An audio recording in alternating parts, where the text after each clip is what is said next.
Hello, Internet. Welcome to Creative Live. This is 28 Days Critique with Sue Bryce. And this is Sue Bryce. How are you doing today? Very well, thank you. How are you doing? I'm doing excellent. My name is Susan Roderick, and I'm going to be your host. And we're going to take just a few minutes of pre-show to check our audio and our video. Are you excited about this workshop? I am, because posing's my thing. It is your thing. It's my thing. So critique is a whole new kind of genre for you. And what do you think about the photos that you've been getting coming in and what you've been seeing from all of the people out there doing glamour photography? I think people will be quite surprised. It's going to open a lot of discussion. Yeah, I think it's really interesting because I think people thought you would only send in your very best work.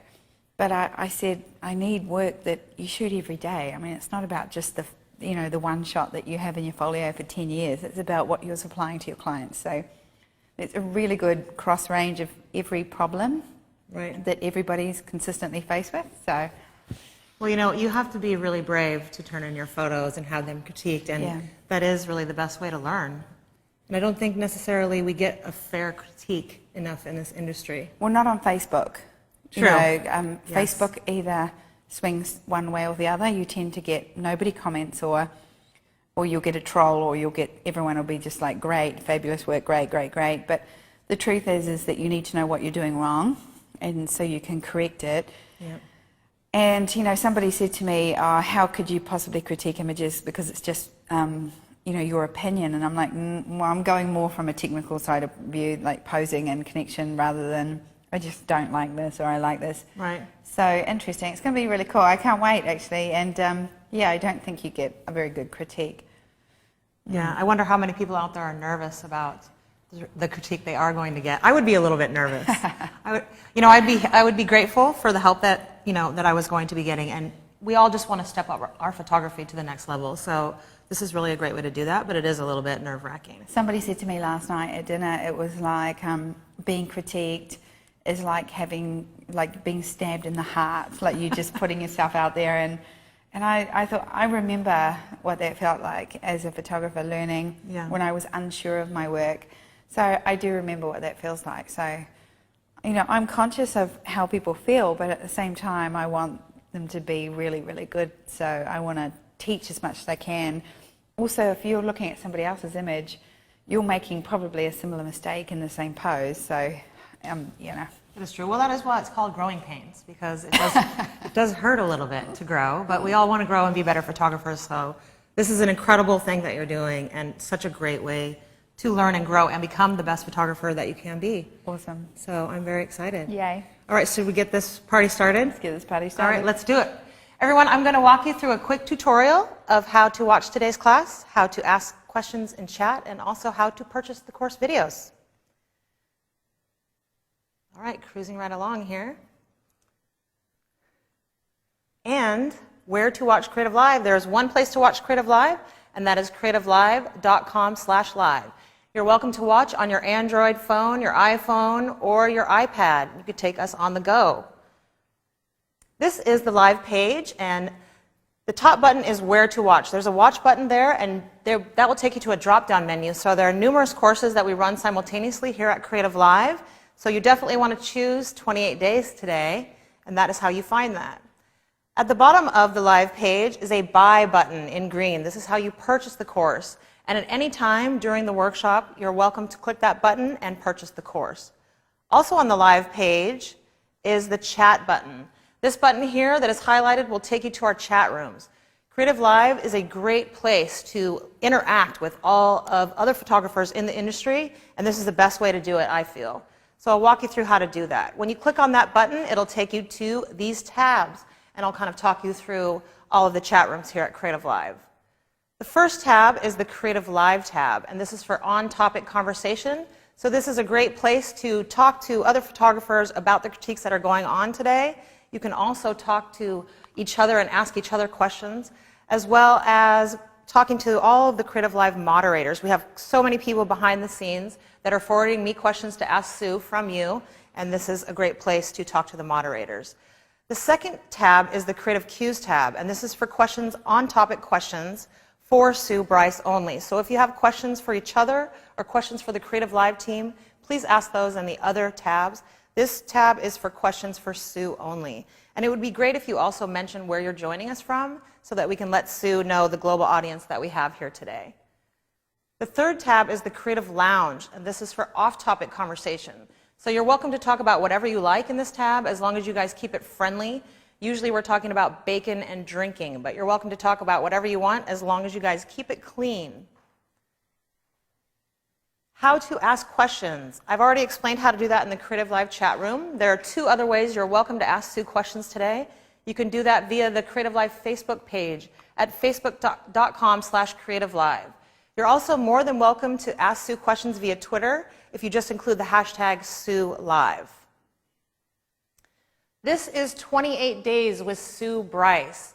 So let me explain how this is going to work. If you own 28 Days with Sue Bryce, which is basically an all-in-one inclusive workshop on how to shoot, pose, market, sell, it's basically the most comprehensive workshop you are going to get for portrait photography or any type of running your business as a photographer. This is an incredible, incredible workshop. Sue basically filmed for 28 days. I think it's actually 29 days.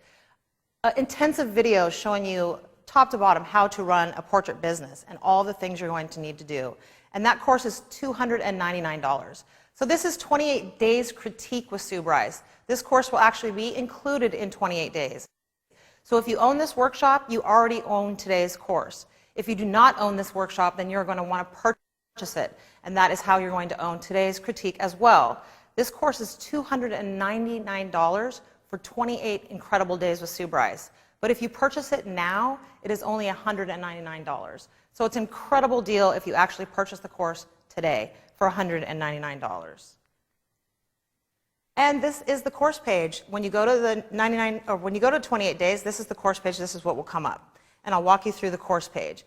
So you want to enroll in this course, and you can do that for free. So you get updates and reminders from Creative Live. Also, that buy button that is $199 in red will not be in red for long. So purchase it while you can.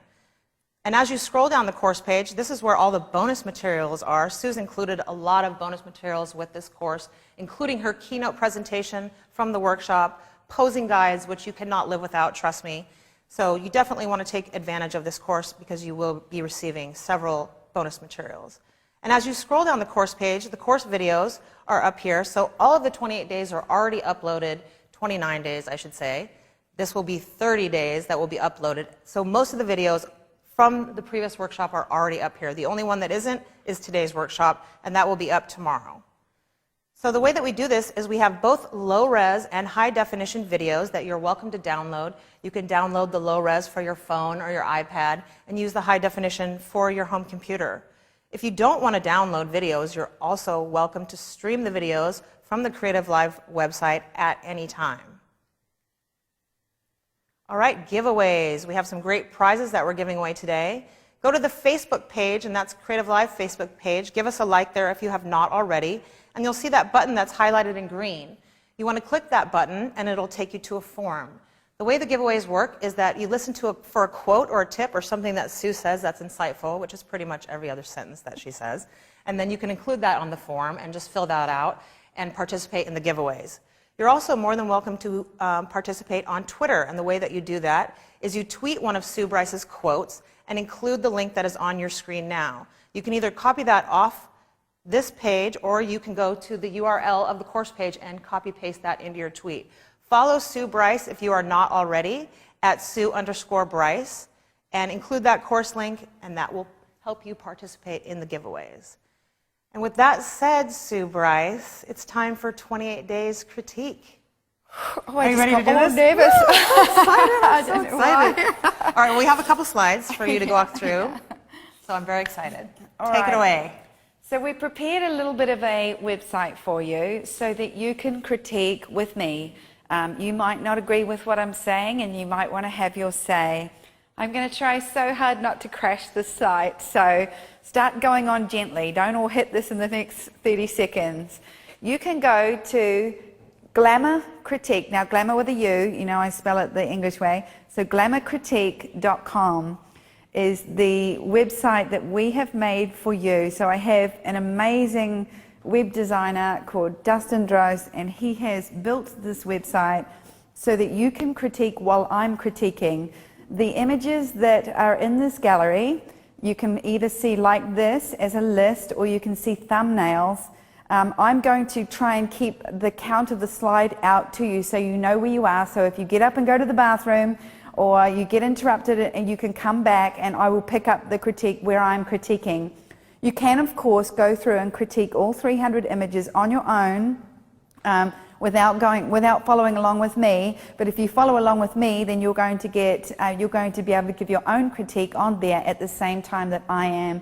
So this website is going to be open for you to follow along with me. So stay with both screens open so that you can put your own opinion in there, and that you can listen to what I'm saying as well. I have some live models in the studio, so if I need to demonstrate anything that I'm correcting, I'm going to bring them on set. I've got my bar stool, I've got my posing boxes, I've got an ottoman, I've got a V-flat, I've even got live view on my 5D Mark III, so if you need to see what I'm doing through the live view, I can take you through the live view. I've got some frames to show you composition, and I've got a whole lot of energy. I've got 300 slides on here that I've selected to show you what people are doing out there. Okay, I want you to remember a couple of things when you're putting the critique form in for yourself. We're not trying to win best image here. We're trying to critique images to a standard, a professional standard that people are purchasing.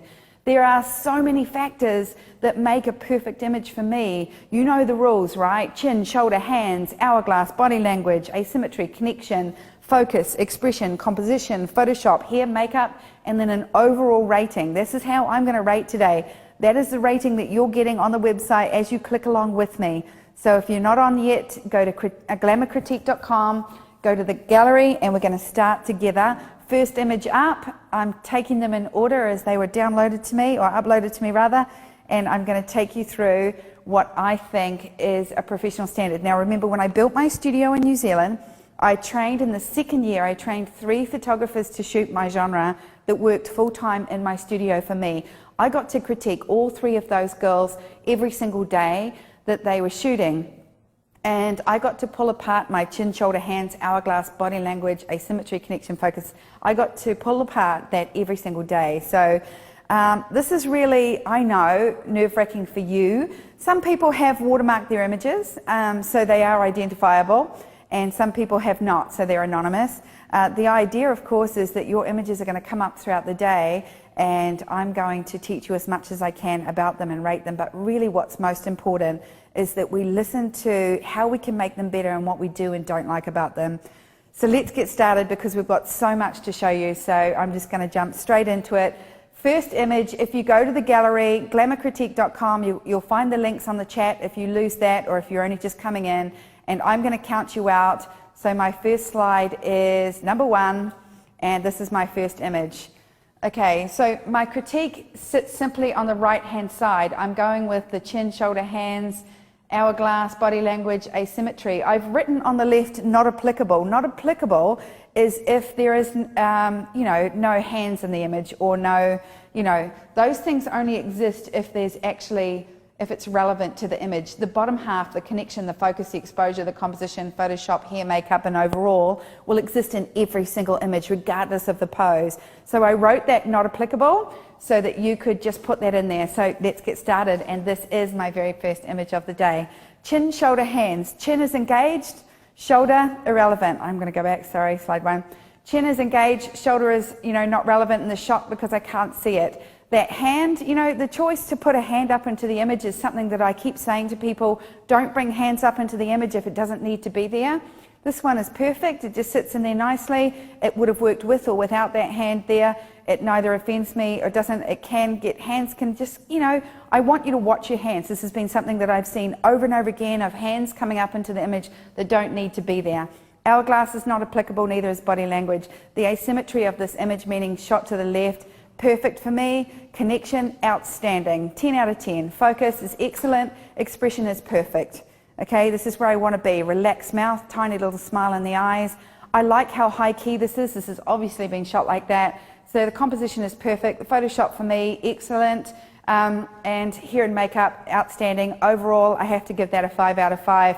If one of my photographers were producing this, I would be really, really pleased with that. So the only thing I'm going to pull out of this is watch those hands. If the hands don't need to be there, they don't need to be in the shot at all. Take them down, just do a beautiful shot of the face, but I think that that works.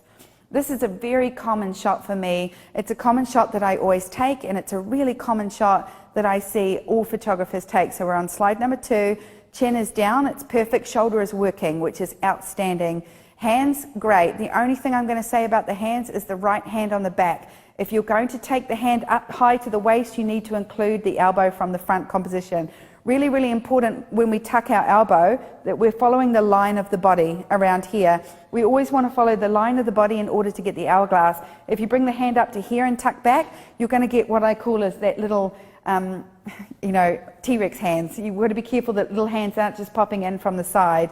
Otherwise, I wouldn't fault this. I would have really loved it if her back right hand was in her pocket and pulled back. I love how that shoulder's working. Outstanding body language. Okay, because she is working her shoulders. So to me, it's confident and it's working. I'd be happy with that. Connection is excellent. Focus is perfect. Expression is excellent. Composition, absolutely spot on. You wouldn't really want to be anywhere else because you could do 1, 2, 3, 4, 5. I'm going to talk about that composition before lunch because it's a really good tip. Focus is good, expression is good, composition is good. Photoshop. Photoshop is great. We've got to watch we don't get too many white faces. This is something I've been working on for many years. Try and even out that exposure. You can do that. I know it's hard when the light's hitting the face, you're exposing for the face, so it's something I correct in Photoshop all of the time. So maybe we can look at layer masking, just bringing the face back a couple of stops. Hair and makeup is excellent. She looks really good, and overall, I've got to give that a 4 out of 5 because that's exactly what I'd sell in my studio. We're going to slide number 3. Okay, chin, perfect. It's forward and down. Shoulder, it's not applicable. Hands are perfect. I like how her hands have opened up. She's obviously laughing. So the hands move when we laugh and use expression. So I really feel like she's just popped her hands up. She's laughing. I like the flower and the short hair. It's beautiful. Body language is good. Asymmetry, yes, we're slightly to the right. It's not shot in the center because I hate that passport shot. You know, keeping your asymmetry left and right is perfect. Connection, excellent. She's looking right into that camera. She's got a genuine, true smile. Focus is great. Expression is perfect. Composition is good. Photoshop, yes. I'm going to go back up. Sorry, where did I go? Composition, expression, composition, exposure. I just feel like that's a little too high key. I want you to go into your raw window when you're shooting raw on the backlight, and I want you to take the recovery up on the right hand side on the raw window. If you're processing in Photoshop, the raw window is so incredible for that recovery tool. The backlight can hit that really highlight on either side. I know that the computer screen can blow that up, and we're a lot darker here than what I'm seeing. So just watch the high key lights here and here. It would work better if you have the reflector back to the face, like straight back to the client, so that you're getting a really flat light to the face instead of illuminating from the side. So just bring that around. Other than that, I would give that a 4 out of 5 because that is definitely a portrait that I would sell in my studio. I'm on slide number 4. Okay, chin. Chin is forward and down. Shoulder, not really applicable. Hands, the hands are up. It is, for me, what really bothers me about bringing the arms up over the head is armpits, and you can't see her armpits because of her dress. I tend to, when I do bring the hands up, I tend to connect them to the head or the diamond in some way. Remember, I'm always posing around the diamond. Just be aware that when your hands are around the diamond, they're not up and above it. They're kind of engaged to the head. They're engaged to the head. For me, if you want to create body language, they need to be connected to the body. The only time I would ever have the hands lounging is when they were lying back on a bed or an ottoman. So touching the tree kind of doesn't work for me in terms of hands, but what I love about this image is I like the chin, I like the connection, I like the asymmetry. She's even got a bit of an hourglass. You could have given a little bit more waist in there because we want to have that gorgeous waist. I just feel like if her hands were a little bit more connected to her head, then it would have been more of a pose than maybe lying back with arms up. So I just want to make sure that we are connecting always to the diamond. Connection is outstanding, focus is great, and it's a beautifully, beautifully exposed shot. Expression is good, composition, Photoshop. Hair and makeup is beautiful. Overall, I'm going to give that a 3 out of 5 because the reason I'm pulling it down is I don't believe that pose. And you know what I'm like, when it comes down to believing it, at the end of the day, I can correct the posing, I can correct everything, but I want to believe it. I want to believe that she is the most gorgeous woman in the world and she's just lying in this beautiful setting. I don't want to see hands in a way that make me feel like I don't believe it. So that's a really, really big one for me. I'm going to slide 5. All right, chin, perfect. Chin forward, we're all getting this chin down. I'm absolutely loving that. Okay, chin, shoulder, could be working more. So she could have had a little bit more work on her body. Hands are excellent. It's very hard to get elegant hands when we're moving fabric. Somebody's obviously throwing for you, which is outstanding. I tend to not post images where the fabric throws up over the head myself, but because it is really distracting, I've stopped looking at her face and I am drawn to the fabric on the right.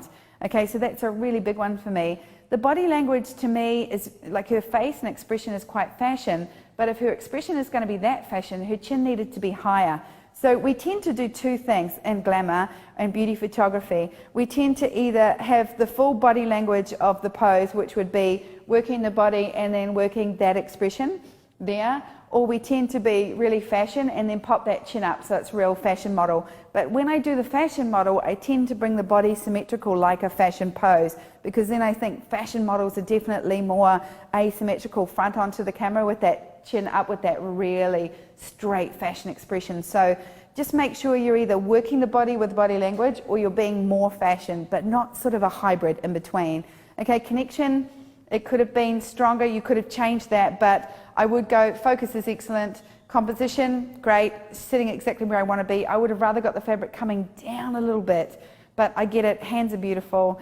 Photoshop, again, those highlights through her chest and decolletage are too dark and light. You really need to even that out. So you could have evened that out on Photoshop just because it's pulling me away from her face. So I want to go back up to her face and be really locked in there. I would love to see the rest of the series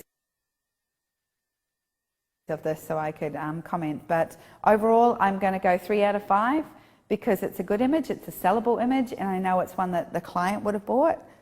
Okay, chin forward and down, shoulder. We've got our shoulder working, could have been working a little bit more, but that's okay, we've got our shoulder in there. The importance of the shoulder.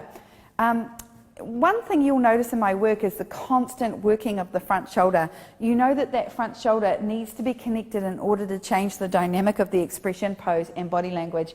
I want to see more people using the front shoulder. Remember, lifting up tall, bring your chin around to me, working the front shoulder. Bring your chin around to me, working the front shoulder. Okay, hands are good, but I don't want to see any weight on the hands here. So I don't want to see the chin or the cheek compromised at all by the weight of the hand.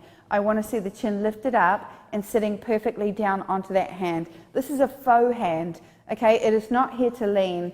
I know it looks casual when they lean into it, and I know that it is something that you sit into, but what's important is that we're not moving the face with the hand, so we're not bunching that chin up.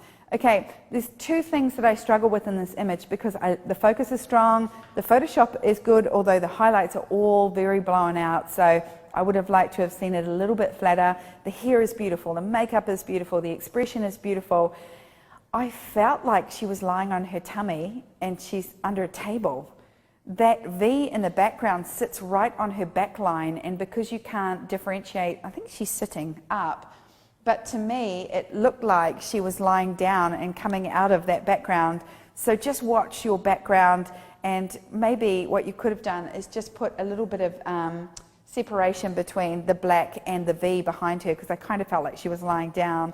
I'm going to give this a 3 out of 5, but to be honest with you, I could probably take this to a 4.5 if I had photoshopped it, because I would have dropped all those highlights out, given her some separation in the back, and it would have been a beautiful sellable image. So still really good. Okay, I'm on slide 7. So chin is forward and down, shoulder is present and it's rounded and it's defined. It could have come in a little wee bit more. It just makes it a little bit sexier. Remember, I'm all about that front shoulder. Hands are really great. The hand that's touching the back of her hair is perfect, except for, remember my rule, the hand doesn't go under the hair, the hand goes behind the hair. If it's going to rest on the head and it's not going to touch the face, so if it's going to touch the face here, then it can touch here or touch the cheek or bring it into here. But generally, my rule of thumb is that if it's going to be there, I want it behind the hair. This hand in the front is a fist. Remember, we have fist, claw, and thunderbird. So we have the fist, we have the claw, and then we have the thunderbird hand. And what I want is to have ballet hands. So I watch for that fist all the time. Relax your hands, turn them down flat, lift them off the table, ballet hands. Okay, so take this hand behind your head, work that front shoulder, good girl. Eyes to me, tiny little smile in your eyes. So this is how I would have redirected this pose. I also know that this is a beautiful image in the sense that I bet you she loved it and I bet you she bought it. These are such basic, picky critiques. I mean, changing the hands and the shoulders is so simple, but this is how we learn to constantly repeat those rules so that we're not breaking those really basic rules.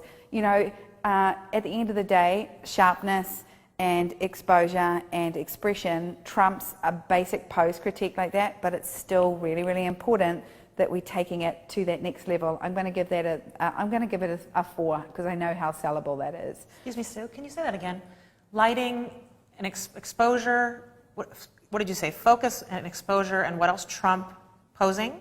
Yes. What was the third one? Well, I can't focus an image on Photoshop. So if it's out of focus, okay, you're screwed. Fair enough. And I cannot get a perfect exposure. I can get 2 stops either way on a raw image, but if you blow out that exposure and lose information and highlights, or you just haven't nailed the exposure, I can't get that back. But at the end of the day, what I can fix so much on Photoshop, but I just can't fix that sharpness and that expression. Right. So the expression of this image and the connection that I have with that girl, because the more I look at it, the more her eyes engage me, and the more I know that I'm engaged with her, then at the end of the day, that's going to win, because she will buy that, because she won't know anything about hands. Right. But, you know, even the basic human being knows something that's out of focus and something that's badly lit. Right. And so, but they don't know basic rules like put the hand behind the hair and do things like that. So at the end of the day, the connection is going to win. I've heard people quote that on Photoshop, and it really annoys me if somebody posts an image that's not technically good, like it's out of focus, and somebody's written, Sue says expression trumps everything else. But come on, you're professional photographers. It's not going to trump a sharp image or a well-exposed image. So, you know, you can get away with a lot, but you've got to give me some good expression. You've got to give me a good exposure. I'm on slide number 8. Chin. Chin is on mum, is forward on daughter. There's not a lot of chin definition here. Shoulder, yes, both of them are semi-engaged in their shoulder enough to make that sort of the love heart V.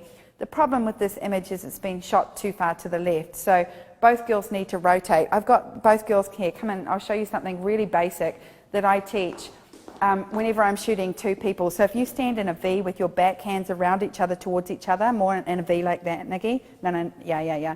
Now come forward, and then hold elbows in the front. Okay, so when I shoot this image, the first thing I do is put your chin out to your shoulder on both sides, yeah? I bring their chin to their shoulder first, and then I push their cheeks together. Okay, so that's what these girls are not doing in this image, so they're not engaged. If they pull away, one thing that's really important is I don't say heads together, because then they tip the top of their heads together, and that's not what we want. What we want is for them to go straight, work their shoulder from the front, and then connect their cheek. Now, don't go in with your chin, okay, so they have to be straight. Another thing is this is shot on this angle, so she's opened up, and this is shot with the daughter too far this way. You've got to make sure you bring them both open to the camera. It's a very symmetrical pose in the sense that you're creating a love heart. So whether it's sisters, a mother or daughter, best friends, not a couple, because a couple have to be joined at the hips, then this is why we need to make this pose work. So the mum's reaching out that way, and the daughter's reaching out that way, and the mum's shoulder is open, and then they're both shot too far this way. The daughter's chin is not engaged to the front of the camera. So all they had to do was bring them back to the camera like that, and then bring their chin to their own shoulder, and then tip towards each other at the top of the head without tipping in, and you would just nail this love heart. Thanks, girls.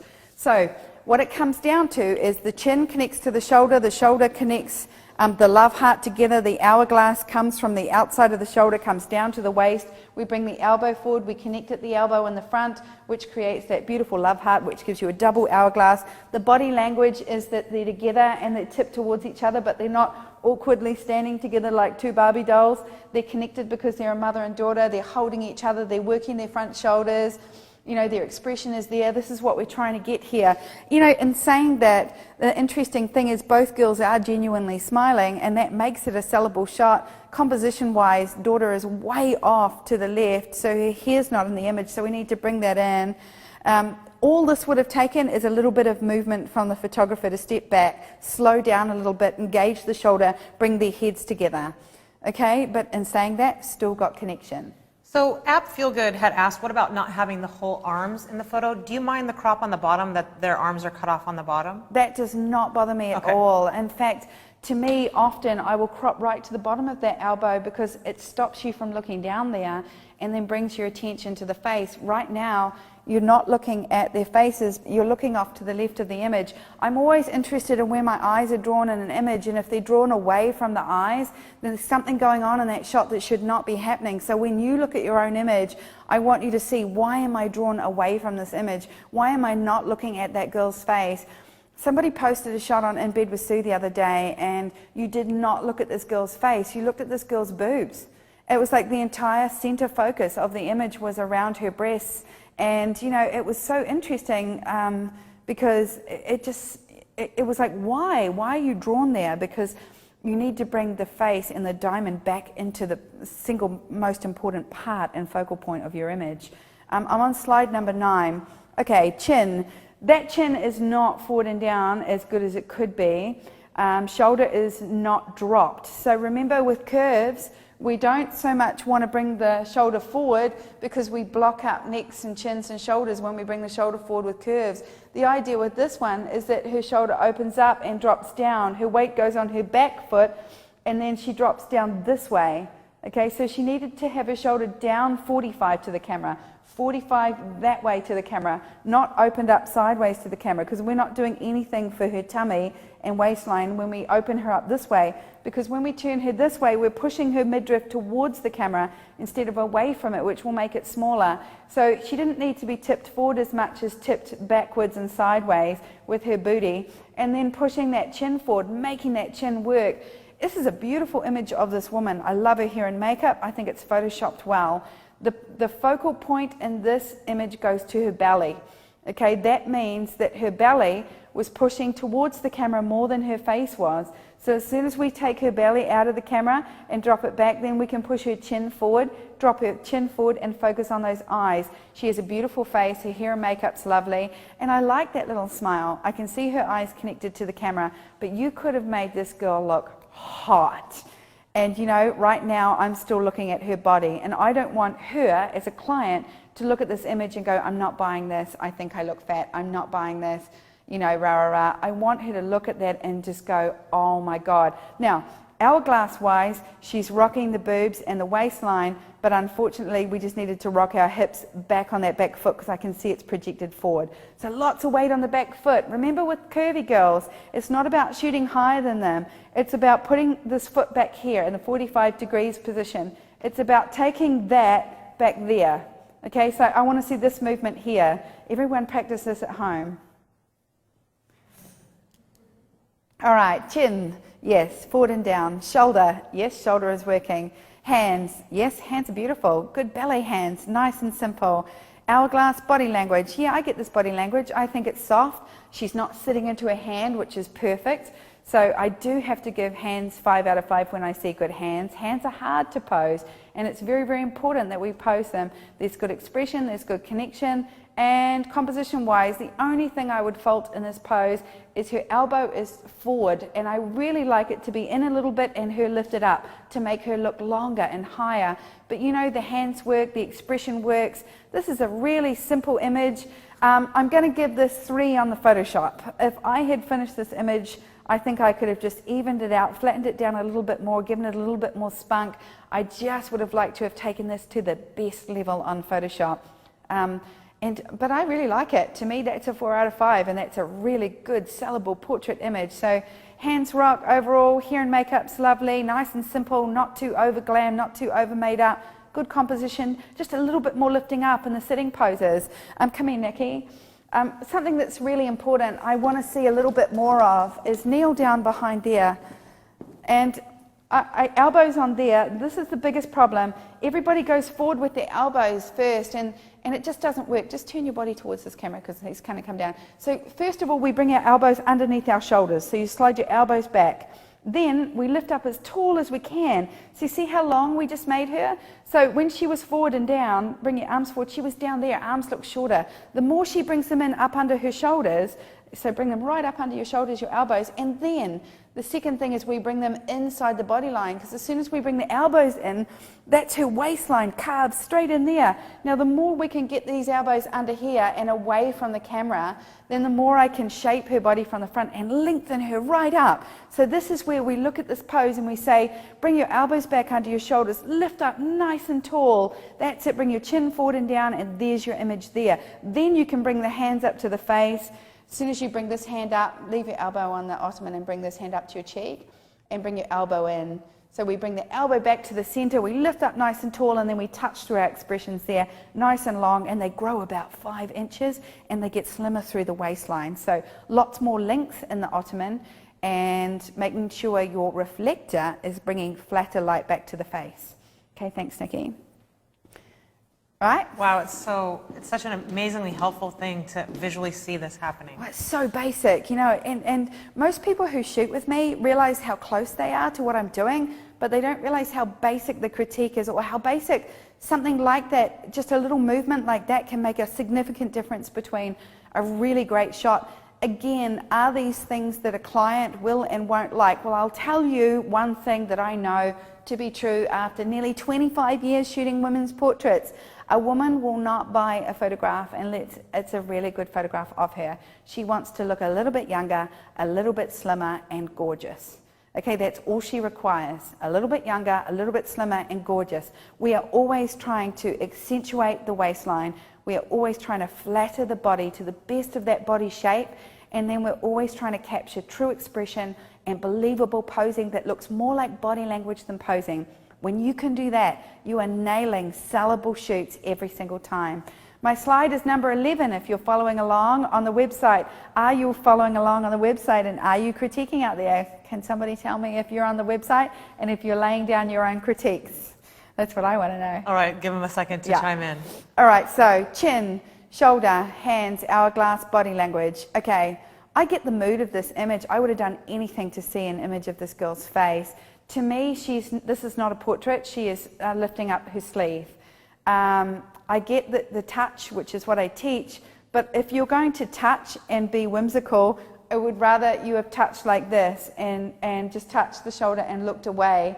So remember, I have 2 real eye lines. I have straight to the camera, and then I have down my own body line because I want to look at my own body, because that's a sexier body language.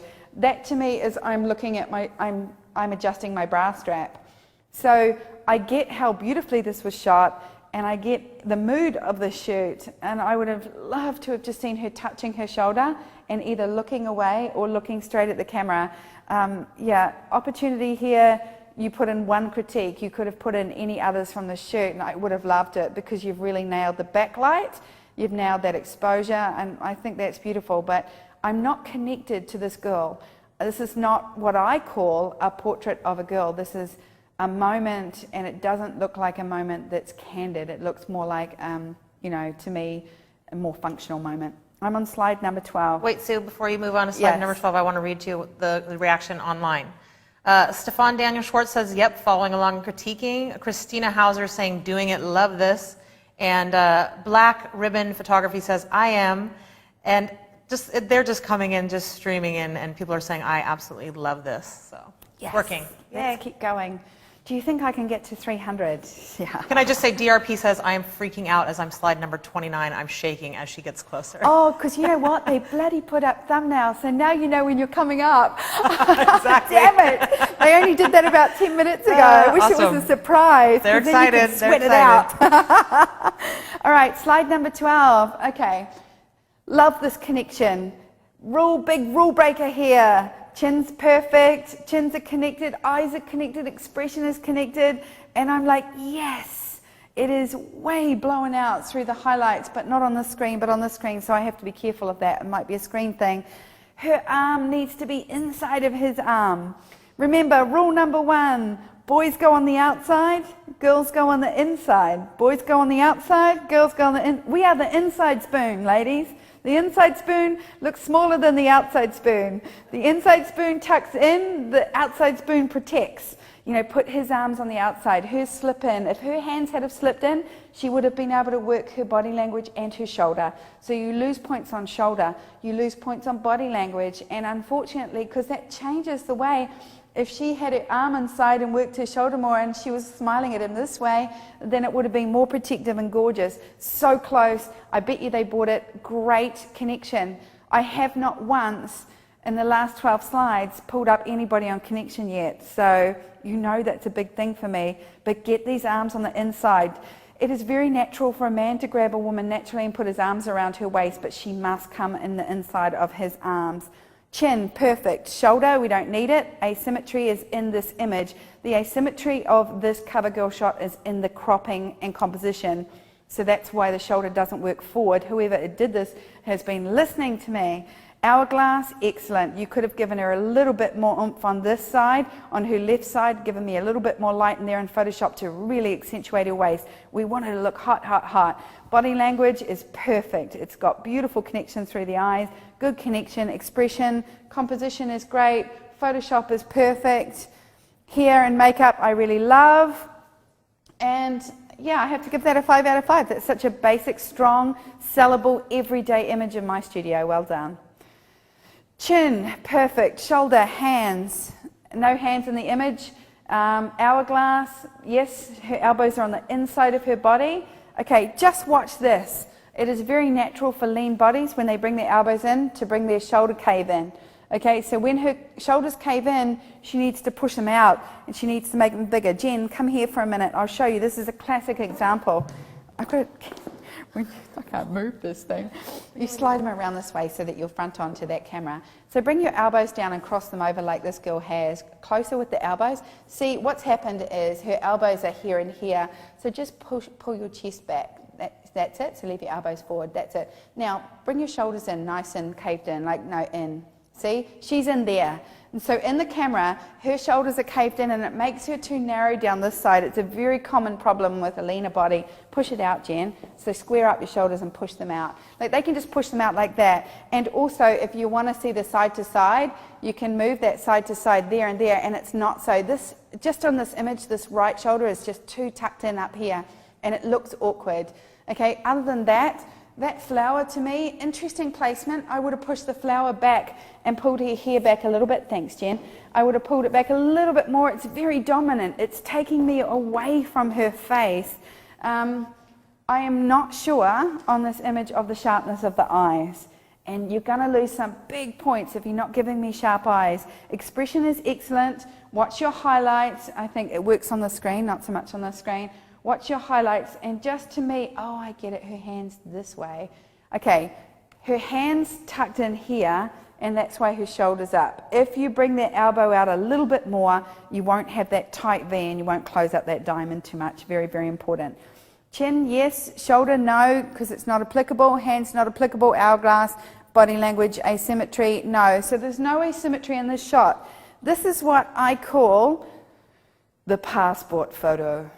Okay, it's not a fashion crop. You've got the top of the head and you've got mid-décolletage. So I really want to highlight this. Jen, come here for a minute and grab that big frame on your way. This is really, really important to me. If I get a straight-on camera to Jen, I'm going to show you something. So, actually, Nikki, can you bring me the next frame down? This one's too big. No, you stay there. I really need to show you this. This here is where this crop is, okay? It's got her mid-frame there and there. So it's showing the top of her head. That's how you crop a passport photograph. Okay, this is a magazine shot there and there. So it's just a simple drop in your composition. But as I pull away, I simply pull away and I pull away and go down just a touch more.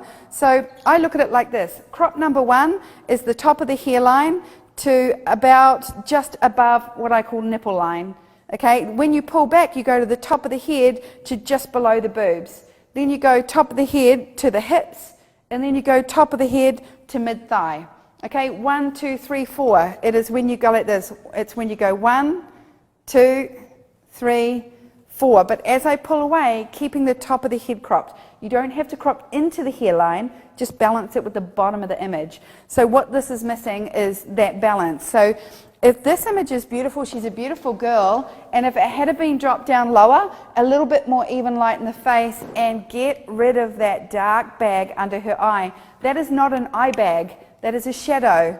We don't remove bags, we remove the shadows under our bags, which stop us seeing our bags. Nobody buys a double chin, a muffin top, or dark circles under their eyes. We spend our days trying to get rid of those things, not buying portraits with those things on them. We are women. Remove the bags, remove the double chin, remove the muffin top. Okay, chin, shoulder, hands, hourglass, body language, connection. I was so drawn to this image when I saw it loaded on a full page. She's a beautiful girl, and I was instantly drawn to it. The makeup for me sits on a little bit of a borderline of too much makeup, but if that's what my client requested, then I wouldn't change that, because I'm shooting for them, not me. Be very careful on the shoulder and elbow pin with lean girls, because the elbow pin looks good, but just watch the shoulder pin doesn't go back too far. So to explain that, remember when we flatter the body from the front, we pull our elbows in and back. Just make sure you're not pinning the shoulders back. So the difference between, I have a curvy body, so when I bring my elbows in, my elbows come into here, but if you're actually, no, you're in a tighter dress. So if you see Jen do it, and she puts her hands up and pulls her elbows back, if she pulls her shoulders back too far, she's going to go too narrow. So if you shoot that from the front, she's going to be too narrow in here, and I don't want her to be there. So I want to pull the elbows back without dropping the shoulders. So do it like this. Put your hands out like they're on a platform, lower, and now just pull your elbows to the back. Like somebody is holding them together here, and then you drop the shoulders forward. And as soon as you drop the shoulders forward, they stay out, elbows go in, then you can relax these hands down and shoot it there. So just don't pin those shoulders back, although I will say, this image here, one of my all-time favorites. I love the asymmetry. Flowers, outstanding. Hair is beautiful. Good connection. A little over photoshopped in the face, but just a little bit. I'm sitting right on the border for me. So just watch. We're not over photoshopping the face. Again, small electronic image. Would need to see it in high res before I made that exact decision, but well done. Chin, shoulder, hands, hourglass, body language, connection, asymmetry, composition, hair, makeup, focus, expression. That's a 5 out of 5 for me. I can't fault that. It's a beautiful image. It's a sellable image. This is the sort of image people come to my studio for. This is the sort of image they've walked out of my studio for the last 12 years, owning. You know, it's framed, it's beautiful, it's on the wall, it's timeless. 5 out of 5. Love it. Okay, we've got a before and after, first before and after. So we've got chin, shoulder, hands, hourglass, body language, connection. The only thing I'm going to fault in both of those images is the lighting to the face isn't flat enough, so we've got too much shadow and lighting on the face. Remember, I'm all for Rembrandt lighting and contouring the face with light, but beauty imagery is not about contouring light.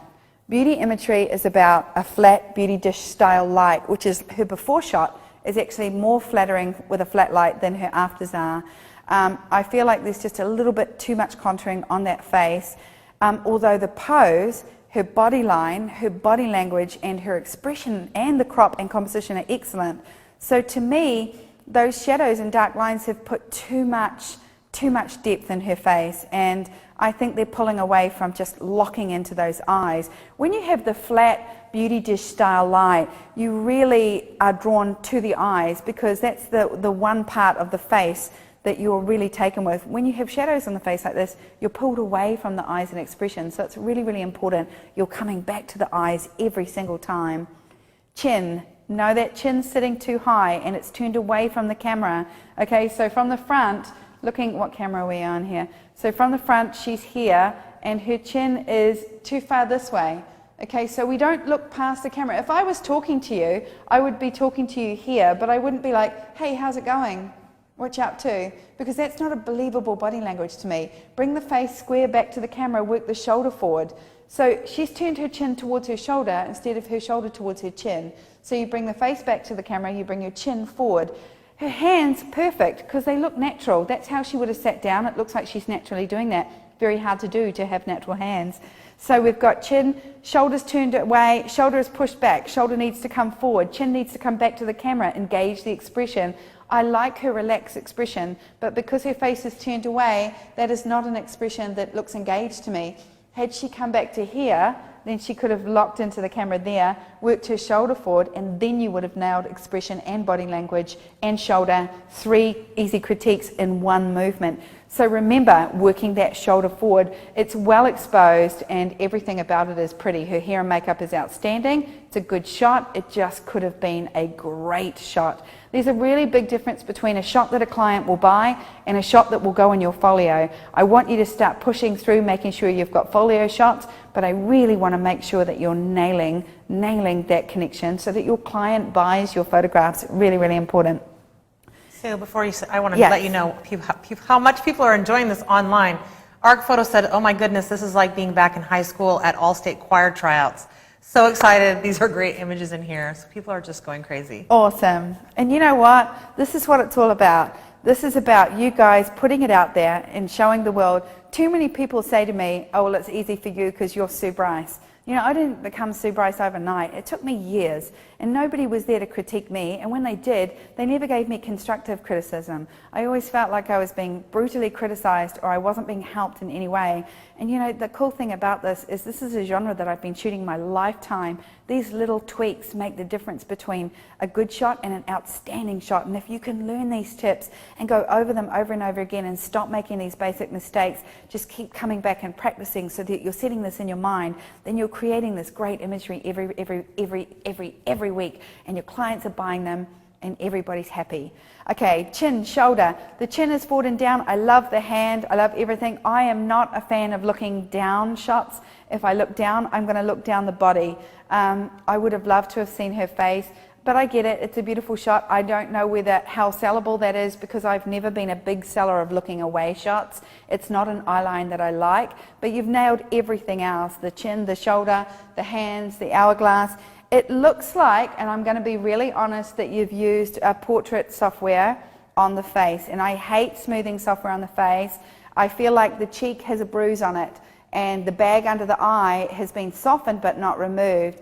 I definitely look at her breasts, but I looked at her face in flower first, so I'm not drawn down that line. So it's a good composition, it's a good shape, but I would really have loved to have seen a little bit better retouching to the face. I'm noticing a lot of the retouching to the face is not up to par for me, but I have a very high standard of retouching to the face because I know what women don't like about their faces and what they don't like about their bodies. So let's focus on getting you some more Photoshop videos, I think, in the next months, because I think that would be really, really important. So just because I'm not a fan of the looking down shot, I think you nailed everything else. Just watch the over Photoshopping to the face. Try and use the clone stamp if you can. It's much more even. Okay, the chin is forward and it's defined. Shoulder, she's actually not looking in the camera, she's looking just above it, I think. It looks like she is. The direction of her eye has definitely got some movement. Maybe the left eye's got a highlight in it, that's why it looks like it's floating, but it's not. Shoulder, hands, hourglass, body language connection. You know, this is a really basic image. It has far too much blusher. I am a big pullback on the blusher. Remember, it is a light dusting of pink to the cheeks. This to me looks like a very heavy pink cheeks. However, I will say if my client said I want more blusher to the cheeks, I would give that client that if that's how she wears it. Jen, come here. I'm just going to show you a basic rule that we talk about, and one of them is this is the diamond. It starts at the top of the head, it goes to the outside of the shoulder, down to the midway, out to the shoulder. This is the diamond. We never cross the diamond. Okay, so this here is here, and we don't cross the diamond. Okay, so body language wise, she's blocking her heart, and if she's blocking her heart, that is a protective pose. We only ever cover our heart when we're protecting ourselves. You know, if she was going to open this diamond, she would be there and there. Okay, so just open up the diamond. Do not shut it down. Okay, and we hug ourselves. Okay, it's about touching the body. And then you can even push the booty back, which is what you've done. You can push the booty backwards, don't hunch your shoulders though, and just drop them down. And then you just hug yourself, but no crossing the diamond. This wrong, we never ever bring it up and over, and we never ever cross the heart. Okay, so big rule, don't cover the diamond. Accentuate the diamond always. This is the part we want. This is where a woman's beautiful is. Thank you, Nikki. Okay, we've got a chin, yes we do. We've got a shoulder, yes we do, because she's curvy, so we drop the shoulder forward. We've got hands well placed. Oh, be really careful of two things. One of them is when we flirt, we touch parts of our body that we want people to look at. So when we do, we touch our hair, okay? We touch our body. We've got all these lines. We touch our décolletage out to our shoulder. These are all touch points in a photograph. Okay, we never touch our belly. Okay, you wouldn't walk up to a guy in a bar and go, "Hi, how you doing?" All right, we don't rub our belly, we don't rub our breasts, we don't touch our breasts, and we don't touch our belly. So just watch when this hand does come here, that it's here or up under here, not down here. As soon as you put hands on the belly, you look down at the belly. You will look in an image wherever the hands are. So if the hands are touching belly or breasts, you will look at belly and breasts. That only works if it's a maternity shot and they're touching the tummy and you want them to look there. Okay, so no hands on belly. If that had come up, fine. But remember, at the end of the day, the arms folded poses are either, this looks a little bit too corporate for me. Okay, so I wanted to either hug her body like this, or I want her hands behind and down, accentuating her back line. But other than that, good tip forward, working the shoulder body is 45 degrees, lower half is away from the camera, which is slimming, so that is excellent, and I bet you she was happy with it, even though her hand is just popping out on her belly there. Question from Tough Toodle Sue. Is there a reason wardrobe isn't listed as one of the points for critiquing? And people have been asking about wardrobe. How important is it? And you're not really critiquing any of the wardrobe, so I'm just kind of wondering. I have no control over what a client brings into a shoot. Okay. No matter how much I educate them, they will turn up on the day with some of the craziest stuff, and I have to work on the fly with what I've got.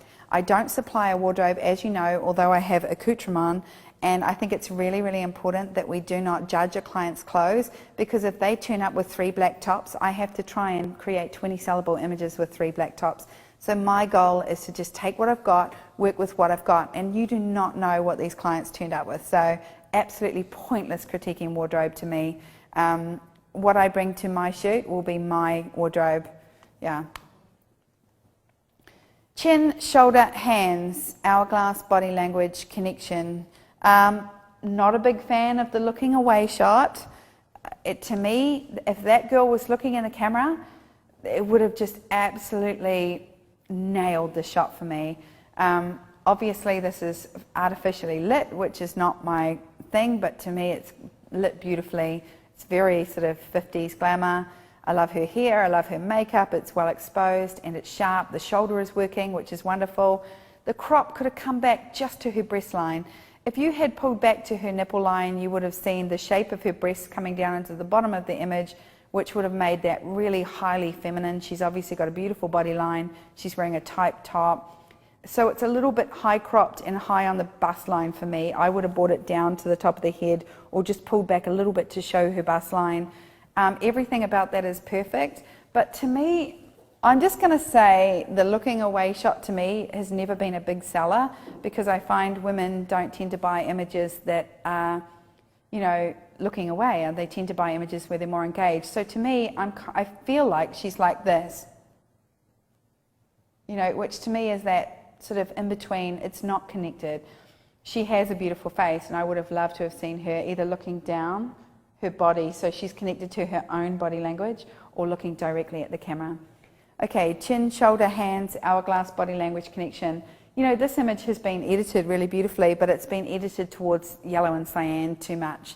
Again, I get that when you edit something on your computer and then you send it in, it can shift, but so I will pull it up on its yellowness, because people don't buy yellow skin images. I tend to go towards the cyan, not the yellow. When I go towards cyan in my editing, it pulls the red out of the skin, which makes it look more beauty and fashion. Her shoulders are perfectly placed, her chin is forward, her expression is definitely engaged. I love where you've taken the crop to the top of the head to just below the bust line, which is number 2 in the composition, which I just showed you. I love the asymmetry, shot just to the right. So the only thing I'm really going to pull up in this is the colour correcting on it. And again, I don't know how accurate that is, but well done. All right, chin, excellent. Shoulder, perfect. Curve, excellent. Hips are dropped away. She's got a great body line. She's 45 to the camera. Hair and makeup is good. All of that's well done. It doesn't look very sharp in the eyes, but that could be my screen. Well executed, good girl on showing diamonds and triangles. Remember, it's all about diamonds and triangles. We want to create diamonds and triangles in images because it makes the image more interesting and it opens up the body and it slims it down. I love white on white. I always shoot blondes white on white, so well done. Definitely a sellable image. Okay, absolutely love this. Really good. Shot at 1.2 or 1.8, I'd say. Nice drop away. A little bit too much breast, a little bit too much decolletage gone. If you'd pulled back or just dropped down 1 inch, you would have. This would be a 10 out of 10 for me. This is an outstanding shot. It's a beautiful connected shot. I love the catch light. Perfect hair movement, nice and sharp. Just bring it down. Remember, don't do the passport crop. No neck cropping. Show the bust line. Show the beginning of the bust line, even to the nipple line. Trust me, it just balances an image and it just stops them from being a floating head. So absolutely love it for every other reason. Beautiful. Okay, from here I've got chin is forward and down. Shoulder is definitely working. Just try with your sideways poses to turn this hand this way if you can. The only way you can do it is take them to the edge of the ottoman. So Nikki, come here. So what I'm going to do is I'm going to sit Nikki down and just show you something. So if you sit down on the floor, and everybody's natural reaction is to do exactly what Nikki just did, and that's to lean her entire body up against the chair, because it's that everybody does. Now, put your elbow on the edge of the chair, and point it inwards. That's it. That's it. So the hand now goes away from the camera. Now push your booty away from the chair so that you're reclining, and now there's a big space here. Okay, as soon as you get that space, which is what this girl's doing, she's leaning, but then she can turn this hand in, but drop that hand down. But she's here like this, and her elbow's back here, which shortens the forearm and then gives that front hand. So just watch hands. And the hand on the back, slide it up, Nikki, and elbow goes around the body. As soon as the elbow tucks around her body, she has got the hourglass. It's all about that hourglass, not that leading arm. Now, luckily, this girl's really lean, so you can still see her waistline. But if she was any curvier, you really need to pull that hand back. Thanks, Nikki. But other than that, really good shot. What bothers me about the shot, it's a full shot of a girl, but it's not a good shot of her face, meaning I'm not drawn up into her eyes. The lighting, again, is very contrasty. Flatten it down, soften it up for more beauty style images, and just really draw that eye into the face. In fact, other than that elbow being tucked in, it's a great image and it's scoring high. I would just like to have finished this image myself, because I would have just evened through that tone and just really popped that light on the face, because I'm getting a really dark cheek down here but a light one up here. So I shouldn't really comment on that contrast because it's going to make a difference. All right, chin, shoulder, hands, hourglass, body language connection. So if she's pregnant, then that's a perfect shot. We've got a little love heart on the belly. And if she's not pregnant, you've done a terrible disservice, because I've just called this girl pregnant in front of the world. Try and get the boy around her body a little bit more. So Jen, come here. Really, really important with the boys is that her body is really dominating. So he's behind her like this with this shoulder poking out. And if you had have turned her a little wee bit there and had him step a little bit further here, his body and shoulder is bigger and would have dominated, and he would have looked more even. And then he could have brought his expression around to her this way instead of sitting up top on the top of her head like this. He could have come around and engaged with her a little bit more. So he could have kissed her cheek, they could have kissed each other, nuzzled nose to nose. So bringing his body around a little wee bit more, but other than that, it works, you know, because they're a couple. And thanks, Jen. And Sue? He's licking his lips. So he's holding his mouth like this. So just watch expression, because the girl's really working it, but he's not quite working it there. Sue, Yeah. Danny in the chat room said that photo is hers, and yes, she is pregnant. Oh, good. Thank you. So Because you're we safe. don't put our hands on our belly unless we're pregnant. So it's very common when you tell a guy to grab his girlfriend, he'll do two things. He'll often go up under her elbows and he'll put his arms up under here, or he'll hold her tummy up under here. And it's something that just looks instantly pregnant if they're not pregnant. So remember to engage the hands go around. And so if it's not pregnant, then very, very important.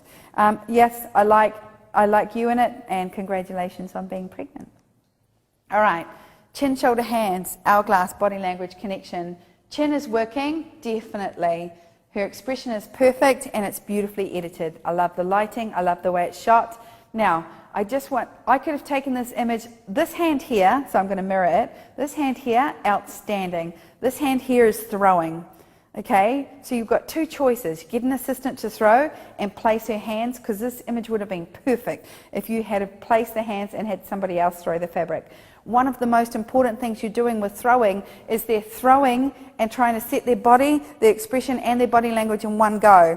So something always suffers. It's either the head goes back, you lose the expression, so they'll do this perfect body pose and their faces like this, or one of their hands is in a throwing position.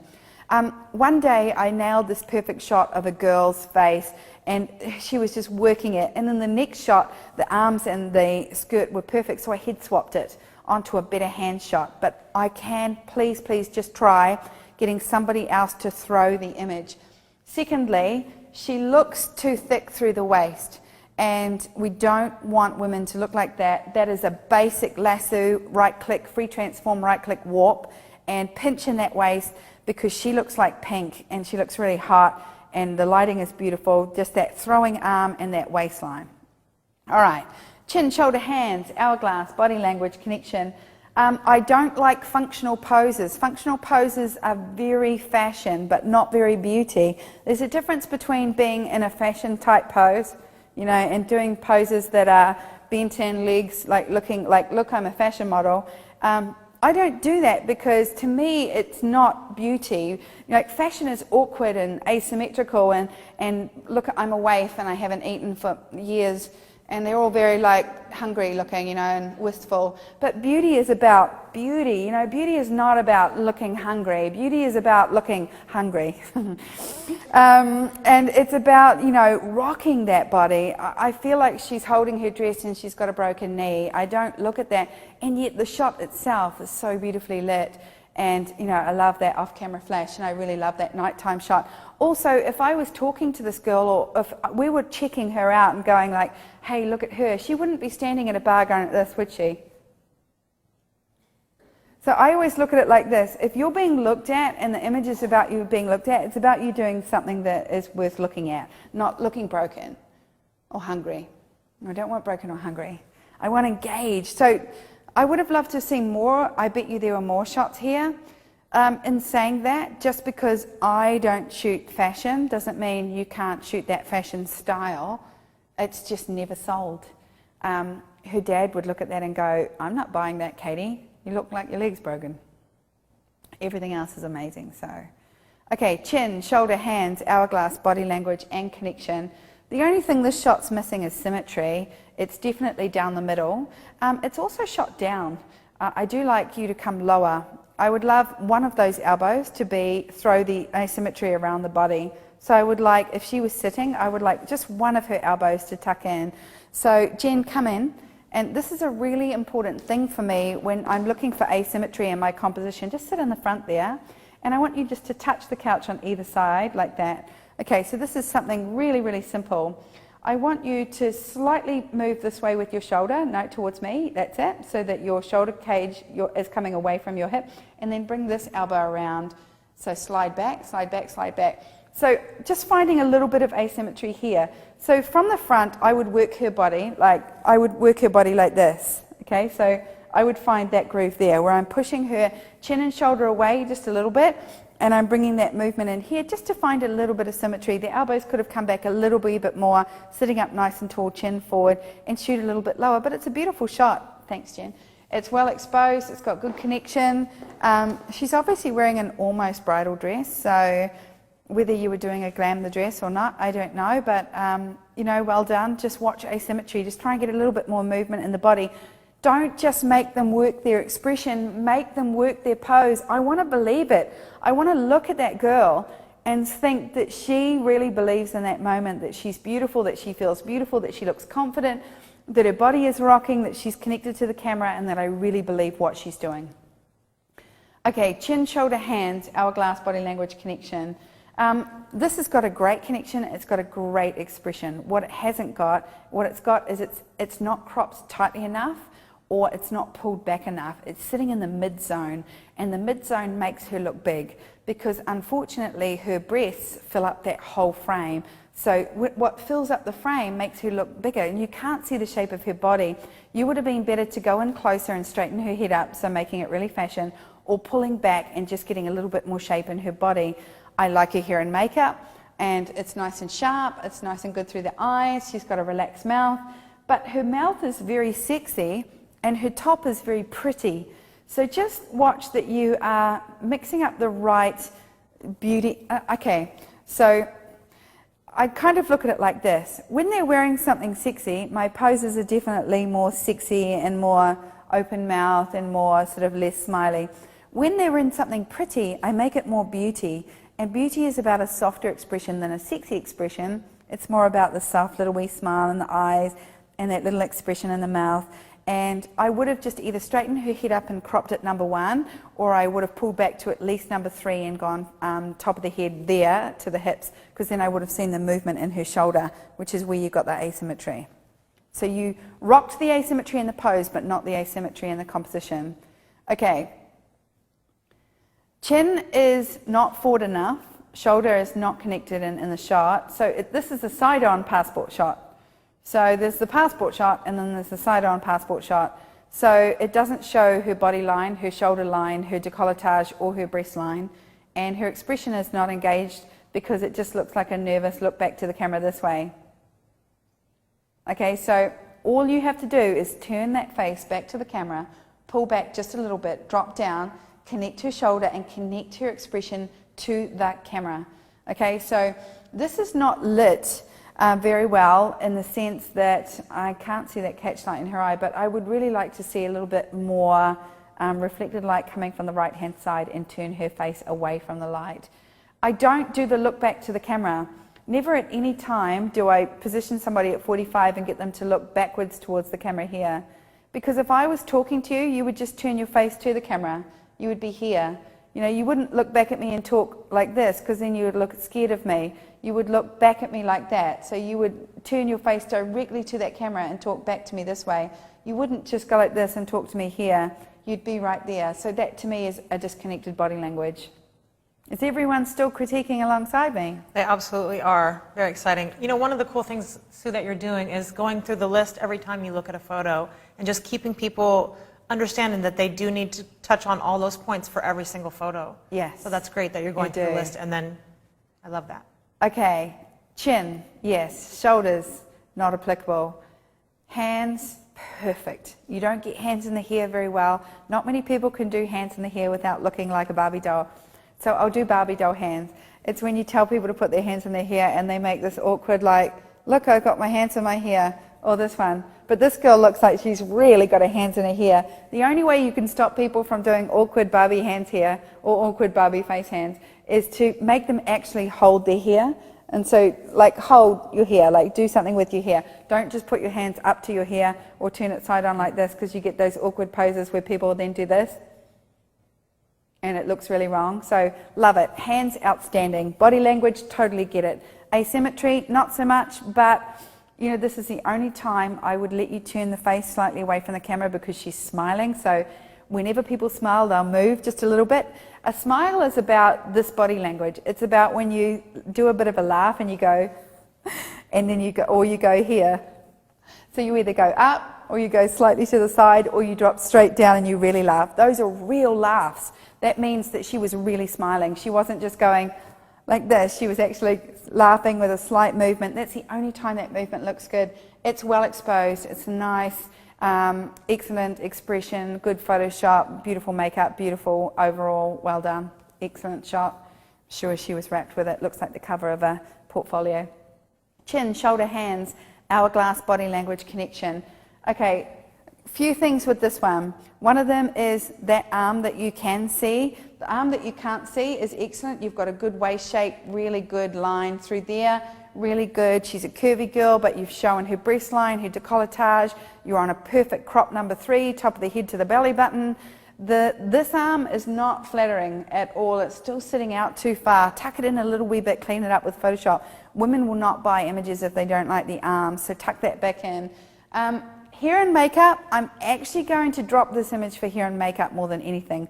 Her expression is really, really good, and the connection is good. It could have been a little bit more shot asymmetrically, so either left or right, but her hair and makeup, I think her hair just looks a little bit too dead there, or it just looks a little bit hard. And also, I'm seeing a lot of bronzer. I like spray tans, but just watch the bronzing around the face. Keep it a little bit flatter and just try and work those elbows a little bit more and watch that asymmetry. Okay, chin, shoulder, hands. Beautiful image, beautifully shot image, beautiful soft expression. I like the hair and makeup.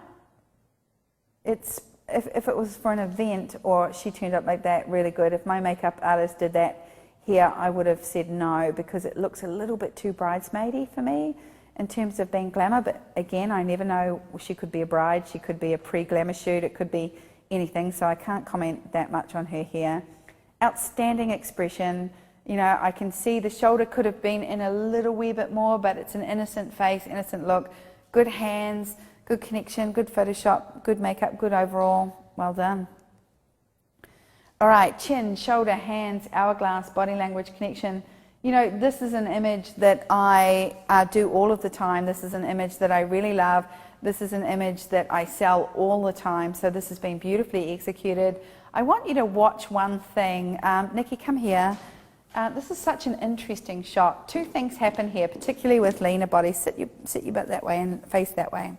Okay, put your hands there and bring your chin. So one of the things that happens is when you work the shoulder forward, okay, two things happen. Can you bring your chin around as far as possible? Okay, you've got to watch. Everybody tips backwards, which is what this girl's face is doing. So this is where I stand in front of her and I go like this and I go, tilt your head this way. Stop. Now bring your chin and shoulder together. There you go. So that simple tilt changes the body language so significantly in this shot. Secondly, if the hand is forward, it makes the boobs smaller and the back bigger. Nobody wants small boobs and a big back. Everybody wants a small back and big boobs. Okay, so taking that line back, taking this elbow back and just tipping that tilt that way and then connecting the shoulder makes that shot perfect. So thank you, Nikki. This shot here is beautifully shot, good connection. I love the flower, it's well lit, it's in the backlight. I like how you've subdued the highlight. I just would have seen a little tilt that way and a little elbow back would have made that perfect. All right, chin, shoulder, hands, hourglass, body language, connection. What you've done here to slim her body is excellent. Good dropping of the shoulder, but her head is too far down, which means you're too high above her. The whole point of tipping curves down is that you don't need to shoot down onto them. You tip their shoulder down to open up their body through here.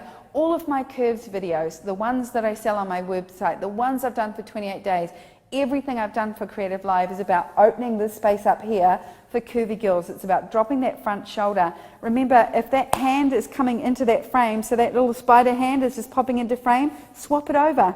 Just swap it out there and then it would have just been a top. If you had lifted her chin up or shot this lower, it would have been perfect. So well done on the curves. Just remember, if you pose her on the back of the shoulder, she's going to look wider in the back. If you bring that around a little bit more and dip her down, she's going to look smaller in the back, bigger in the bust, which is what we all want. And watch this bit of fabric here. So this bit of fabric, if it hangs down, you can go and tuck it into the back of the pants or skirt, and you can just really slim down that backline waist. If her body was that wide and you couldn't slim that down, she should have had more weight on her back foot, because you want to create space between the back of the body and the wall, right? Everything in posing is about creating that space there and making a diamond in the back. Then I can work and curve her body in and just create a better waistline. Other than that, well done. Sue, can I ask a question? Sure. Jennifer James says, I photograph a lot of women over 50. If I photograph a curvy woman over 50 from eye level, oftentimes it makes their breasts look even lower. Do I need to educate more on undergarments, or do I need to change the camera height?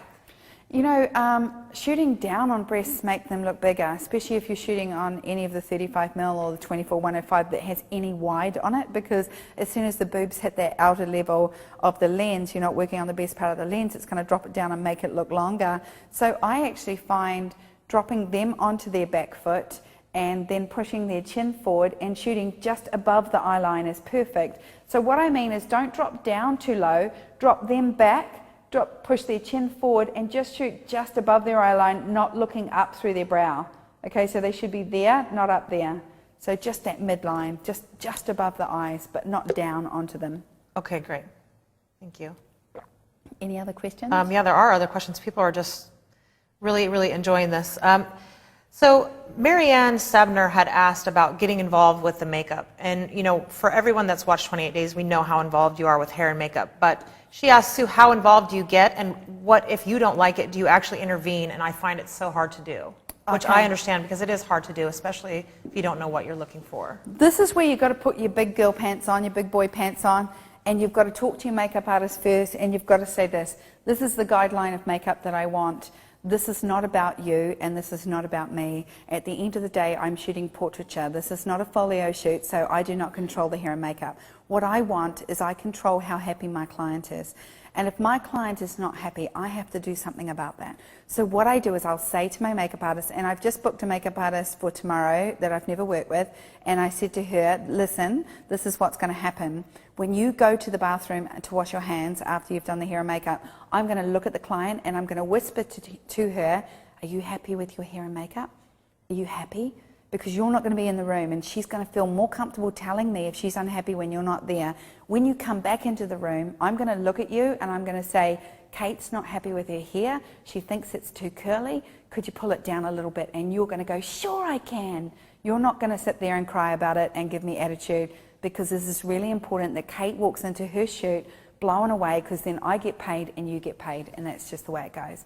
And so I say that. I actually said that to her, and she was like, sweet, not a problem. You can change anything you want. I don't have that problem. And I was like, great.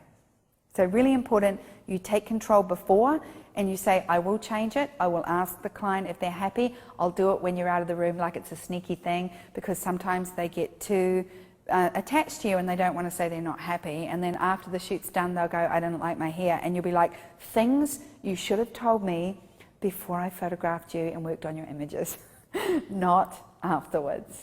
Really important, really, really important. Okay, this poor photographer's sitting there going, my image is in the background and she's not critiquing it. Okay, chin, shoulder, hands, hourglass, body language connection. I am not a fan of the white shirt. I've seen it a million times and I say no to it because it does nothing for the body. I know we have this fantasy of rolling around in a bed with loose curls and a fresh face and a white shirt, a white men's shirt the day after, but let's face it, never going to happen. But the truth is this is a highly requested shot for me. This is a boob shot. It's traditionally more boudoir. I don't do it at all because I always look at women and say, you know, you get a nice cleavage line, but all you get is this bulky shirt. So what is it that you really want? Is it you want a hot body shot with gorgeous cleavage?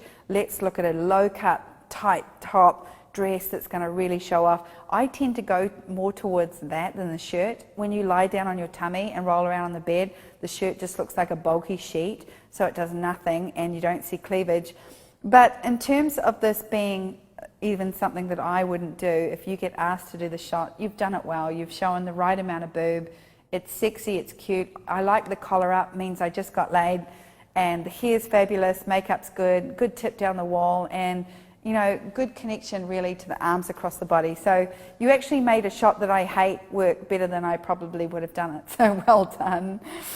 Okay, we're at number 40. Are you following along with me? Chin, shoulder, hands, hourglass, body language, connection.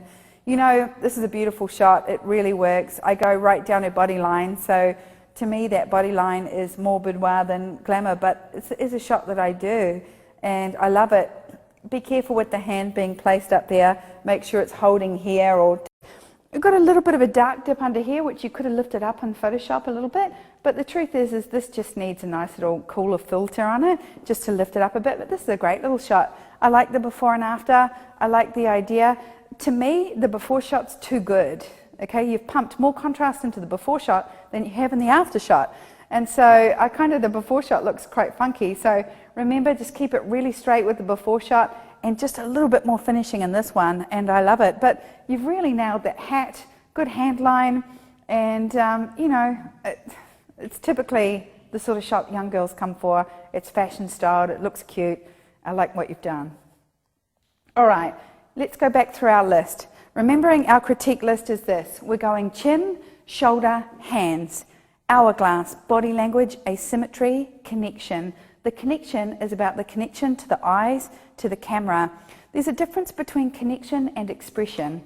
Okay, expression is what they're doing, and connection is how connected their eyes are and where you look at the eyes in an image. This is a really strong connected image to the eyes. She has beautiful hair, she has good makeup, classic cover girl. Have you noticed that I've rated highly a lot of the cover girl shots today? Because you are getting these cover girl shots right, and that looks great. What I don't like about this image is she's doing a classic thing where a lot of girls suck in through their midriff, and when you suck in through your midriff, two things happen. One of them is your boobs come up and your shoulders come up, and she looks to me like she's sucking in. Like, they don't need to suck in their belly. Get them to relax it, because you're shaping her waist in the pose and with Photoshop anyway, so she just needs to relax through her midriff.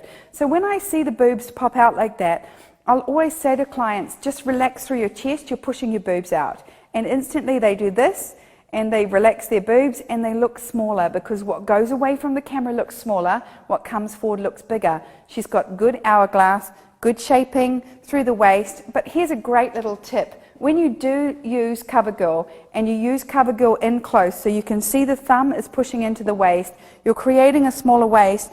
In Photoshop, remove this little triangle here, because you've created a new waist, and you now no longer need that excess. That excess is the squeezed in part when you've got your hands here. So you could just Photoshop that out, and you've trimmed and tapered her waist right down. So other than that, it's a good standard CoverGirl shot. Watch the crop on the head, because it's coming in a little bit too tight. We don't want to crop our number 3, which is belly button to the top of the head, in the hairline. That's a number 1 on the hairline up to here, and then we go 2, and then we go 3, which I'm going to post on my blog tomorrow. About CoverGirl hands, she said, I've had a hard time with extra curvy girls getting their hands on hips and them not being able to curve the hands due to the lack of flexibility. Thumbs in particular end up digging into the waist. Okay. So that's what, is the Photoshop really the answer for that? Photoshop is the only answer to this. What you're doing is you're creating a little bit of a faux here. So what you're doing here is the hands come up to the waistline out here. If you shoot it out here, I've got no waist. It's not going to look like I've got a tapered waist. If I bring my hands into here, often people roll forward with their shoulders and elbows. You don't want that, because it looks like a, front row or a linebacker. It comes forward. So what we want to do is keep the elbows back, but just bring the hands to the front more. So you're creating that faux waist. Ultimately, what happens when they tip forward or push their booty back is you get some excess here, which is exactly what's happening here, and you simply can trim that out in Photoshop. Remember, you're not making her look a lot slimmer. She's projecting her chin forward. She's got a good shoulder line. She's going to look long in the neck. Her hair looks great. All you're doing is tapering her waist at the bottom of the image. So it really works. Anything else in there? No, I think we're good. Okay, cool. So my next shot here, she's got more back than she's got boob. It's unfortunate because the background in the shot is really beautiful. This is a big faux pas. It's a good shot, and you've got good connection in the eyes. There could be a little bit more in the expression in the mouth. You've got a good shot in the eyes, but what disappoints me about this shot is I've lost her breast line, and her arm looks thicker. So if you had changed two things, one of them is she could have tilted forward and then brought her hand back, and that would have pushed her into the frame, which is your negative space here, which is beautiful. You've nailed the focus, and you've nailed the background. The one thing I don't like, and it's a big no-no with here, is they've done a spiral loose ribbon curl, and they've left it. Your makeup artist has left it. I really like to see that pulled through. that is a really 10 years ago curling hair, and it's going to date this image. So pull it through. We're into the big soft curl right now. It's about creating the curl and then brushing it through messy, giving it a bit of volume through there, but brushing the actual ribbon out of it. Because I know she's got very thick, unruly hair. She has naturally curly hair. It's a lot like mine. But just kind of, for your stylist, that is. But I'm criticizing styling here, which is really not in the photography realm, but in the glamour realm, it's definitely going to date an image. I just feel like you're so close with this image, I would just like to see a little bit more boob than back. And all you have to do is tilt forward, nice straight position forward, working that front shoulder and bringing that arm back so that the thick arm is not so dominant at the top. Chin, shoulder, hands, hourglass, body language. Okay, we don't really have any hands, we don't have hourglass, but what we do have is a really good asymmetry.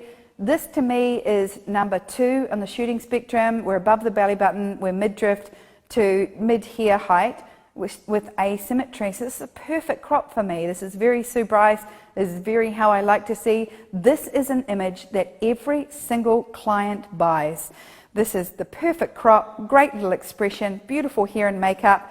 It's one of those shots that it is bordering on being a little bit overcropped to the right, which means if you came in on the left crop to fix it, you would be going up to a number 2 in the cropping and the composition. But it's right where I want to see. It's perfect for advertising. I would be able to extend this background to a nice blue mauve and put a voucher in there. I'd be able to use this. You know, it's really perfect in terms of standard beauty magazine style portraiture, because it's a little bit more of a contemporary crop than contemporary portraits, but it's definitely along the lines of what my clients always buy.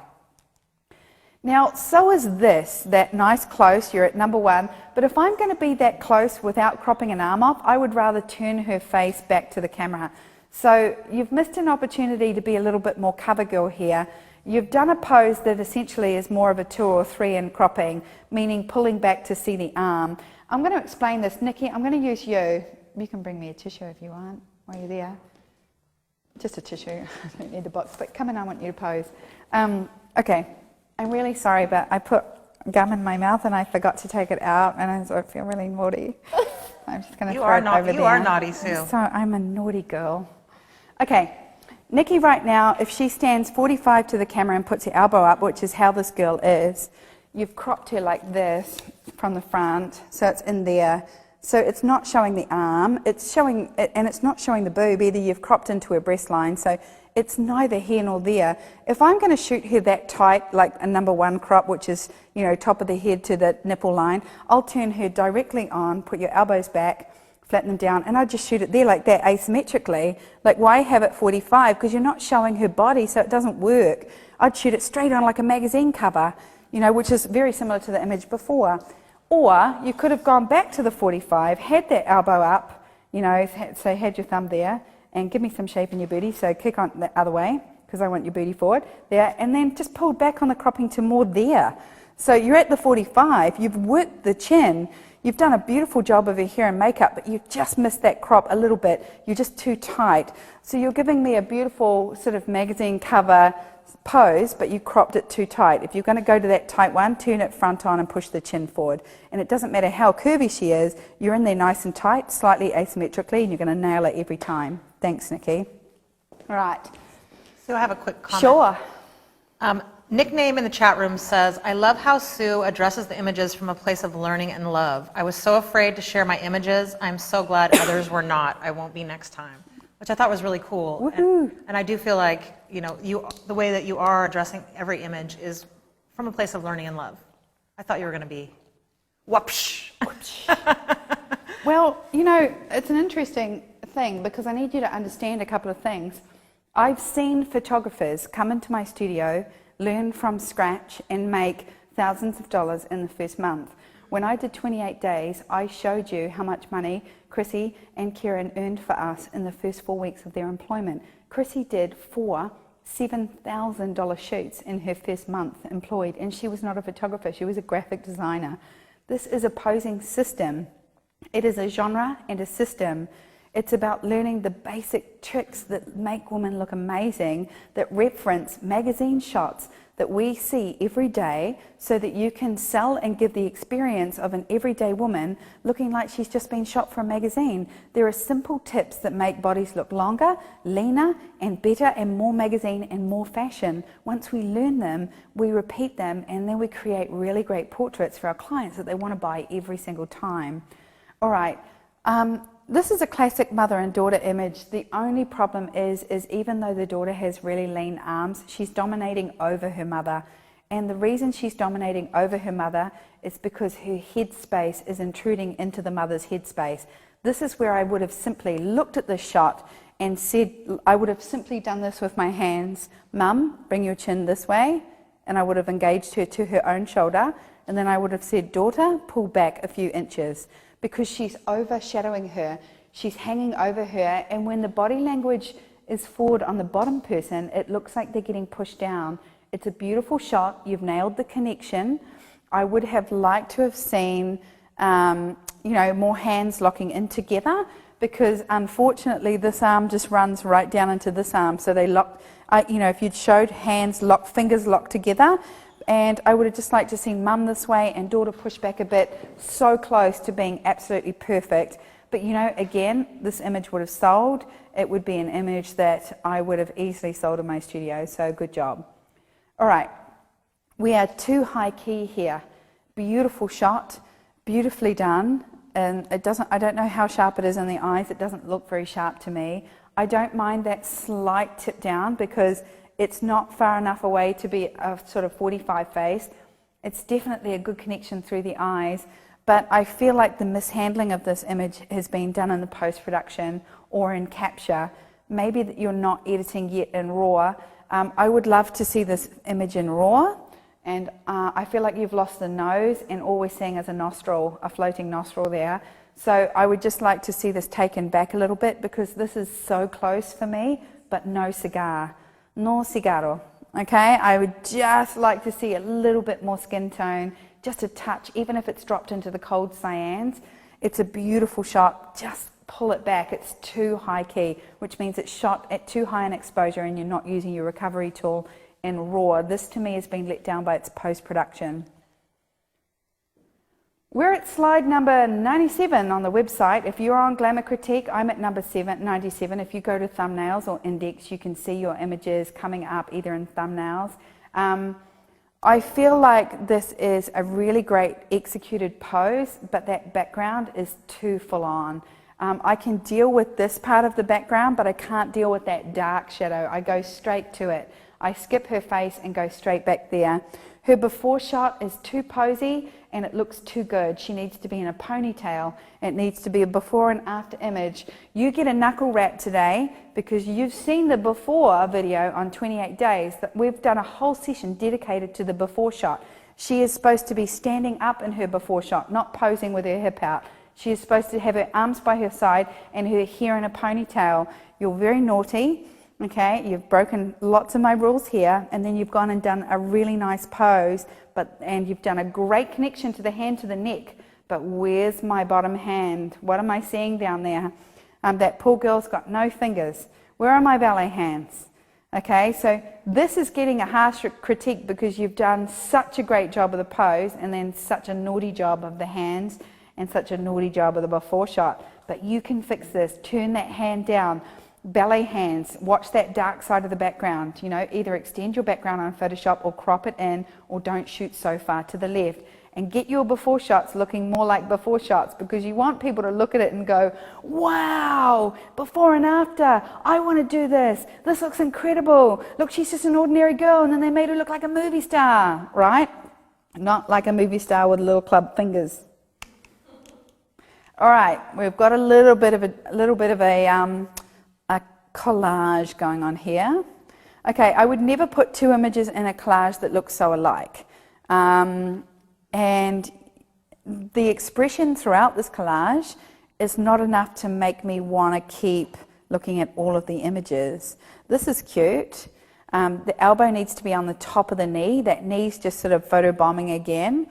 We can't have a floating elbow here, okay? No hands on knees because we don't want little short forearms. So this is actually lit really well and shot really well. I just feel like all of the posing is too controlled. It's all in here. Okay, I want you to lengthen her body.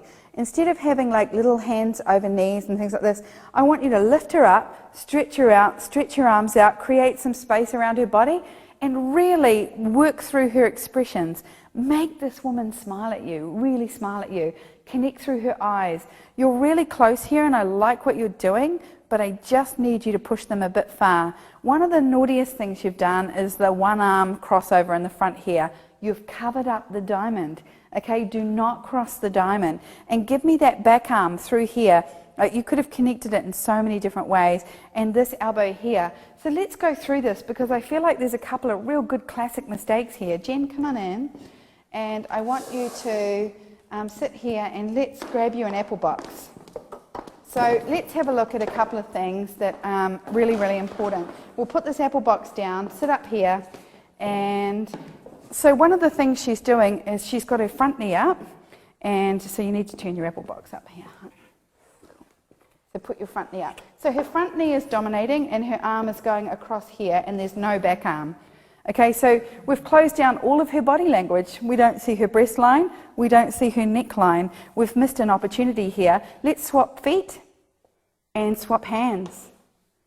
There it is. Now we've opened up all of her décolletage. Stay this way though. And go right up onto your toe.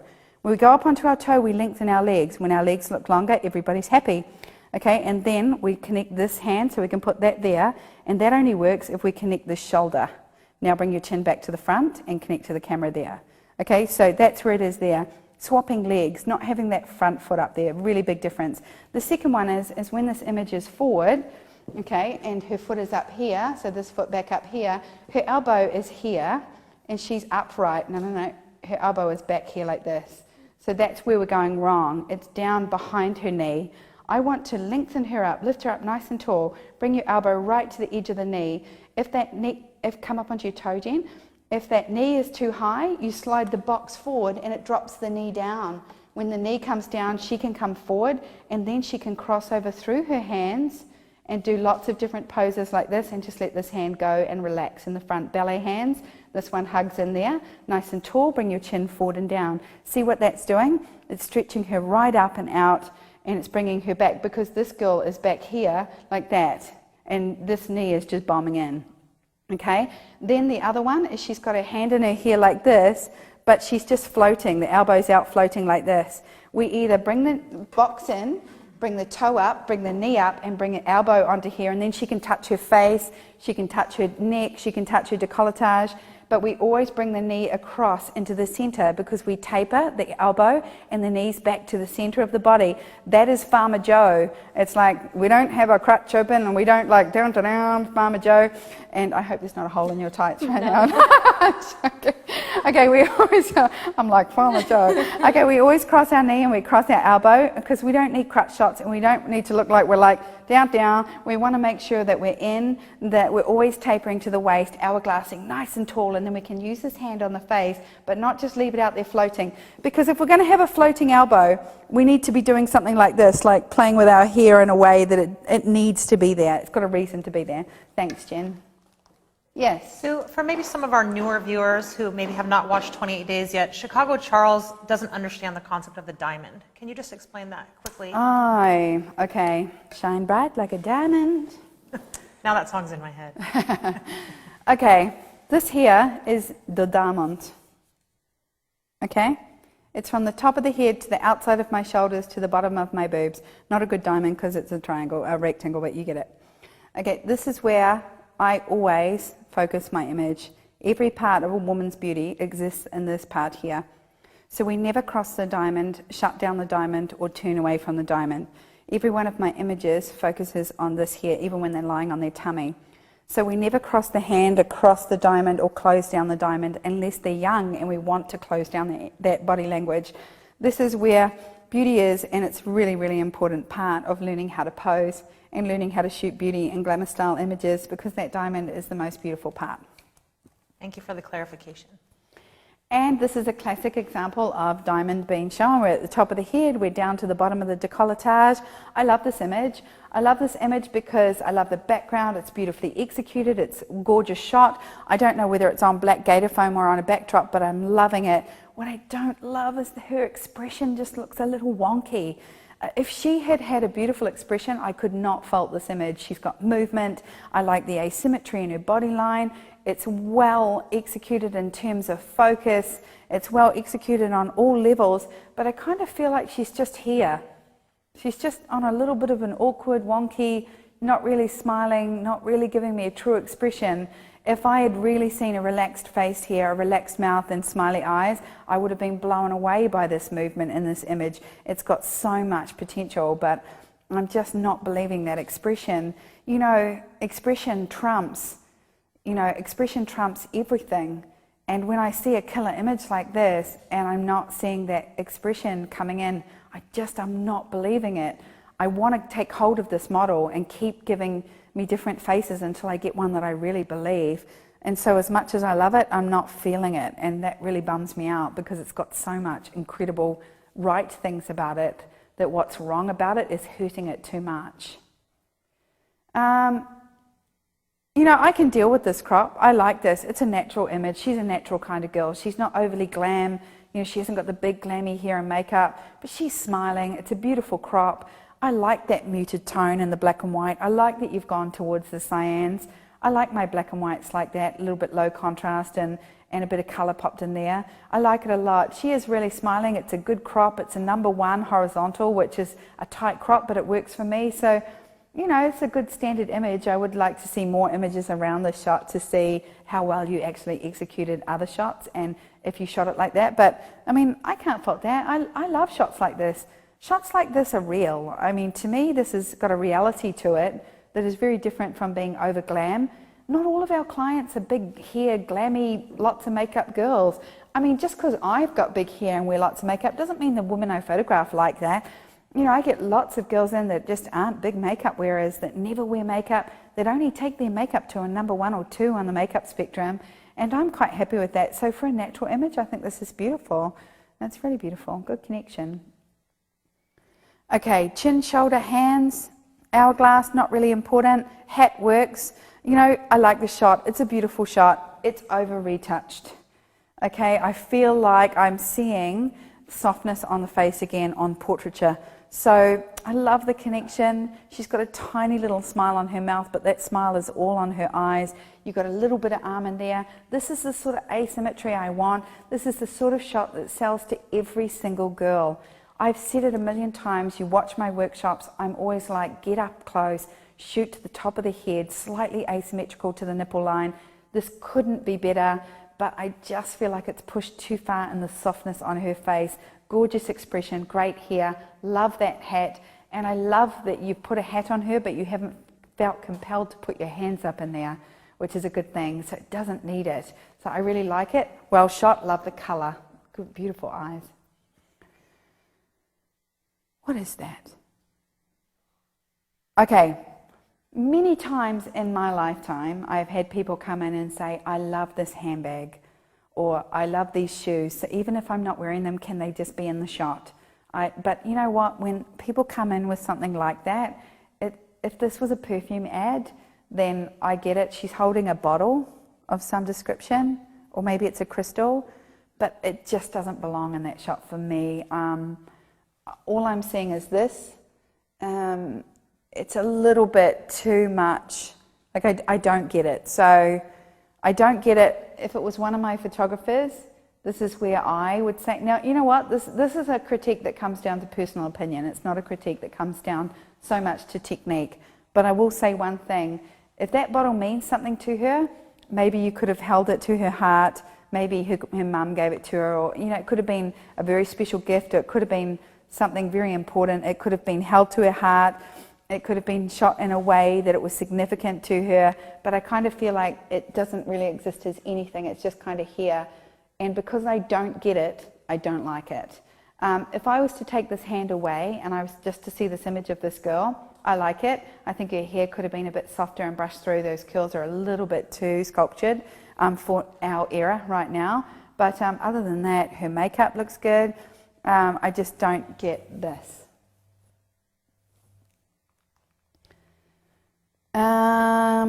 Beautiful shot. It's a little bit too in the center for me, which means there's no fashion crop. This sits just inside 1, 2, 3, 4, 5. Let's go through that again. Jen, come on up. So, okay, let's make this really, really clear. Number one for me is that crop where I shoot the top of the head, or sort of the top of the hairline, to just sort of, I'll pull out to here, so just sort of on the boob line, okay? It's that number one. If I'm going to go that close, I don't want it to look like a passport photo, so I'm going to drop it down and then slightly asymmetrical. Okay, then number two is I go a little higher on the head and I pull back to about mid, just underneath the breast line. Then I can see where the waist starts tapering. This shot here is neither, because it's sort of sitting in that mid zone, but it's got lots of room at the top of the head and it's cropping into the right arm. You would have done better to straighten her directly up to the camera, put this hand up like hers. So your left hand is up, sorry, yeah, and elbow. You would have been better to shoot her directly there, or even there with the space that way. But because she's working this shoulder, it's more like a double negative. So what's happening is you're working the hand and you're working the shoulder. You should have done one or the other. So she should have either had this hand down, left hand down, and worked the shoulder, or she should have been straight with working the hand. But she doesn't need to do both. And the crop's just a little bit high. So if you crop the top of this image, you can do it on Photoshop and drop it down a little wee bit, then you'll be right on a more fashion crop. Okay? Thanks.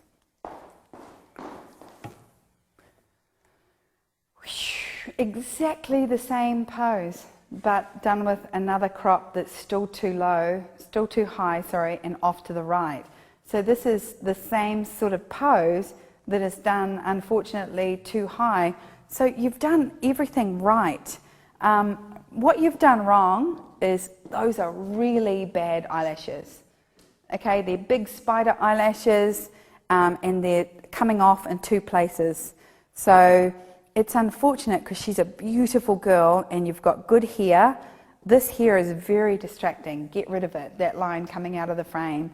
You've absolutely nailed her face, her connection to her shoulder and her hand, but that is a bad crop. So unfortunately what you've got right is negated by what you've got wrong. There's also a softness to it in terms of being black and white that is not black or white. So it's sitting in that low contrast range, which is not helping her. It needs to either be punchier or you need to pull back more. I would love for that shoulder to have been in. I would have loved to have seen this image pulled back again. And if you didn't style the makeup, unfortunately those lashes can be fixed on Photoshop, because when eyelashes start to tip up like that, you can hit that little bit there and clone it out, and you can take off that outside eyelashes so they're not so Daisy the cow. Because those Daisy the cow eyelashes that splay out like that look horrible up close, but really close with the body language, good expression, tiny little smile on the eyes, the face angle to the camera is good, it's just cropped too high and to the right. All right, our hands is where we look, and what I'm looking at is the bottom of this image. Okay, it's lit very hot in the front of the arms and not back to the face. There's a big dark shadow coming in on her right hand side, which makes her look dark under the right, which doesn't look good. So it's getting hit with either a softbox or too much light on the right, and if that's natural light, then what you needed to do was drop the hands down, drop the knees down, which would have dropped her shoulders down, and you haven't got a good reflector in here because I can't see the reflector. I can see a little bit of reflector in this eye, and the catch light's either coming from a softbox or a window, but that hard shadow there ruins this. You need to flatten this down by bringing in a better reflector, dropping those knees down, dropping those hands down, so that I stop looking at her hands in the front and I look at her face. Now she's got great wristbands on, so if you'd brought her knees down like we just did with Jen, brought her elbows up into the frame, you could have included the bracelets, because the styling of this image is beautiful. Her hair and makeup's gorgeous. I love the hairpiece and I love the bracelets, but because they're out of focus and they're dominating the shot, they look like her hands are tied together. So it's very distracting and it's taking away from her face. So I would have just played a little bit more with sliding the feet forward, bringing those hands down, bringing the hands up into frame, flattening out that light just a little wee bit more. You know, this is a classic mother and daughter shot. It's an easy buy. This is what they come in and they buy. Their shoulders are slightly working. Daughters is working a bit more than mums, but that's okay. Mum's got a nice tip. They've got a good connection. Their hair and makeup looks good. It's well shot, well exposed. You know, this is another shot for me that's really stock standard. It's the sort of standard I would expect my photographers to be turning out on every day. Beautiful portrait of a mother and daughter. Not something I'm going to go and put on the wall. Not particularly something that's going to make me go, wow, but definitely something worth selling. And, you know, this is the sort of image that a mum buys of her and her beautiful daughter, and they look alike, and mum looks fantastic. Would be great to see a before and after of these girls. Well done. Chin, shoulder, hands, hourglass. I love seeing older women photographed, and I love it when the older women have got a little bit of kick and a little bit of spunk like this, so this really works for me. I mean, this is great. I want to see more older women in all of your advertising. I feel like you could have softened the puppet line on her mouth. So the puppet lines are the vertical lines that come down from the mouth, making sure we remove the frown and the puppets a little wee bit, or at least softening them, because those are horrible aging lines. But everything else, crow's feet and all the other lines, they belong on her age group. I feel like you could have softened the highlight on her face a little bit more and flattered her a bit more, but what you're winning for in here is you've done a young pose. She's working her shoulder, she's working her chin, she looks cute, she looks like she's got lots of energy. So I just would have liked to have seen you flatter her a little bit more, and I don't know if she wears her makeup like this every day, but her eye makeup is quite heavy for her age group, so be careful if she wasn't, if that isn't her normal hair and makeup, because I think a lot of women her age might be, oh, I'm very made up. But other than that, I really like it. You've got good drop away, good control, and good crop. All right, I do crop close into the head like that, but I never, ever crop into the chin. So this is a crop that's just over crop for me if you pull back a little bit more. But what I want to see is more punch in this image. I want to see more contrast. The guys don't need the reflector, but in taking away their reflector, you definitely make their face look more masculine, but you also have made this line and this line here very dark. So just be careful that you're not creating a big dark circle under the eye. You can drop their face and make them look stronger, but just make sure it's not making the eye bag look dark. Question about men from Tough Toodle. Do you instruct men to smile with their eyes? I tried to do a shoot of my hubby yesterday, and he has either big cheesy grin or mug shot. How do I get connection with men?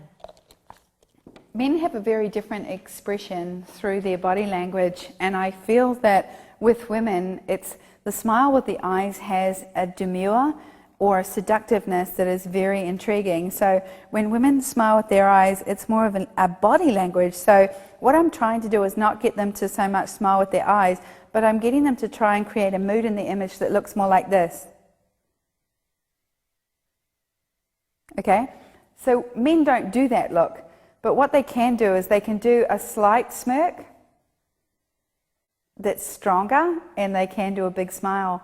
But what I love about the straight expression with men, when they don't have that expression, when they're just looking strong and they're straight onto the camera and they do have that strong look, I think they look sexy. So it's a very different vibe. But what you're doing is trying to create body language. Okay, this is a very well executed curvy girl shot. I would have thought you were brilliant if you'd pulled back one step and just given me a little bit more space to the left. I'm more interested in slimming her down than having her purple shirt fill the frame. I feel like if you'd pulled back just a touch, then she would have gone out of frame to the right-hand side, and it would have given me more black on the left-hand side, which would have slimmed her down.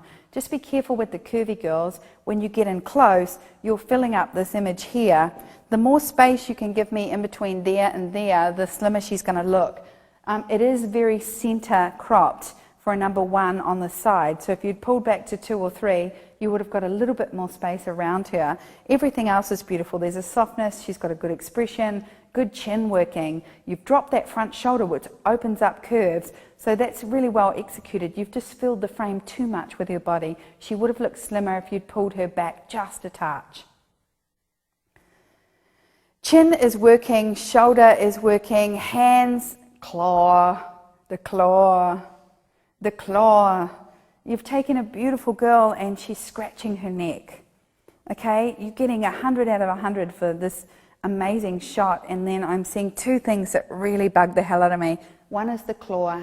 if you'd softened that hand or taken it down, I would love where you've gone with this. The hair flying is perfect, there's good drop away, I like her outfit, and that shadow on her boob line and the shadow on the wall tells me there was too much directional light in the room. So whether that's coming from a softbox or a window, there is too much direction and not enough bounce. Remember, we are flattening out beauty images like a beauty dish. The idea is to flatter the face as best you can. Everything about that works, but that claw, naughty, naughty. All right, so this is a classic shot. This is so close to being beautiful. Sadly, I can see between her legs, and that's where I look.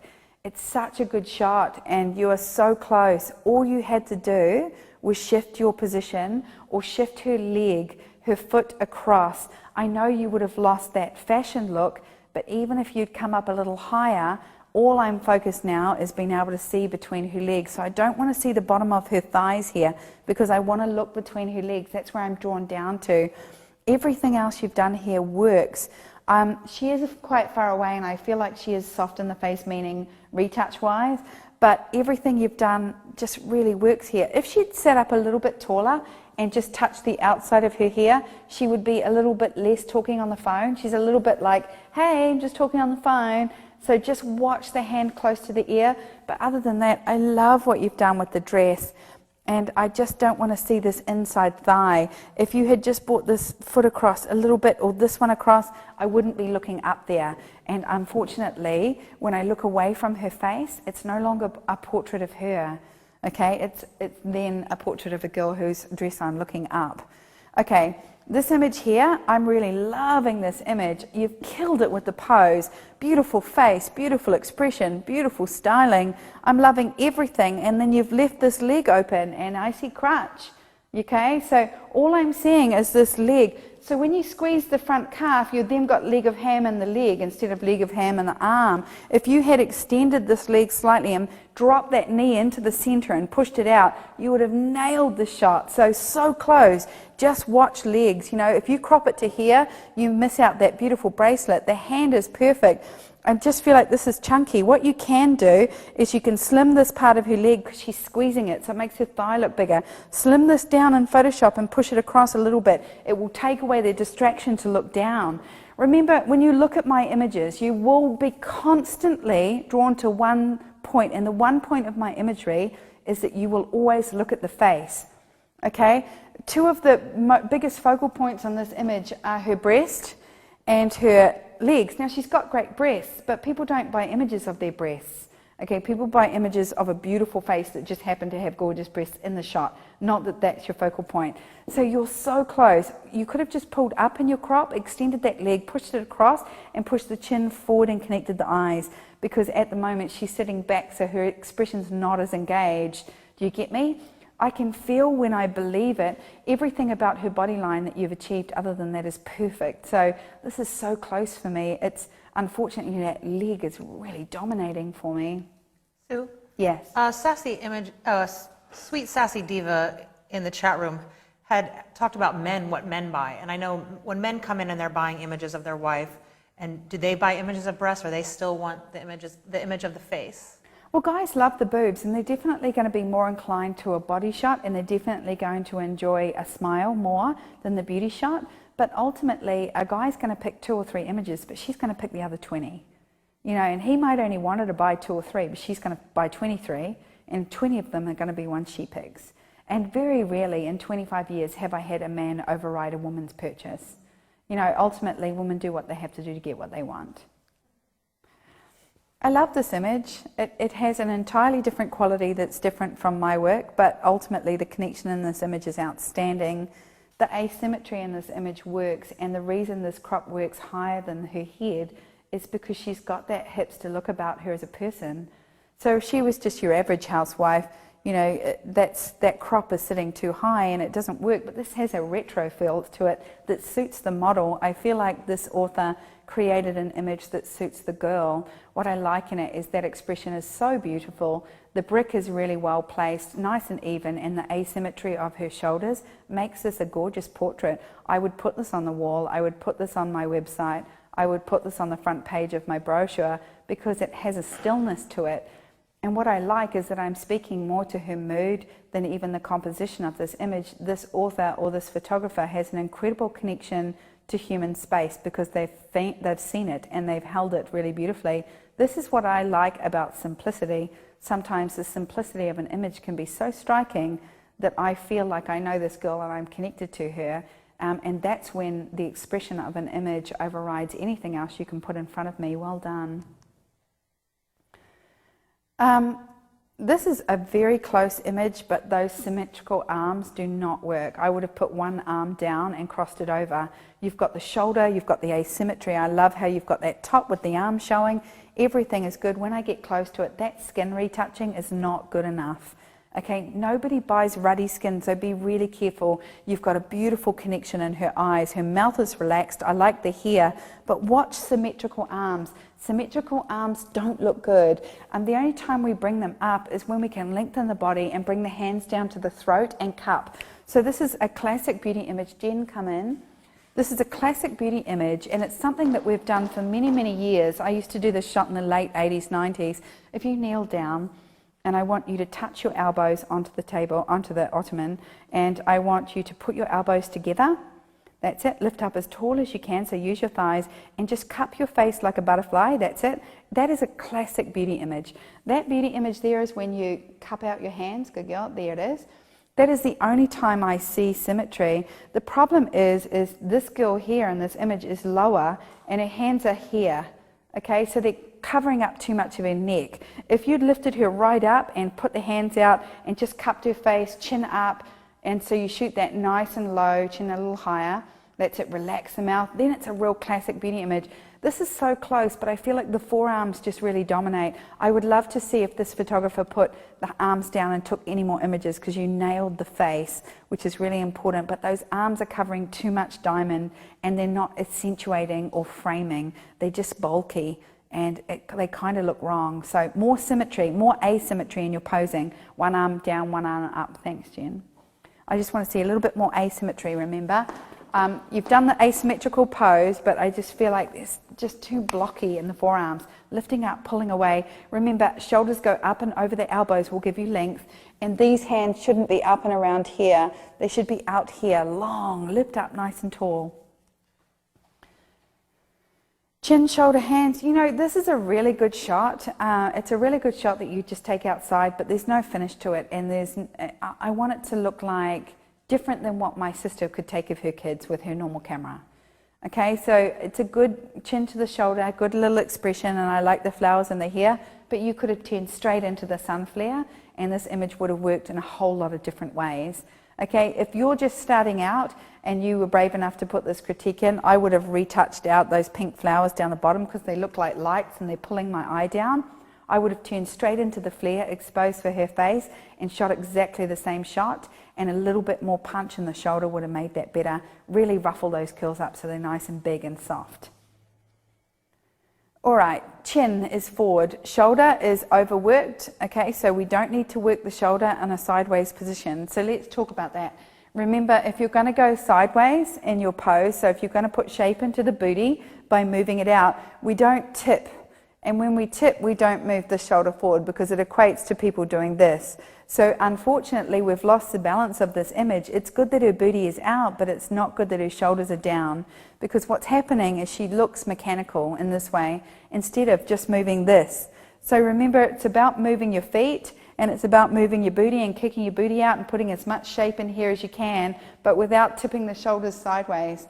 I love the dress, I love the styling. There's too much retouching on the face from what I'm seeing, because I can still see her tan line, but I can see the softening on it. So I want to bring her hair forward maybe to just block this out a little bit more. But you know, the shot nearly works, but I just feel like if this was the best of the series you took and they weren't better than this, then I would be disappointed. She is a tiny girl. I know how bodies translate in camera. This girl is tiny, but you've made her look thick-waisted because her hands are on the outside of her waist. Bring them in and just don't tip her off. This would have been beautiful straight up and down. And I typically don't blow straight to here. Bring it forward and just have it framing her face. so close, but I just watch that tip. It really ruins the shot. It ruins the body language for me. And that waist is really important. I never want a girl, particularly not a lean body like that, to feel like she's thick through the center. All right. This works for a lot of reasons. I like where you're going. I definitely would have turned her hips away a little wee bit more, just for more shape. But this is your classic shot. The only thing I'd really do is, it's not a crack up laugh, which you do in lingerie, and it's not a sexy face. It's kind of a casual portrait face, but in underwear. So just a suggestion, when you're in underwear, you kind of have to do the, look, I'm in underwear pose, or you kind of have to do that cheeky laughing, my boyfriend's going to love this pose, but you don't kind of do the classic family portrait in jeans shot. You know what I mean? I'm feeling the pose, I'm believing her body, I believe her hands. You've done a good job. Oh, this hand's a bit blocky, but I believe it. It's good. I love the hourglass. You've done a beautiful job of the chin forward. And then you've given her a classic mumsy smile. Just like, hey, we're having a family portrait. I just happen to be in suspenders.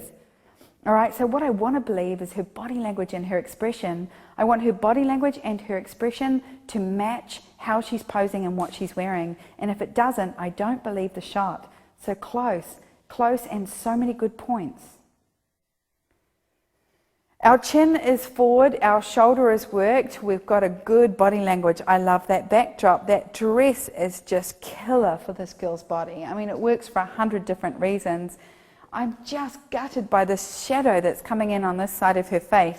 You could have picked that up a little bit more up on Photoshop, but everything else you've nailed here. You're at a number 5 in the composition, meaning you're at the top of the head, right down to above the knee. That's as far as I go for a full body. Good job, but I just want to see a little wee bit more light to her face. You've done a beautiful job of capturing the whole body and the whole image, but now I want to see no shadow on her face. Sue, let's talk a little bit more about light. Marianne Sabrir had asked, can you talk about too much directional light? Some of my images have shadows and I'm not sure how to flatten the light. And I just like to say, from working with you, I thought I needed so much more light than I ever needed. So how do you flatten the light? Okay, so when you have directional light, the only way you're going to get a soft beauty dish look, either from a window or from even a softbox, is to have a countering reflector or a countering light on this side, which will flatten it down. So what I'm not seeing here is her hair. There quite possibly could have been a really good reflector in here because there's lots of light on her arm that's away from the light. But because her hair is like cutting down, it's actually stopping the reflected light. You have two choices. You either pull her hair back a little wee bit so it's not locking into the face so much. And Nikki, come here. You've got a perfect sweep today.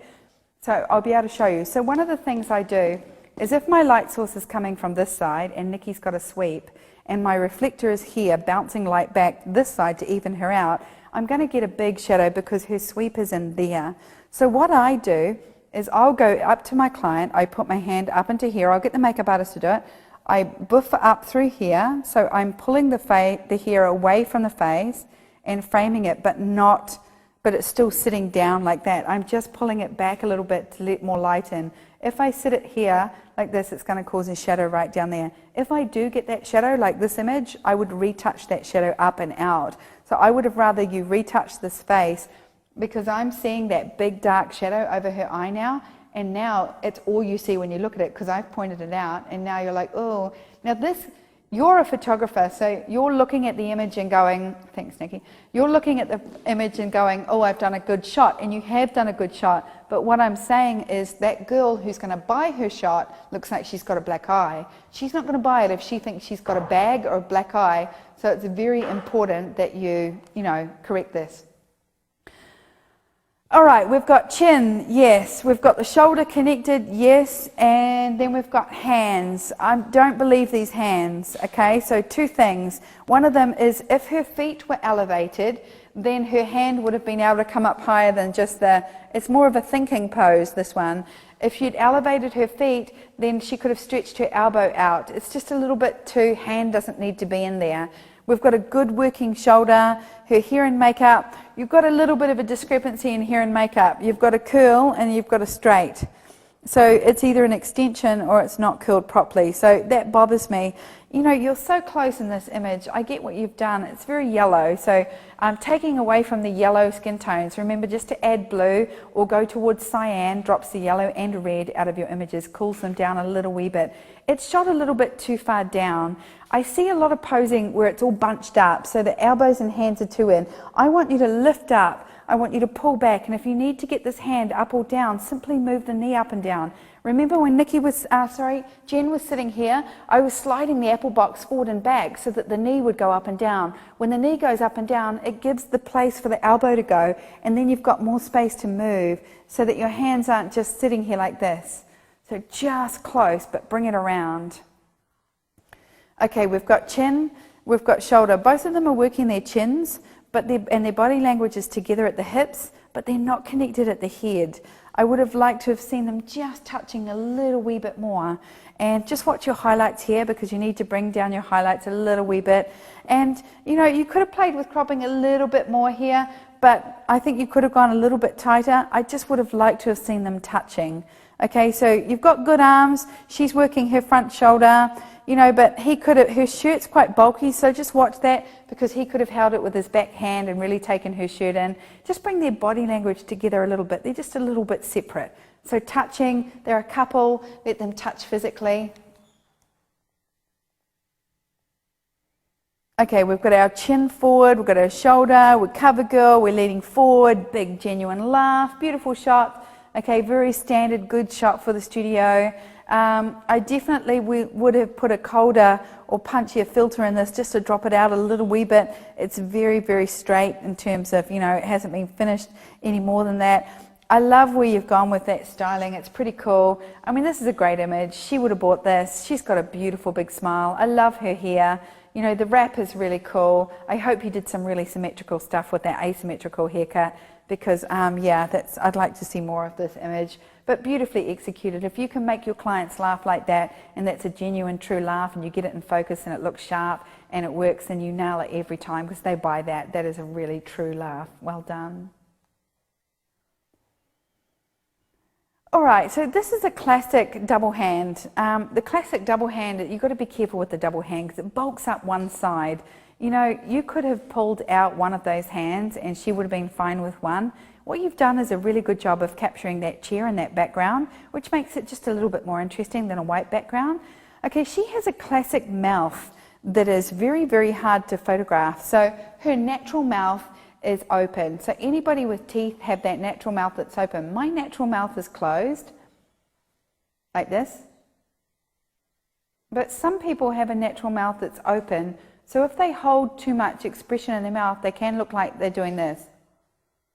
So you just have to watch that mouth and either make her smile or bring it together. When you have a natural mouth like that, you've got to really relax them, because I can still see a bit of tension in this mouth. But props for the way you've composed that, and just that double hand is too much, but really good for elbows in. See how it's tapering down through her waist, and I like that horizontal crop, and I like the chair. Okay, classic cover girl with 3 naughty rules. One of them is that hands are not on cover girl, so you've given her a thicker waist than needs to be, so her hands need to come into cover girl. And number 2 is her chin is up when it should be forward and down. There's a light source coming from a hair light or a side light, but I want to see a better reflector on this side to light her up. And I've got a very red chest here, which nobody likes. You're going to have to drop that out. You can either layer mask and drop down with a cool tone, or desaturate and add yellow, which actually works in dropping the red out, and it just evens up. That's just a basic Photoshop move. What I do love about it is, yes, she's smiling and she's well connected, but that chin has got to come up. Look, this curvy girl is beautiful, and you've not given her a waist and you've not given her a chin. And you could have really just nailed this by simply bringing her hands in to cover girl a little bit more, pushing her chin forward, dropping it down, and then smiling. And the hair blow always works for me. Love that blowing hair. All right, chin, shoulder, hands. The chin goes towards the shoulder, and her eyes are doing exactly what I love, looking down her own body line. Her hand is very dominant in the front, but it works because I really like the idea that it's buried in her hair. I love that earring, I love the bra. It all works for me. Just be a little bit careful that you're not shooting too front on, because it makes her upper body look big and she's got a thigh poking out instead of a waistline. Or is that her waist and that's her underwear line? I actually feel like that might be her bra.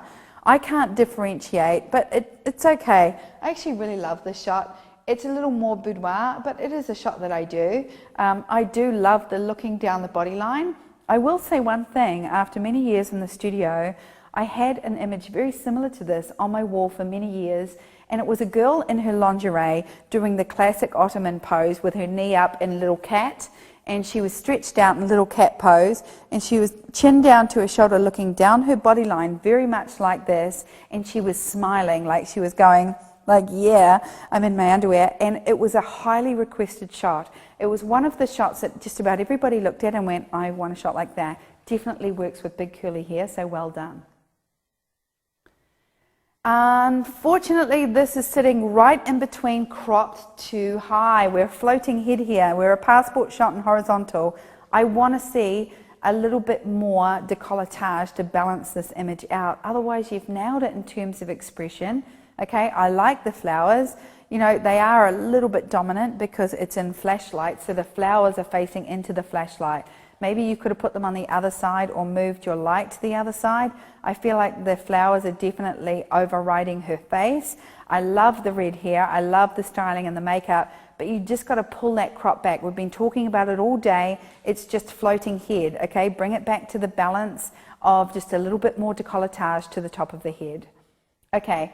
It's a mother and daughter shot, and that's, okay, this is why this is not going to work for me. For starters, the girl is a floating head and she's down on the bottom half of the image. Mum could have been at the top of the image and she could have had a little bit more shoulder. I would have moved the girl up so that they were almost cheek to cheek, or I would have had the daughter's eyes around nose level, but she's sitting in the nook of her breast, which would be really good if she was 4 years old, but she's a teenager, if not older, so she doesn't need to be on mum's boob. She's too low, it's cropped too high.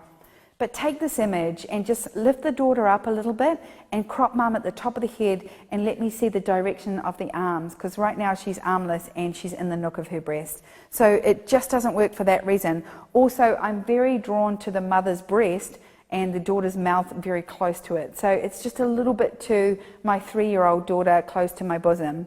Okay, lift it up, make it a little bit more fashion. Don't shoot down on people, shoot just below the eye line. You're shooting way down on the daughter and you're shooting down on the mum's eye line, I can see that. So just coming down on your eye line, lifting mum up, head up, straightening her out, putting her at the top of the frame, lifting the daughter up, pull back just a little bit more, show me where arms are going. Chin, shoulder, hands. Because it's a white image, I'm not sure if this is cropped square or horizontal. If it's horizontal, I'm going to give you 20 points because I think it's fantastic crop. I love blondes and white, and I love white on white. It is the cleanest thing for shooting blondes, and I will always do it if they bring in white. Beautiful shot, great connection, pretty girl. You've put her elbows in, you've made a white shirt that would traditionally look blocky, look really beautiful, but it works because she's a beautiful girl. Okay, if she wasn't so gorgeous looking in her face and hair, that white shirt would have done nothing for a more average looking girl, so just be careful there.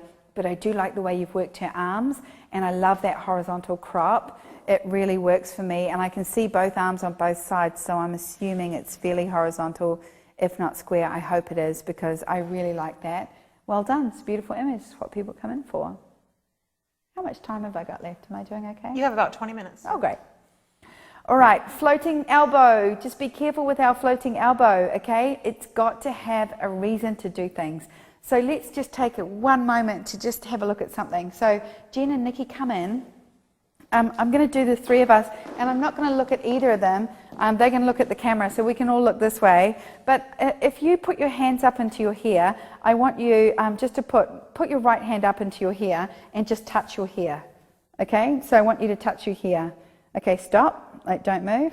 All right, so did we all do the same thing? We all touched our hair? Okay, all of us have our elbow pointing forward. Okay, none of us have our elbow out to the side like this, because that doesn't look real, the elbow out here. Okay, all of us went straight away, touched our hair up, elbow towards the camera.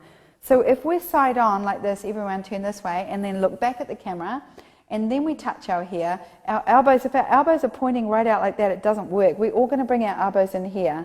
Okay, so touch your hair and just touch it normally the way, Okay, so there it is. So straight away, as soon as you see it, you then need to get them to relax into it and then touch their hair. Okay, so if she sticks her elbow out like that, which is what this is doing, then get her to put her hands up into her hair. That's it, and bring this elbow in. Because I just feel like when the elbow's out like that, it just looks like this. Okay, it just sits out there and it's Barbie elbow, and it's just kind of like my hands move like this, and that's how I touch my hair. So I love this shot. It's beautifully styled. There is no connection between her shoulder and her elbow, shoulder and her chin, and there's no connection between that hand and her hair.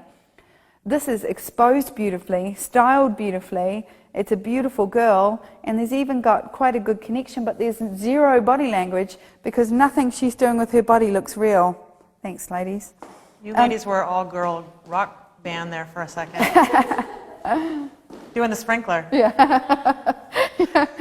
I don't even know how to do that. What is that? Sure you do, Sue. Sure you do. All right, so that to me is this. You've taken a beautiful shot and a beautiful girl and you've just given her a dead pose. And it's a shame because this is one of my favorite styled shots here. The color in it is magnificent. The girl is magnificent. But I don't believe you. I don't believe this pose. I want to believe this pose. Do not pose girls for me like this. Okay, I want to believe that she's the most beautiful girl in the world. And she feels fabulous and looks fabulous. And I want to believe that she's doing it. I want to believe it. I want to believe that it's body language, not our pose. Chin, shoulder, hands. Chin is perfect, shoulder is working, you've got this little gap. This is very interesting when you have a super lean body like this, she doesn't have to move far. There's a good gap between her arm and her waistline. I love the outfit, I love how it's shot. It looks quite directional on the screen, but on the screen it looks good. This is great. I mean, it's a beautiful little shot, and I would love to have seen it in a sequence with other images. I would like to see a little bit more filtering just to push this into more of a pro-looking shot, but I love it. I like what it does. I like what it says, and I think she looks cute, and I love the styling. Well done. All right. I love this in terms of body shape, asymmetry. I love the way it's cropped. It is not sharp, and if it is sharp, I apologize, but I cannot see any sharpness in this image. I like what she's doing. I like the outfit she's wearing. It looks cool. Her hair's styled good. You could brush out these curls. This is a classic girl with extensions. Okay, their curls break up. So what you've got to do is keep brushing them nice and soft and nice and big. But I can't see one point of focus here. I feel like it has a softening on it or a diffuse glow or maybe even Gaussian blur. Take it off. Make your images sharp and gorgeous. You're working that pose. Anybody that can work their hips and body like that, she's got asymmetry in her shoulders, she's got asymmetry, 10 points for the pose, but for the print finishing, I'm going to knock it right down because it's just too fluffy and too fuzzy and it's just not quite there, but you are so close here. Just watch you're not over softening your images. It looks wrong and we don't like it. Oh, I love this. Okay, she's a beautiful girl, and she's beautifully styled. So I'm drawn to this image because it's magnificent in this styling sense. Not many of my clients come in with outfits like this or flowers like this, so whoever's gone to this effort has either styled this or they've been styled so beautifully. But what is she leaning on? You're breaking my heart, because this would be one of those shots that if one of my photographers said to me, oh, look what I shot, I would actually reach out and just open hand slap them across the face. Because I feel like you've given me 100 out of 100 and then you've given me a fake leaning pose. I love her hand on her face. I love that her elbow is cutting into her line, that you can just see the breast line. I love the colors and the print finishing. But what the hell is she doing out here like this? You're breaking my heart. Honestly, I want to see more from the shoot. Beautifully, beautifully executed, but she shouldn't be leaning forward. Okay, she should be standing upright in exactly the same pose with her hip kicked out this way, and you would have just blown me away. So Nikki said note to self with the open hand slap comment. Yeah. Note to self. I remember that one. quick round 2. Yeah, I will beat you. No, it's like, that's how heartbroken I feel about this shot. I'm like, could this shot get better? Yes, it could. What the hell is she leaning forward for? You know, tell me something. I want you to think about a pose when you're posing somebody. There's a million different ways I could stand, even in this outfit, that would be magnificent, but never would I be talking to you at a bar, out on nothing, and be like this and going, hi, I'm incredibly beautiful right now, and I've got purple flowers in my hair, but, you know, I'm standing like this, by the way. I mean, it's wrong, and it's so right, and it's heartbreaking. So heartbreaking. Chin, shoulder, hands, excellent. Hourglass, yes, she's tapered. Asymmetry and composition, perfect. Hair and makeup, outstanding. Photoshop, 0. Killing me. Beautiful shot. Love to see this before and after. This woman here spends more money than anybody else I've ever seen. This woman here is who comes to you for the makeover. And they have executed this beautifully, but I feel like they have finished it poorly. A little bit more Photoshop, come on. You can leave those crow's feet in, just soften them down, but just a little bit more to her face, really accentuate her eyes. You would have popped up her eyes if you'd put a burn-in on her top underlid, on her wet line, a burn-in around her iris, and a little dodge just to make her eyes go pow, but everything about that is good. Seeing the scarf around her arm brings me to this question from Sparklehoof, who asks, can you suggest ways to pose women with larger arms? 28 days is all about arms. There's nothing in 20 days that doesn't discuss arms. Arms is one of the biggest things that I pose every single time I pose. Everything I pose is around arms. Pull them away from the body, lengthen them, and if you can't, then make them smaller on Photoshop. Which is just another reason, everyone, to purchase 28 Days to see all of those videos. And Sue really does cover the arms so well in those. It's all about the arms. A woman won't buy a shot if she doesn't like her arms. Like this shot here, she wouldn't buy this shot because of her arms. Okay, other than the fact that she's kind of leaning on a camera bag, it's the arms that kill this for me. So when the arm is too blocked up like that, it's because what she's leaning on is too high. And now if she had the photographer had come around a little bit more and lengthened that person by having a smaller thing to lean on, the camera bag or the suitcase doesn't really work. You could have found, you could have found somewhere to sit outside, another chair that would have worked, or a layer or stairs where she could have reclined more, stretched out her body, lengthened her body, because right now that elbow has got no triangle underneath it, so it looks big, and the legs look blocky, and it's stopping you from looking at her beautiful face. You've gotten so close in the hourglass, but what you've done is shot it too low and not extended her out enough to put some space around her body. As soon as you put triangles and space around her body, then you get more movement, you get more open in the body. All right. You know, actually, I really like this. I tell you why. This is a really classic shot for me because women always buy this series here. I feel like her hair is a little bit wiggy. Wiggy meaning it's coming onto her face too much, so it could have been pulled back on her face a little bit more. And I just want to talk to you about static movement. This pose here where I teach you about putting the arm behind the body, I want you to focus on this. She's on a diagonal like this, okay, which is what's wrong with this shot. If she was straight up and down and her hips were out, which would fill the frame, then it would work that her hand was behind. This is a classic model pose. It's when they interchange their arms. So they work the shoulder forward, which she's not doing. So she's just on a diagonal like this, which is close, but not quite. What I love about it is the tone of her dress, the blonde of her hair, the way it's been shot in the background works, but I just want to see a little bit more control in your body posing here to here. So this pose here, when you swap and do this change, is all about that hand going under and this hip going out. This hand can fall out, but it really has to be this sideways moment. So a lot of the time when I'm directing, I'm like, push it out and push that hip out. Now you'll see that in 28 Days a lot. When I shot Nicola and Sally, they're doing a lot of changeovers, a lot of elbows back, because I'm shaping from the front, which is that classic fashion style cover girl, with more body that really, really works.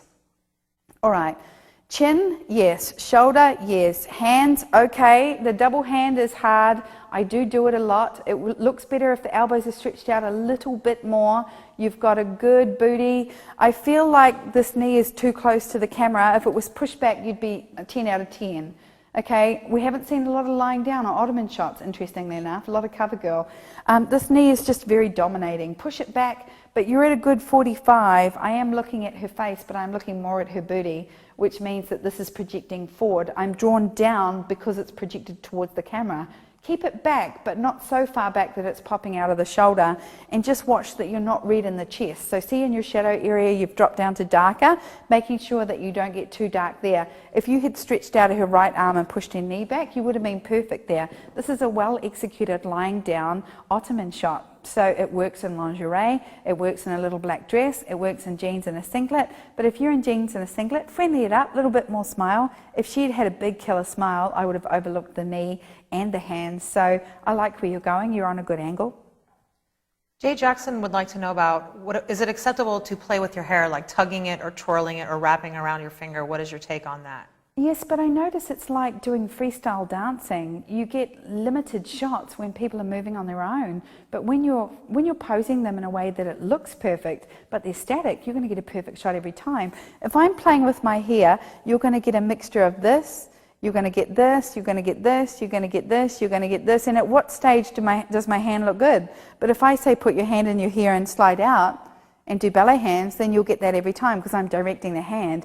And then I can take 10 good shots instead of hoping for one. Because what happens is you get this classic face shot where she's like going like this and she's doing this. Like she'll be pinching, or it'll be a fuzzy hand and you'll be like, no! And it's like you just ruined an epic shot because you were like, freestyle with that hand, baby, and just see how you go. And it's like, no, we don't tell hands to freestyle because hands, they try and take all the attention away from everybody. You just put hands, give them a job to do, watch them, keep telling and watch them because hands are so naughty, and keep coming back to her face every single time. Okay, chin is not engaged here. This is so close. I love the styling. I love the red lips. I love the black hat. I love the dotty dress. But I want you to look at this image and tell me the truth. Do you believe that this girl is doing this? Okay, because her expression does not match her pose. Now, her styling is beautiful. You've shot well into the backlight, but you need to straighten that head up, make it look more fashion, and either bring those hands down, straight down into cover girl, because it's so close, but I do not believe the shot. Now, I want you to look at it and tell me if you believe the shot, because I'm not believing the pose. But the way you've styled her and captured her, really good. If those hands weren't there, I would have believed it a lot more. If her hands had been straight down like this, I would have believed that little look on her face.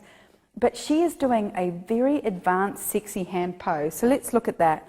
If you are going to put somebody in a position where they've got, because she's got a very neutral expression on her face. So she's not overtly sexy, she's cute. So she should have been about here, okay?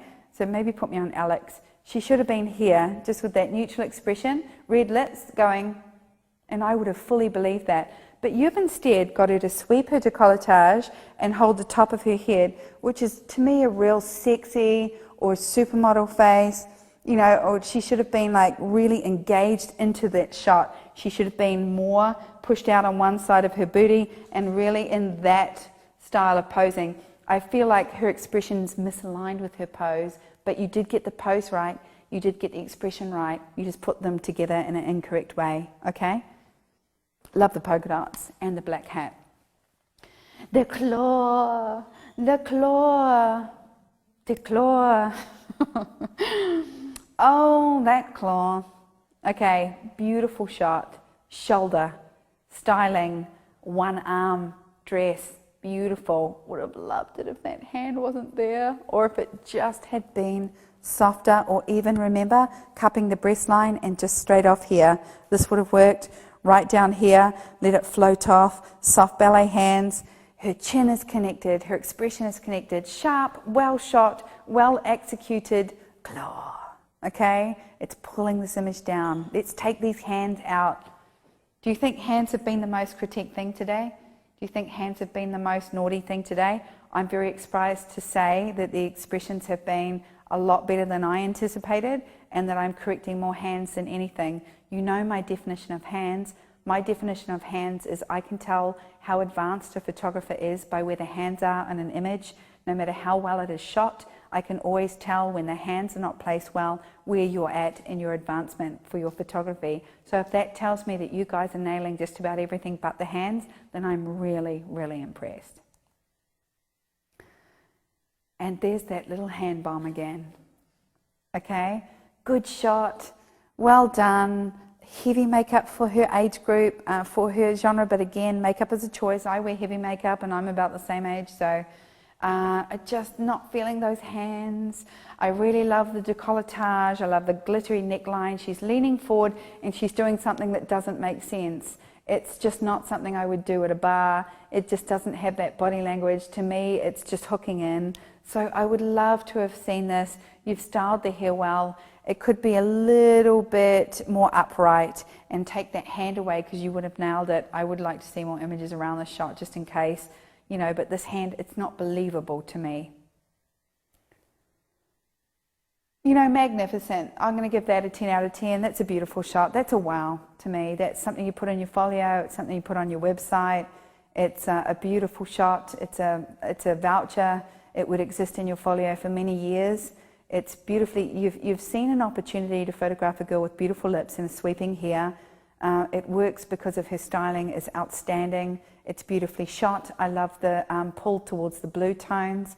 Very well executed, beautiful glamour shot, very contemporary, and I love it, really impressed with that. Okay, my standard issue again is there, the chin is forward, we've got asymmetry, our elbows are back, everything's working, and she's kind of just got an empty expression. To me, it's like you could have shot this in so many different ways. You've nailed it. I like the boob tube, and I like the shape of it. I like the contrast and everything.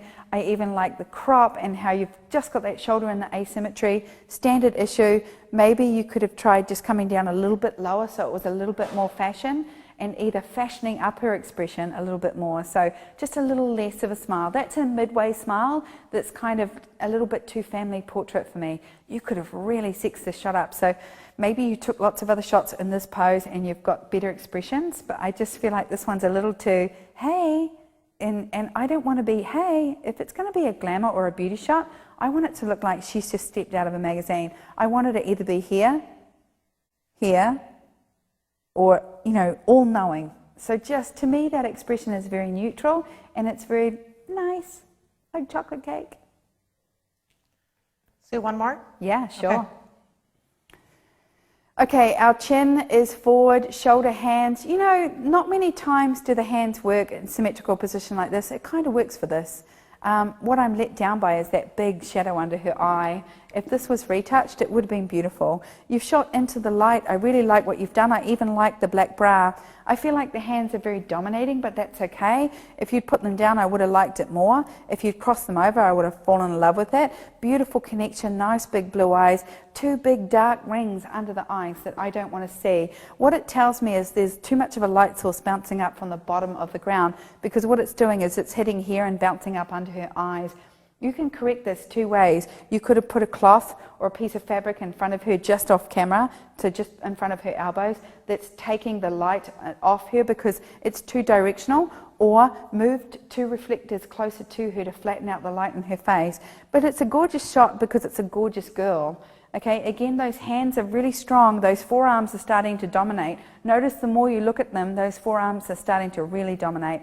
I really hope you took more shots and crossed over here and had maybe a little cat. Remember to extend the back arm, to take the front arm and put it across. This is a pose I do 100 times in 28 days.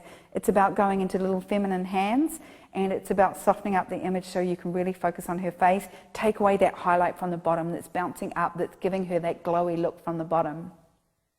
We're going to go to break. Carry on critiquing. I'm interested to see how many thousand critiques, if we've hit 10,000 yet. I hope you're enjoying critiquing the images on the website. Dustin, my dear friend Dustin, has built this website over the last 2 weeks so that you guys can critique the images, learn from what the general public, what everybody's saying. So put your friends and family on there. If you've got an image on there, you can get on and critique it. Enjoy that critique, because it's giving me the top 10. It's giving me a printout of the top 10, but it's also giving me the top 10 of each correction. So it's showing me the top 10 composition, it's showing me the top 10 hands, it's showing me the top 10 chin, shoulder, expression, and connection. So it's showing me the top 10 in every single one. And we had over 7,500 by the time I came back from lunch. So I'm really interested to see how many. So keep going on the critiques. And I've got I've got lots more images to get through. So I'll see you after the break. All right, everyone, and that is glamourcritique.com. So be sure to go to that URL and check it out. I wanted to let you know, Sue, that Qual's Photo said, this is better than listening to judges' comments at a print competition. Bryce's critiques are so valuable. So very cool. So everyone, we are going to take a 15-minute break, and I guess we do know what we're going to be doing when we come back from break. We're going to be critiquing more images. Sophia W. says, love this critiquing. This is such an amazing format, especially with so many and the list of ratings. It really helps clarify and reinforces things. Also, being able to see the photos online and up close really helps too. So that's very, very cool. All right, everyone, this course is included with 28 days. If you're not familiar with Sue Bryce's 28 days, let me tell you a little bit about that. That is 28 videos, actually 29 videos, 29 days. Sue covers connection. She covers her rules, shoulder, hands, hourglass. She covers posing, all the demographics, the 20s, the 30s, the 40s, women 50 plus. She covers couples. Basically, it's an all-inclusive workshop. The workshop is $299. If you buy it now, right now, it is only $199. So save $100. It is really just an incredible workshop. Can't say enough about it. Yeah, I'm kind of speechless when I think about this workshop. And I know a lot of you are too, because I see your comments in the chat room. And with that said, we're going to be back in 15 minutes, so we'll see you shortly.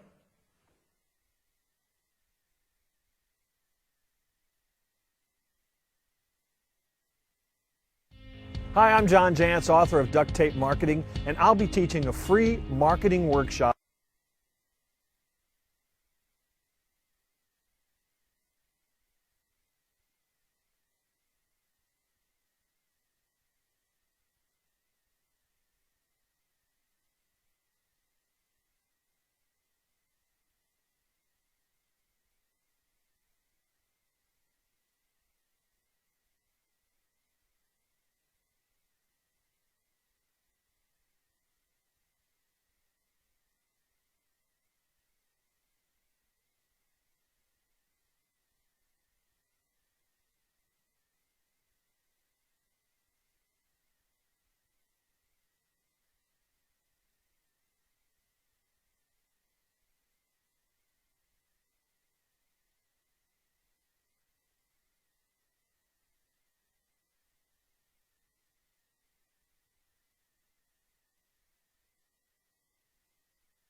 Hello and welcome back to Creative Live, everyone. This is 28 Days Critique with Sue Bryce.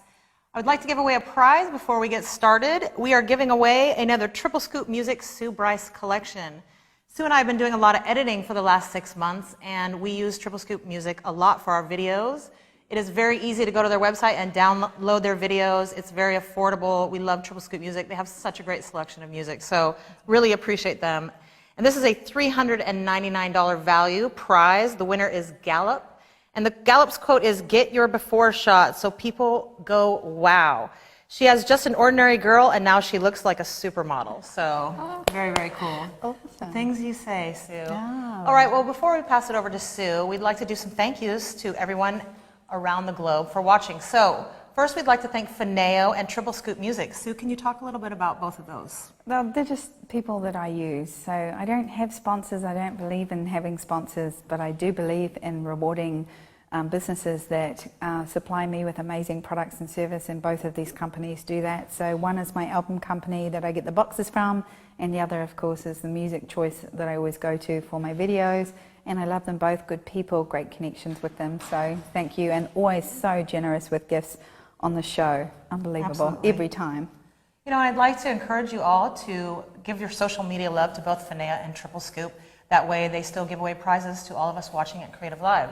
So please go tweet to Fineo, tweet to Triple Scoop Music, Send them a Facebook shout out. Just give them some social media love. That would be much appreciated. You remember, you forget the power of your social media love. I mean, sometimes we feel love and we think, oh, I should tweet out this person, or I should do that. You know, it's such a huge impact on our social media, and it bounces straight back to you, because every time you social media somebody else's company, people see you as well, and other people follow you. So those connections are always made.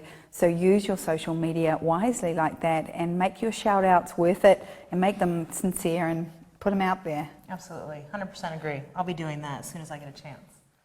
All right, we would love to thank the Creative Live audience, all of you people watching from around the globe. You know, we wouldn't be here without you. Here, or touching the face, but you've executed this beautifully. Beautiful girl, beautiful shot, you know, outstanding. You can't really fault that. Same with this one. I love this. Chin, shoulder, hands, hourglass body language connection. The arm looks too big, the elbow looks bony, the wrist looks bony, but I could have warped that in. I would have warped the back of her hand and arm in to take it out of the shot. Her eyes are dynamic. It's beautifully shot, nice and sharp, well exposed, good connection, tiny little smile in the eyes. Could have done a little bit more, but that's the sort of shot that you would blow up and put in your studio without doubt, and easily put in your folio. So well done. I would have just slimmed down that little wrist bone and just taken the back of the hand down just a tiny little bit, just bring it in, but good shot. All right, beautiful shot, beautiful girl, cropped too high. If you wanted to leave that space over her head, I would have just brought it down that arm line. I know you've got more, so show me more from the shoot. I feel like this is a shot that I would get from my retoucher that I have now got to play with. So I would drop a filter on this, put a lux on it, put a star sort of, you know, filter on this, and just make it dreamy and outdoorsy. I mean, it's a beautiful girl, beautiful styling. Just watch the 3 flowers are very stretched out, scrunch them all together and throw them in her hair. You know, don't just place them out there. Make it look like she was wearing them and it was whimsy and beautiful. And just watch the tip back. Again, what I did with Nikki when I sat her down before was her shoulder came forward, and everybody's natural reaction is to tip back here. So it does look good and whimsical when you've got the whole body and you are tipping back, but I'm always making sure I'm connecting the chin, because connecting the chin is a better body language than throwing the head back to here. So watching the head go back, but other than that, it's gorgeous. I just would like to see a little bit more Photoshop on that, just to make it great. And you obviously had an opportunity to shoot in light, and you're obviously in good light, so why didn't you find the sun flare? Tell me you found the sun flare in the shoot, because if you turned that girl into the sunlight with that hat, you would have just nailed that shot. You know, the difference is that's a really nice shot. And if that was my daughter, I'm sure I'd be happy to buy that. Grandma will buy it. Grandma will buy the smiling one. Dad will buy the smiling one as well. But the truth is that shot could have been, oh my God, beautiful. So just pushing it into the light, or bringing up that contrast a little bit, taking the contrast away a little bit on Photoshop, making it a little bit more garden whimsy would have been great.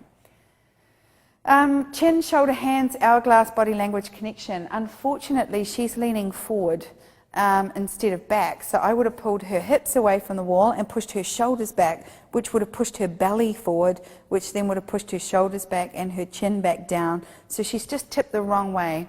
Okay, so she looks a little bit forward heavy in this one. But other than that, I do a lot of glam shots like this of pregnant women, and that's exactly the shot they want. They want a beautiful shot where their hair and makeup looks gorgeous and that they're touching their body, beautiful hand placement, well done, well lit. Just the pose to me would have just come backwards instead of forward. Remember something, whenever you're photographing somebody, you're always looking for the direction of the way the client is moving. So if they're looking this way and talking back to the camera, can we go to Alex? Because then I can stand in this position. If we go from here and look back, or if we've got our client leaning forward, she to me looks like she's falling forward out of the frame. But if she'd been this way and leaning back into the frame, or holding her belly this way or this way, then she would have been more in a recline and working her shoulder, and it would have been way sexier than pushed forward. But other than that, perfect. Try not to fall over. Okay, chin, I've got time for one more. You absolutely do. All right. Chin, shoulder, hands, hourglass, body language connection. This is one of the hardest poses for me to teach. It's one of the hardest poses for me to teach because people always do the push back elbows forward, which makes the arms look short, and then it's very hard to engage both girls. They forget to put one of the girls behind, and then they put them side by side, and then they can't get their cheeks together. This is an outstanding example of exactly how I shoot this, but Where are my ballet hands? That's my Jerry Seinfeld. Where are my ballet hands? Why did you not give me ballet hands? This is the sort of shot that makes me cry because that is as good as it gets. And then I look down and there's two little sideways hands going like this on the back of the camera, and I'm like, turn them down. Give me some ballet hands. Beautiful connection, beautiful chin, shoulders over the elbows, lifted up tall, connected to each other, sharp, well exposed, good hair and makeup, good connection, sisters, fabulous, bad hands. Well done though. All right, and I'm going to finish with this before we go to our first break because I need a drink of water because I'm talking so fast. I've done 45 images and I'm going to try and get through 300. Remember, our 2 breaks, our 2 sessions in the middle are longer, so I can just keep knocking these out if you've got the time and energy. So this image is absolutely beautifully shot. Everybody's connected with the hands. Baby is perfect. You've executed this beautifully from 28 days. I'm only going to pull up 3 things. One of them is mum's legs are not separated and they could have slid back a little bit more so they look a little bit less in the front of the image and a bit more flattering. So mum could have been just a little bit more feminine in her legs, and dad should be sitting a little bit higher than mum because he needs to look bigger than mum. Okay, he needs to look like the protector and the carer of the family, so make sure dad comes up just a touch more so his head is even an inch higher than mum's. It's not so much a level of authority, but it's a level of protectiveness, manliness. A man will always lord over his family. He will always protect his family. It's just a body language thing. I love what the kids are doing, even though the knees on the right-hand side can be a bit distracting, but they're still cute. She looks cute. And beautifully done. You've connected every single member of that family to each other, and you've connected them all to me, which makes me believe this shot, and this family will treasure this image for as long as they all live. Wow. What an amazing start to the day. We do have a couple minutes. Can I ask a couple questions? Oh, I can do more. I know you can. Okay, I know you can. I know. We do have to take a break. Sure. So Miss Lisa says, how do you get the good connection with a client doing deer in the headlights, even after you've asked for a smile in the eyes or soften the eyes? Okay, so you just have to keep asking. There is nothing else you can do. Nobody is deer in the headlights. You know what? If you're getting deer in the headlights, drop your camera down and just talk to them and watch their expression soften, and then say, see what you're doing now? That's what I want. When I bring my camera up, you go really deer, and when I bring my camera down, you relax. Now, if their expression is quite scary or hard and they don't soften at all when you're talking to them, just shoot them like that. That's who they are. They're used to it. So, but if it's not, if you're talking to them and they've got a natural expression, and then you put your camera up and they go stiff, you're the one in control of that.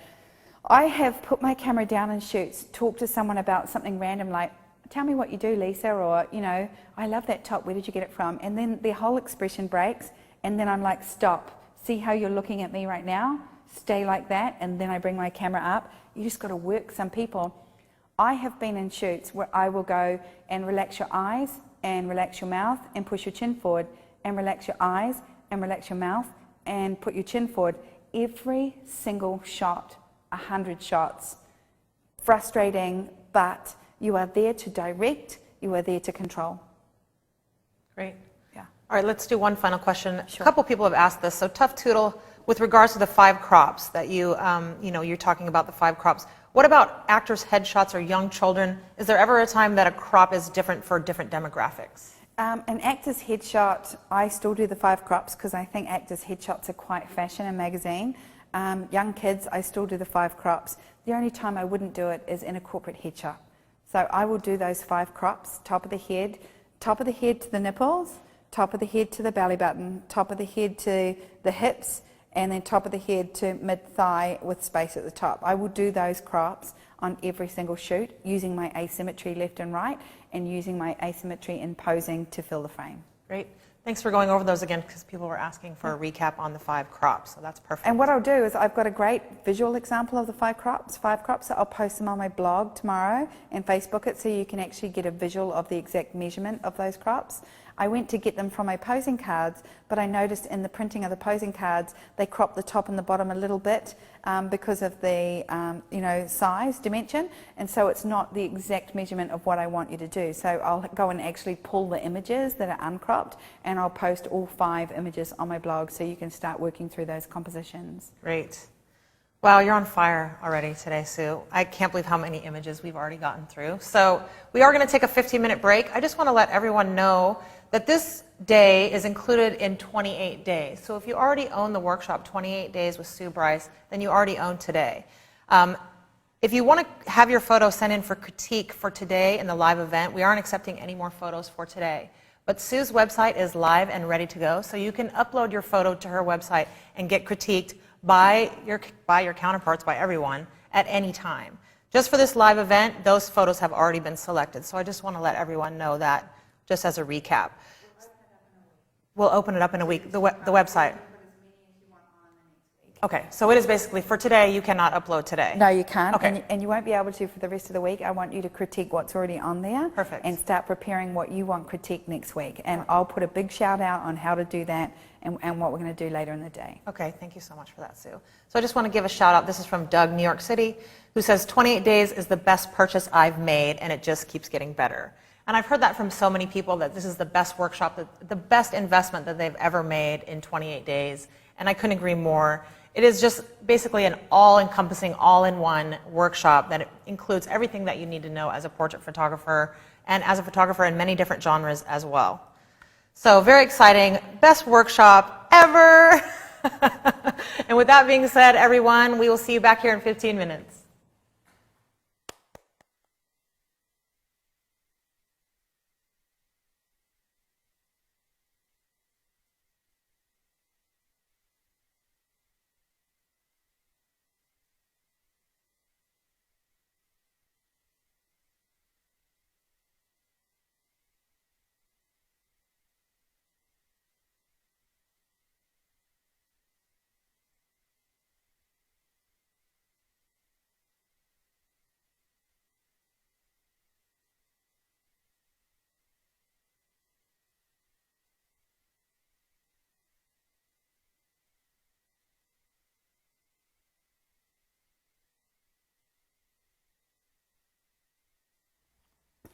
Hello, welcome back to Creative Live, everyone. This is 28 Days Critique with Sue Bryce. We are going to give away a prize before we let Sue jump right back into critiquing images. I also want to just remind everybody the URL or the website to go to in order to follow along with the critiques, which is glamourcritique.com. So check out that link, go to that website, and follow along with the critiques that Sue is giving us today. So if they are watching and you're trying to watch and critique at the same time and you want to just watch, because those images will be up on that website to critique, for you to critique all week. So don't be too worried about it. Go and have a look, and if you feel too overwhelmed, come back and go back to it. Thank you, Sue. All right, we're going to give away a prize before we get started. We're giving away the Triple Scoop Music Sue Bryce collection, which I absolutely love. This is 10 songs in the Sue Bryce collection, and this is a $399 prize. We absolutely love Triple Scoop. And the winner of this prize is Tiara Kello. Congratulations, Tiara. And the quote is, "Nobody buys a double chin, a muffin top, or bags under the eyes. We are women. We spend our time trying to get rid of these things. They need to be photoshopped out for the best results." The things you say, Sue Bryce. Oh, I know. You can't make this stuff up. You really can't. Congratulations to Tiara, and thank you so much again to Triple Scoop. And with that, Sue, take it away. Thanks, Triple Scoop. You guys are amazing. Roy, Ash, and I love you to bits, and you're very generous to always be giving all of these viewers amazing prizes like that. All right, let's go. We're on slide 47. If you're critiquing alongside me, you're on glamourcritique.com, and you're at slide 47. If you go into the gallery, you can pick it up from where I am. If you feel overwhelmed by the critique, watch what I'm teaching. Go back and do your own critique. Later in the week, they're going to be up there for 7 days, so you'll be able to critique these images, send your friends to critique, send in public review critiques. It's really good if you tell other people who are non-photographers to go to this website and do a critique.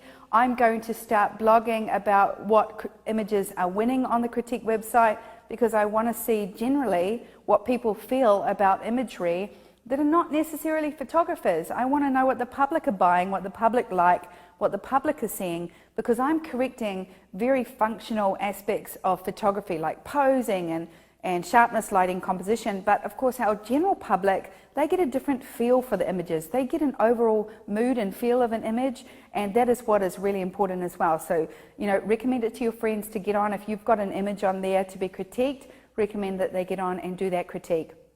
That is up there live now. So like I said, get overwhelmed, come on back, because the critique website's going to be live, but this here is only happening today, unless you're, of course, going to download it.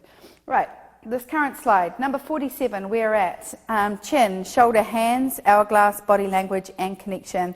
This is a beautiful shot to me, and I would have done anything to see this shot looking at the camera instead of looking away. I would have done anything to see this shot looking down with a big laughing smile. Body-wise, I think you've done beautifully. She's a curvy girl, she's got arms, but it works for me. She's a beautiful colour. I love how this print is executed. I love all of the soft tones, the jewellery, the dress, everything works in this image. I just am seeing a lot of looking away images, and I want to see that connection. I'm always looking for connection, but I'm going to give this a high rating because overall it's just a beautiful image, and it would sit very beautifully in a folio. Chin, shoulder, hands, hourglass, body language, connection. Let's go through that. Chin is not, it's forward, but it's not connected to the shoulder. Shoulder is not connected to the chin. There are no hands in the image, so it's not applicable. Hourglass, essentially, is if we had just popped down her back line, so we'd just put an arch into her back, which would have given her a little bit more of an hourglass than a flat back, straight down the back, which is really, really important. Body language is what happens when the chin and shoulder go together. So at the moment, she doesn't really have any body language. She just looks like she's leaning forward and kind of looks a little ticked off. Okay, so I want to see some body language in the body. I want to see, why is she leaning forward, and is her shoulder working, and is that booty popped out the back? Give it a little bit more body language. She looks really young, and at first you think maybe she isn't working her body because she's younger, but then you see her tattoo and she's not that young. So, she's a beautiful girl, and she's got a great bod, so she should be working it a little wee bit more. Asymmetry is applicable in the sense that it's cropped to the left. Connection is sort of there. I would have loved to have seen more body language. Focus is there. Expression, not so much. Composition, I would have just taken out whatever that is in the background, because it looks like a trash can and it distracts me. If you had brought her chin to the front and her shoulder forward, this would have been a perfect composition. So Photoshop, no, there's still too many lines on her neck, and that trash can could have gone out of the background. But hair and makeup is excellent. So close, but not quite close enough. Working these images together need more. I mean, you've got to do more than photograph a pretty girl leaning forward. She's got to be a pretty girl that makes me believe in her pose, that makes me believe what she's doing, because I really want her to just bring that image together perfectly. It's just got to work. Okay, chin, shoulder, hands, hourglass, body language, connection. One of the two things important about this shot is that arm just does not work like that. It just looks wrong, okay? It looks stumpy, it looks short, and it looks cut off. Had that arm been down, and the more you look at it, the more wrong it looks. Had that arm been down and she was just leaning against the wall, you will have fully pulled off this image. One is, this looks unphotoshopped to me, so that means I want you to pump your contrast a little bit more. If you're having trouble doing this shot and pumping the contrast in the backlight, meaning your highlights are blowing out, then I want you to either lay a mask in Photoshop, brighten up the face, and then lay a mask back on. On 28 days, you own it because you've put this image in. There is a Photoshop section for 20 minutes just on retouching the backlight. So I want you to bring that face forward and then bring the highlights down in that background. So that's a Photoshop issue. Her expression is cute, her chin is forward and down, but that arm in the front and that right arm is hourglassing. So you've nailed that. But what is that? You wouldn't lean like this against a wall and have a conversation with someone. It's not a sexy pose, it's just making her arm look stumpy. Bring these arms down unless they need to be there. And if I was going to bring her arm up, I would have maybe leaned it against the wall and just had the elbow touching with one hand like this in her hair, or one hand working this expression here, touching her face all the way down would have worked. Okay, so elbow instead of armpit. And that looks like I'm smelling my armpit, so just watch that. Okay, I call this pose the breast examination. And I have always called it that because I feel like that's what they teach you when you examine your own breasts. And to me, it doesn't look like a body language, it looks like a breast examination. So a beautiful girl, a beautifully lit shot, and a beautiful outfit. And to me, it was ruined by that I don't believe what she's doing. So I want to believe it, okay? And I feel like sometimes hands can be so difficult to pose because to me, this shot is so incredible, but when the elbow is that high, so it could have been here, when the elbow goes up and over and the hand comes to this breast, it reminds me of how they teach you how to do a breast examination in all of the breast cancer pictures. And I've always looked at this and seen photographers do it, and I'm like, why do they do that? You know, pull the arm away, make it body language, have it touching the bottom of the décolletage, have it touching the shoulder line. I can't cross my arm over because I've got a microphone on. But don't have it sitting up in that sort of hook position, just over there. Just maybe bring it down to here. You know, it would have looked better. And just open this up a little bit. Everything else about the shot is killer. I'd love to see the rest of it. I mean, absolutely amazing movement, hourglass and body line. Just watch those hands. I've got to believe them. All right, chin, shoulder, hands, hourglass, body language connection. I love this shot. It's beautifully styled. Her hair and makeup is excellent. You've got a good lean back, a good tip forward, and you went and put her hands on her belly. Okay, so again, maybe she's announcing her pregnancy, and that's what it looks like to me. And when you talk to somebody, you would lean against the wall, sure, you would flirt, you would put your chin forward, you would put your shoulder up, but I don't think at any time you would bring your hand across and put your hands on your stomach. It's not body language and it looks wrong. If you'd taken the hands down, you would have killed the shot, absolutely nailed it. And, you know, beautiful smile, beautiful makeup, so, and beautiful colouring. Well done to put that gold in with the pink, works really nicely. Chin, shoulder, hands, hourglass, body language connection. You know, one thing that I want to say to people, this is a very, very attractive woman, but she's not a young girl, she's not 20, and she's not pencil thin, and she's not supermodel, you know, like she's clearly a client, a real woman, and this is the sort of woman that sells portraits in my marketing. So this shot to me is very quintessential of what I would shoot and what I would sell. It's softly shot, it's beautifully executed. The hand for me is a little bit fist in terms of it could have been a little bit more like this. So maybe instead of holding the shirt, she could have either been like that, tucked into the shirt, or maybe sweeping across the décolletage, or even just gently sort of twisted this way, you know, using ballet hands.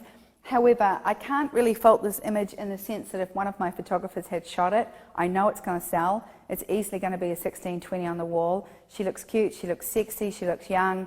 And well done. You know, I need you to understand this is not about winning fashion awards. This is glamour portraiture and beauty portraiture for everyday women. This is what it's all about. She looks flattered, her hair and makeup looks great, and I think that's a really well executed portrait. Well done. Chin, shoulder, hands, hourglass, body language connection. It's hard shooting outdoor portraits. I know it is, but there's no contrast in this image, so we could have popped in a little bit more contrast. It's a looking down again.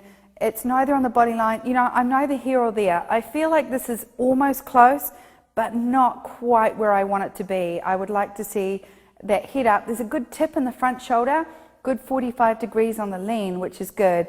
And if you're just a new photographer and you're learning and you're out there shooting natural light portraits outside because you don't have a studio, I would like to see a little bit more sun flare or a little bit more depth because you've shot into light, but you've also got light in the front as well. So I'd just like to see a little bit more oomph in the contrast and making sure you've got lots of information.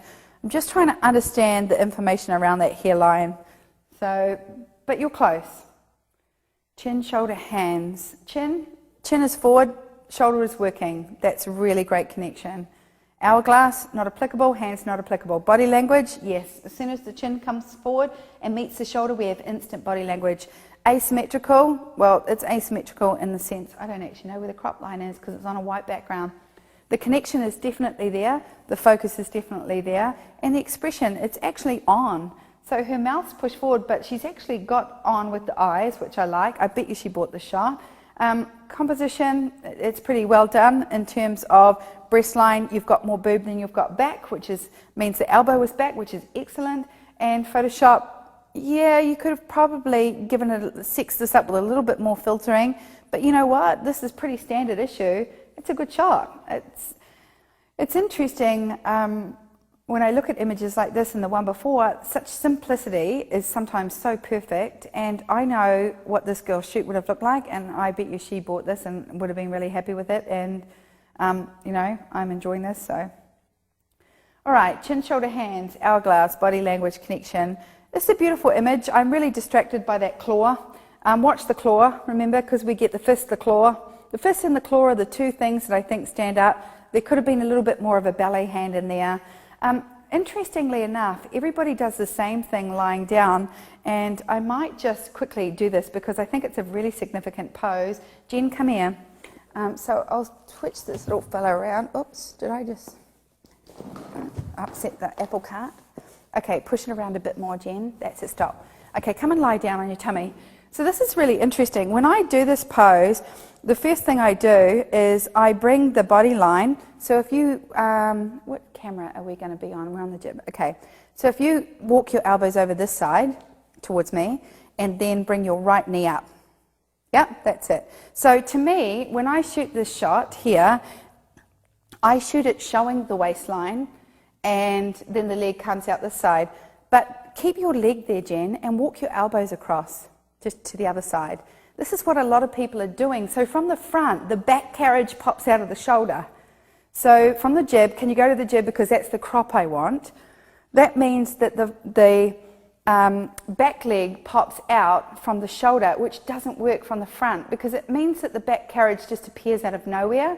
So you want to show the shoulder. So walk your elbows this way and you work this shoulder, not this one.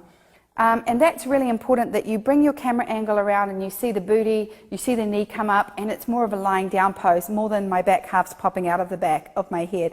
Because sometimes you see the thigh, like if it's a boudoir style shot and they're in their underwear, you see this thigh just pops out of the back of the shoulder, and that's because you've got the wrong shoulder side. So making sure you're moving your shoulders, ballet hands, good expression though, thank you, and beautiful face, beautiful hair and makeup.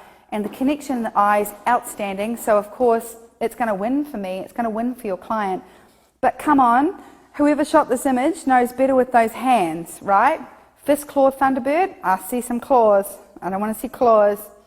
Okay, next image, chin, shoulder, hands, hourglass, body language, connection. This is one of those images when I first put it up, I'm really like, oh, interested to look at it straight away. Striking girl, great lip color. Far too starey in her expression, okay? Scary, is scary expression. And I want to soften those eyes and bring that mouth up, but it's the eyes I want to soften. It's smile with your eyes, smile with your eyes, soften your eyes for me. Remember, whatever your client's name is, so if your client's name is Kate, I want you just to lock them down, relax, chin forward, Kate, eyes to me, and relax your mouth. Kate, I want you to give me a tiny little smile in your eyes, and they might move this far. And then you say, more, more, more.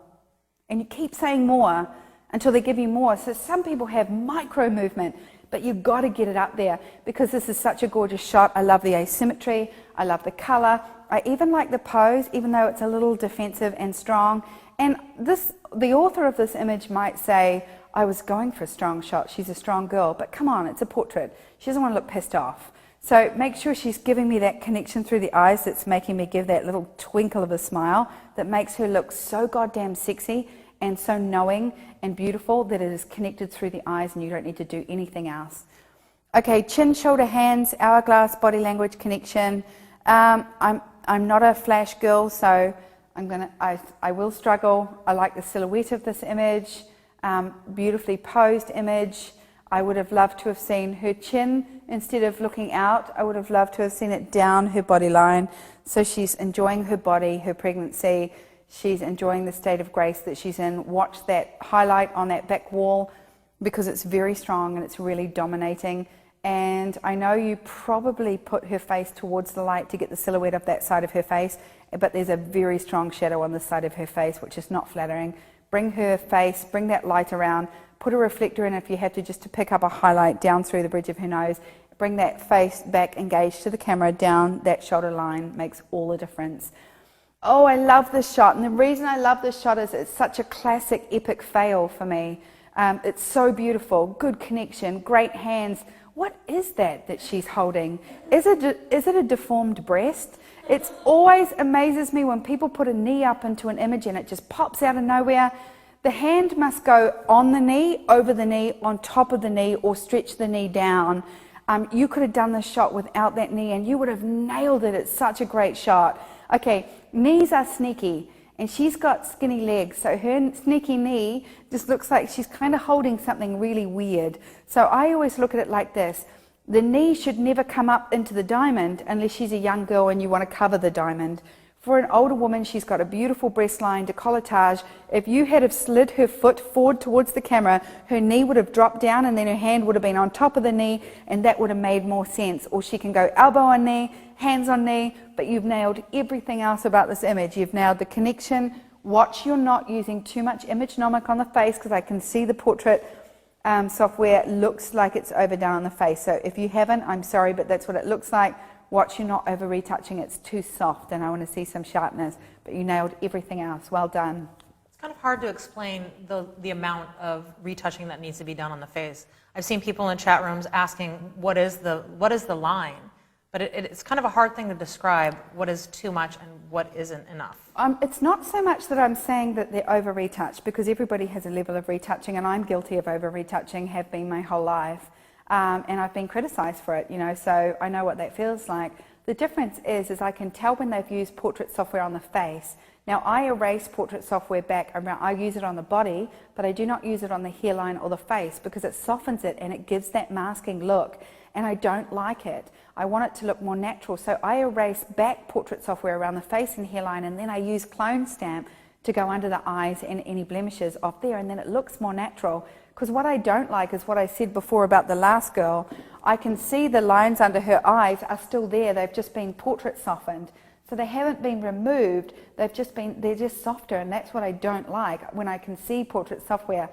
Now, sometimes I've photographed some people, and whether it's the camera or how you're retouching it can look waxy, and it looks like you've used software and you haven't. So this photographer might be sitting there going, well, I haven't even used portrait software, and she's saying this about me. So I'm just saying it in general, what I've seen today. When I'm saying that they're over retouch, what I'm really saying is they're over portrait filtered, and you should be retouching more hand to the face, because I'm seeing just too much softening of the whole face, including the eyes, which I don't like. And you also take it off the eyes, and don't you take it off the mouth as well? The hairline, yes. The eyes and the mouth?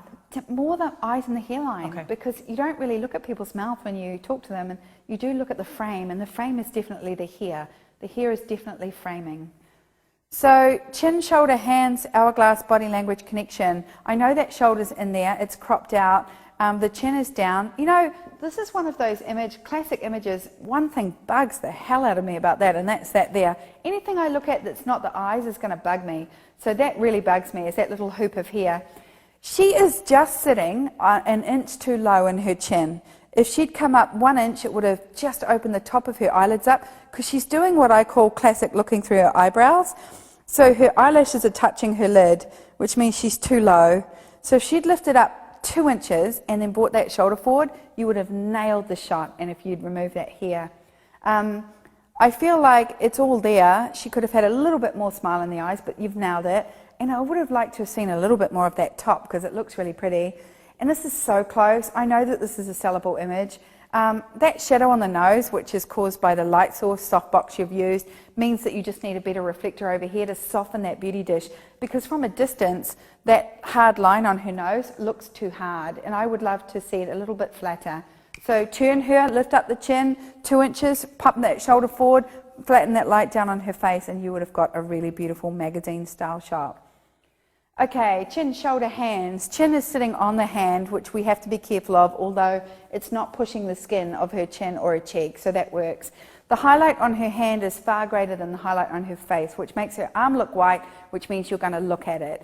In terms of the close crop, that is what I call a number 1. That is the top of the head until the nipple line. but then this hand just pokes up and it's very white. It only works because she's actually got a tilt on her head, which is unusual because normally that doesn't work. And her hair is not very well framed on the left-hand side of the image because it's going out of frame, so it looks overcropped. But essentially, it kind of works all together. It is not a solid beauty image, it's more of a friendly image. I would have definitely taken down the contrast of this image so it wasn't quite so highlighted. You know, the makeup for me is okay. I would just like to have seen a tiny little bit more expression. If you're going to lean on your hand, it's going to be more friendly. And if you're going to lean on your hand, then you're more likely to lean and do this. Because you're touching your face. So it's more likely to be a cute, friendly, face touch, little smile, kind of cutesy. But if it was a beauty shot, then she would have been directly upright, chin and shoulders, with just her hand touching beauty style to her face like that. So different expression, different vibe, different feeling, close. Just keep working on a little bit more expression through the mouth. Chin, shoulder, hands, hourglass, body language, connection. Beautiful shot. This woman is a classic no chin. You've pushed it forward. You've given her some chin definition. You could have given her more. Okay, I would have made her push her chin further forward. I know that she was probably pushing it right forward. What I would like you to do here, and this is a perfect example of, you know, being larger busted, being wide shouldered, and also not having a really good chin definition. I like that light and I love that wall pose. You've created a diamond in her back. I see you've even tucked in the top there. So that is executed perfectly to my rules in terms of curves. And I really hope she bought that shot because that necklace is beautiful. It's enough to complement the black outfit, which a lot of curvy girls wear a lot of black. So they tend to bring in a lot of black. So it's really good that you dress that up with her necklace. And good connection, cute little smile. I just would have pushed that shoulder forward a little bit more. And just making sure you're in your 45 degrees when you're dropping the front shoulder to create space, that you're not going too high with the back shoulder. Make sure you're pushing that down and back too. So there are so many poses for curves where we're twisting the body. We feel like we're taking the weight on this foot. We're doing this here. We're pushing our chin forward that really hurt. So move through them fast. Let them stretch out. Go again until you really nail it, but well done. I know exactly what you did here, and I'm very proud of you for doing that.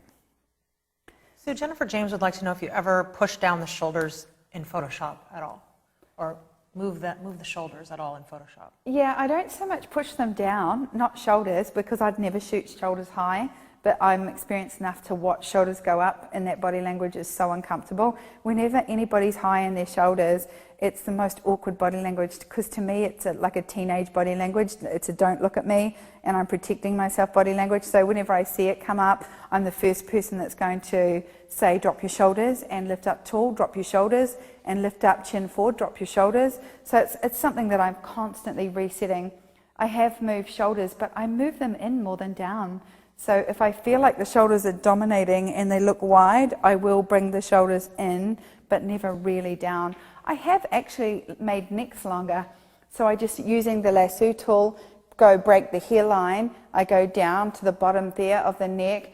I go up like a V, and then I circle the head, and then I copy and paste. I tap up a couple of times, lengthen the neck, erase back through that neckline, and make sure there's no erase line or cut line in the neck. It lengthens the neck significantly, and it's actually better than dropping shoulders in Photoshop, because shoulders are very hard to place. As soon as you drop the shoulders, you change the length between the bust line and the shoulder, which makes the body look awkward.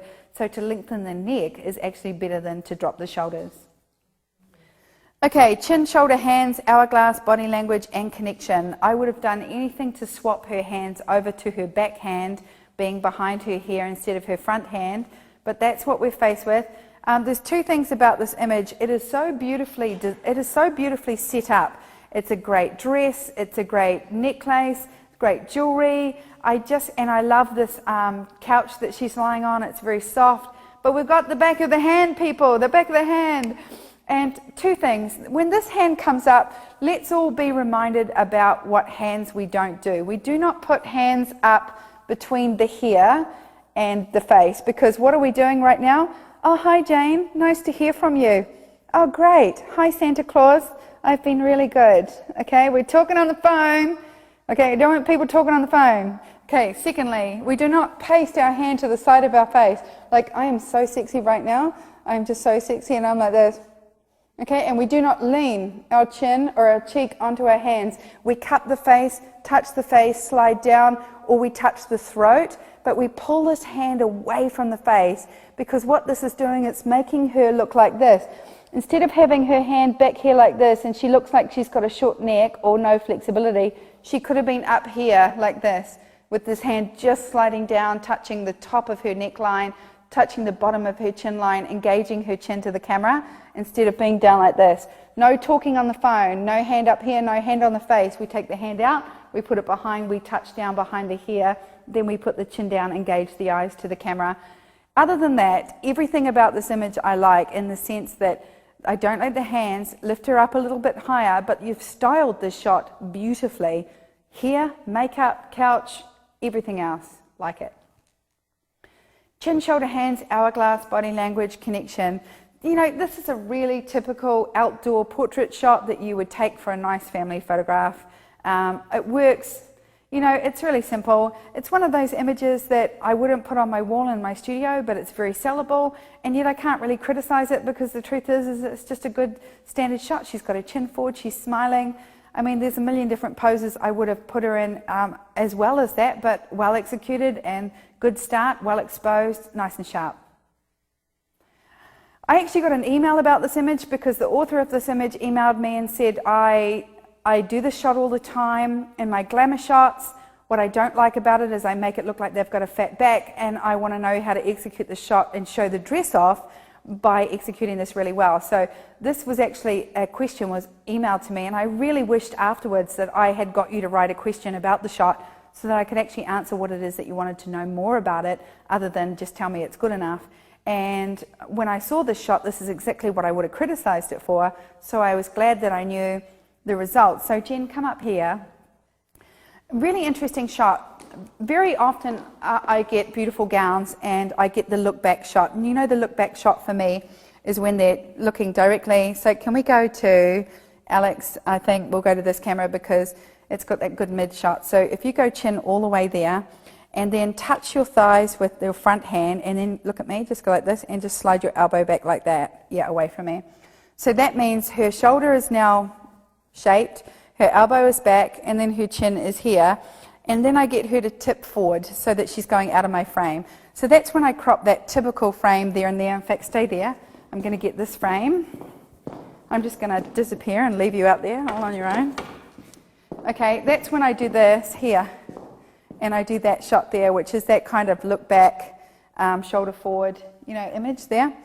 But when I'm doing the back shot, this changes everything. So from here, Jen, I want you to face this way, and I want you to put your right toe right up onto this way.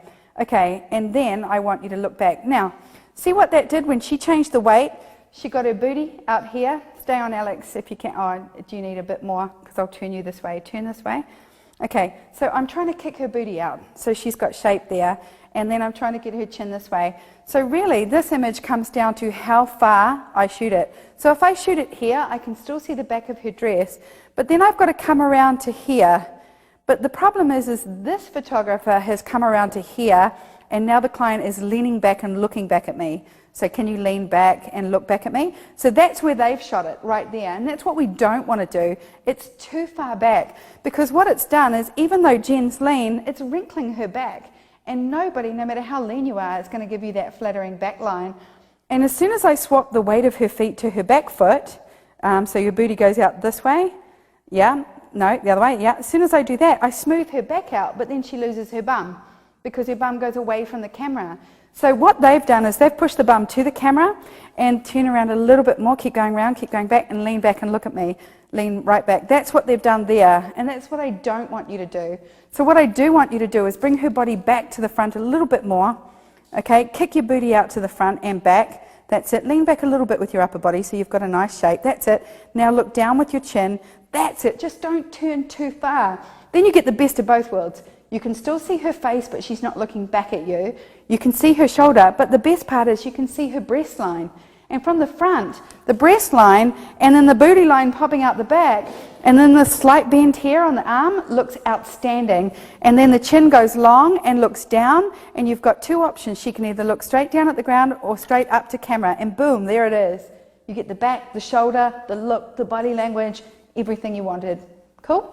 So Canada Connection and ARG Photo both say how helpful it is to have that frame when you're showing that, so they're really enjoying good. that. Well, keep it closer then, actually, Jen, because if it stays close, then it does really help. Yeah, it really does. So I found this extendable frame in LA, and I really wanted to buy it, and then I was traveling back to Australia, and I didn't, so I tried to get someone to make me one, but Kaleo just bought me a whole lot of frames so I can actually show you compositions.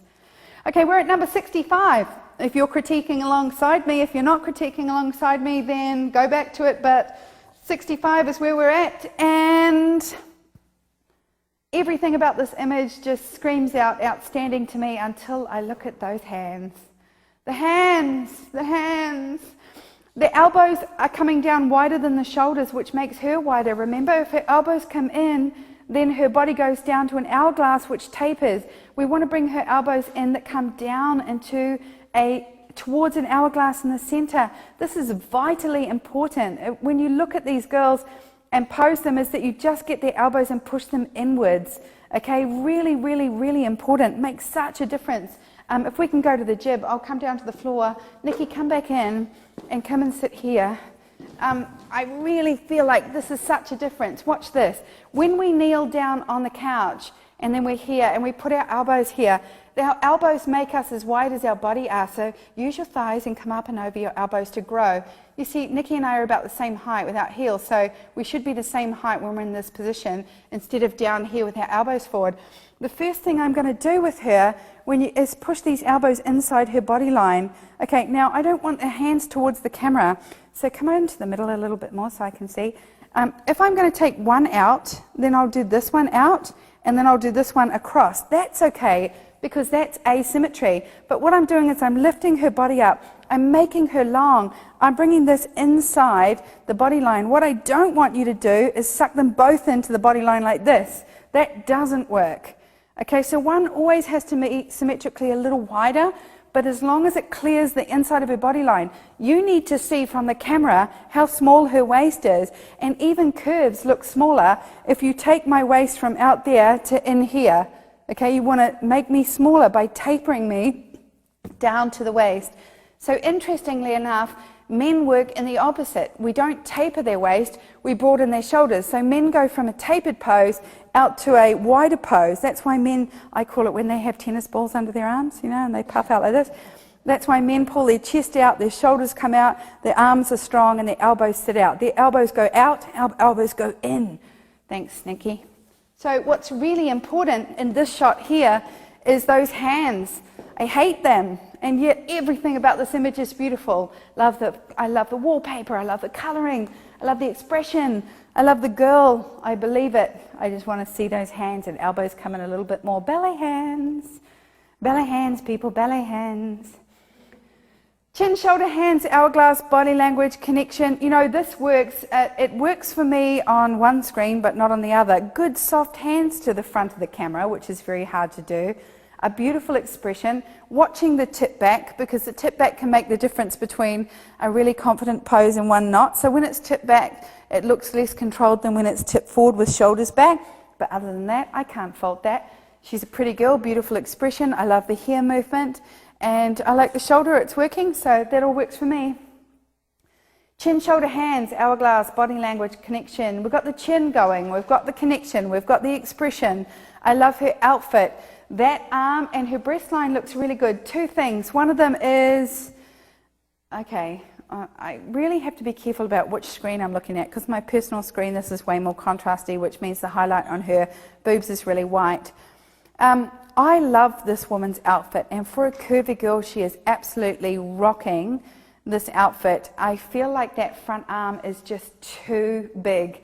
Okay, I just would have liked you to open her up a little bit more, and watch the arm doesn't intrude. This is a really interesting part of curvy girls particularly. Watching the arm doesn't intrude on the breast. Okay, this is where we pull the arm back and make the breast look bigger. So it's about, she's here, and it's squashed so it looks bigger and wider, and she's down like this, but I would rather her be pulled back here. Remember, we want the back to look smaller and we want the boob to look larger, so really working these arms back. And even on curvy girls, watch the elbows aren't out, because what we don't want is to bulk them up. We want to push down lower and squeeze in, and then squeeze the boobs in, okay, because boobs are really malleable, so we get lots of movement in boobs, and when you've got curvy girls with big busts, you can squeeze right on into their boob line, and it just slims them right down. So just watch this front arm, open up that shoulder a little bit more, or slide that elbow back a little wee bit more. You can even do this, you can even reposition elbows there to give that boob space there, which thins the back down and opens the shoulder up. Okay, and a little bit tighter of a crop would have worked for me. So I would have liked to have either seen more of her spotty dress or less of the top of her head, but cropping right in there. And remember, you could have done straight on, elbows back. So can we talk about what good cleavage is? There were some questions that came up about different corsets or bras, supportive bras, or things that people should buy or have for their clients.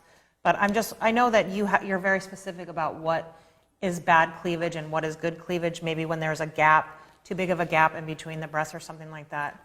I know it's kind of it's hard to talk about. Well, it's not hard to talk about. It's a big thing. Women are very particular about their boobs. And so I always, like, if I see an outfit and I can see a lot of cleavage, I always take them to the mirror and it's like, right, set your cleavage, like make sure it's exactly where you want it. That's a really good way of saying, make sure your boobs are in alignment, because if one's up, one's down, one's in, one's out. Some people like to have space in their cleavage, like they like to put their boobs out, so they poke them out. Other people like to squish them together and lift them up. I find anybody that wears something that shows their cleavage instantly is very aware of their cleavage anyway, so they'll walk in going, you know, do my boobs look okay? So mostly they're asking me, but I treat it no differently than hair or makeup. I'm like, check your cleavage, make sure your boobs look fabulous. And most girls are like pumping them up and arranging them and doing their thing, so it's really up to the client how they want it. It is, yeah, and how much boobs they want to show. Okay. You know, I've had clients say, this is showing a little bit too much boob, this dress, and I make you know, if somebody tells me something in a shoot, like, is this too booby, check it straight away, because you don't want them not to buy the image because they show too much boobs. Recently I did a shoot, and it was quite cleavagey, and she said this dress is quite cleavagey, and we didn't really have an option with the dress because there was no pinning it was a tight bodice. So in Photoshop afterwards, I closed the gap. In Photoshop, I just lassoed and warped the cleavage together and removed the actual boobs, you know, and just had the top cleavage line. I just warped the dress together, and she liked it better warped together. So, you know, talk, ask, but don't guess and don't assume. Chin, shoulder, hands, hourglass, body language connection. Again, this is what I call your classic cover girl. I prefer this shot a little bit asymmetrically. This is the only symmetrical pose I have in my posing manual. You good number there. You've got a number 2. You're at the top of the head. You could have given me a little bit more at the top of the head to the belly button, or a little less to the boob line. But I like it. I like the hip. It pops out. It's just a classic 101 for the folio. It works, and she's got a really good smile, nice and sharp. So well done. Just asymmetry. So the holes under her elbows are almost exactly the same. I would have liked you to just pull back to the top of the head and give me a little bit more on the left side, and that would have worked way better. Let's have a look. We've got elbows are pulled back. I really like the outfit. The chin could have come forward just a little wee bit more. I like her connection to the eyes, but I am not believing that mouth. So in the backlight, her body is whiter than her face, so just watch that you're bringing up, you can either layer mask or make sure you're using your recovery to drop the highlights, because her body looks a lot whiter than her face. I like that you can still see her freckles, so you've kept it natural. It's a good hair and makeup. It's an in-between expression for me. But then sometimes some people just have that in-between expression that's neither incredibly smiley nor nothing, so it might just be classically her, but I'm not attracted to this image. So even though it's ticking boxes, I want to feel more connected to her, and I would feel more connected to her if her chin was down and her eyes were more directly connected to me. But I like the outfit, and good elbows back. That works because you didn't pin her shoulder, so you've made her body look good. All right, so this is a classic, again, classic shot that I do a lot in my repertoire. It's a big seller for me. It's cropped too tight. I would like to see the girl on the far right-hand side. I would like to see her chin more towards her shoulder with her chin pushing out. And then she would have been engaged with the other three. These three are in perfect alignment, and then this one is not. I notice, interestingly enough, these two are closer to the reflector, so they've got no nose shadow, and this one's not. You could have lightened these two up in Photoshop just to even it out a little bit more. But this one, turn it all the way that way, get them nice and square and get them in. But you know what, at the end of the day, every single one of these girls is connected to you as a photographer, and every single one of them are definitely, you know, in a group. And I can see that as mum and 3 daughters, this would be a priceless shot for them. So the only girl that really falls out for me is I could have actually photoshopped that girl out on the right and it would have looked like you'd pose this for 3 people. She looks inserted. Watch this arm connection here, bring her chin around, and you would have absolutely perfection nailed that. But it's a good shot, and I bet you it's sold because it's great to see a mum with her beautiful grown-up girls, and like I said, they'll own this for a lifetime. So chin that way. All right, I love the shot because I love the styling, I like the hair, I like the makeup, but her chin is too far down. If you'd pulled that up, in fact, I really hope that you took this shot here, and you know, the hands are not so much unnecessarily as, you know, they're actually not too bad. They do look kind of small though, which is kind of weird. They didn't have to be there. The shot would have worked without it. The collar was just enough. I hope you took the shot here, but I also hope you took it here and here and here and here. I want to see you experimenting more as photographers with one composition line and then just adjusting that tilt. So it would have been really good if you'd taken the shot here, which is too low because she's looking up through her eyebrows. Whenever you see anybody looking up through the eyebrows, their chin is too far down and it looks like they're looking up like this. So I would have taken the shot here and then here and then here and then here and then here, and just seen the real difference in her body language coming up. But other than that, I am drawn to it, and it's very close. It's beautifully photoshopped, it's beautifully exposed, and it's beautifully styled. It's just too forward and down. You know, this is a classic shot in my repertoire, and you've done really, really well. I would have connected the elbow to that knee. If you're going to bring the knee up, have the elbow on it. You could have brought that knee right across, touching the top of that chair, and it would have just worked. But in terms of that being a classic lifestyle portrait or a classic, you know, business profile lifestyle portrait, you've absolutely nailed it. The hands on the neck, not the chin, well done. The other hand is ballet hands. You've got some working in the shoulder. I can just see this hint of a knee here. And if I'm going to put that knee in, I'll bring it all the way in and across. That knee could have come right across and touched that chair, and you would have had a beautiful hourglass in that image. But this is really close and well done, really well executed. Okay. So we've seen a few cover girls because you know it's one of my go-to poses. So there's 2 things I'll criticize in this image, and one of them is that she's leaning forward too far. So this is obviously shot on the 35 or maybe a 24-105 or one of the sort of wider angle lenses, because I can see a variation between her face angle and her body line, and it's just shot a little bit too high. Now this girl's not super lean, but she's not curvy either, so you could have shot her straighter, and even though she's leaning forward because she's laughing, I feel like she was put in this position and then made to laugh. So I just want to make sure you're coming down lower on your angles, because this is a cute portrait, and again, the expression in it is real enough. I hope she bought it, because I can see the connection to it. But remember, there's a difference between this. A cover girl is about placing the hands and shaping the waist, but really what I'm doing is creating triangles on either side of my body, which give me a nice line, and then I'm working my body with those hands. So I'm using my hands, my hips, my chin, and pushing my booty back, and I'm working the cover girl pose. I'm putting my hands up higher and in to make my waist look smaller, because if I have my hands down here, my waist looks smaller when it's up here and in here. That's what the cover girl is for. You've got to be careful when people cover girl that they're not just doing gratuitous hands. You know, this is not about just having your hands here going, I want you to put your hands here and then look comfortable. You know, it's about going, you're a cover girl, work it like a cover girl, work it, okay? Hands in, nice and tight, keep it in, keep them high, keep them working and keep them relevant. Don't just put those hands together and just do this. You know, it just doesn't work. It's kind of like you're going, you know, it's wrong. I will say though, really good light, good background separation, good drop away, good focal point, just stand up, pull those hands back.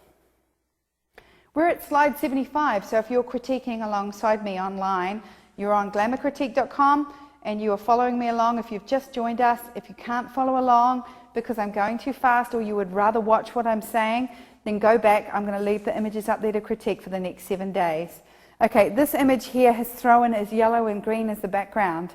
Beautiful girl, and it could have been a beautiful shot. I think it's failed in post-processing and you've whitened the eyes too much. But here's the biggest faux pas of this image. This image does the one thing that you've got to really watch. Jen, come up. This is one thing that you've really got to watch. If you stand in this direction here, Jen, back this way, okay. Now she's got her front arm down and she's got her back arm up. And what you can do is you can see from the front, you can see this arm and elbow popping out. And it makes her, in the photo, look like she's going, like she's bigger here in the shoulders. So if she tucks her elbow back and then shapes and gives me that beautiful hourglass there, then instantly I get the curve of her breast, not the width of her arm. And the whole point is that we're showing the curve of her body, not the width of her body. Now this is a very common posing fail for most people. And we feel like the back arm, you'd be better having the back hand down and then the front arm up, as long as you can see a triangle in the front. See how that makes her look slimmer. But if I have that here like this and you can't see that from that angle, then she looks wider again. So always creating triangles around the body, always shaping the hourglass. So the back arm is never forward, it's always back. Okay, but the body is open in 45 with this around the diamond. Thanks, Jen.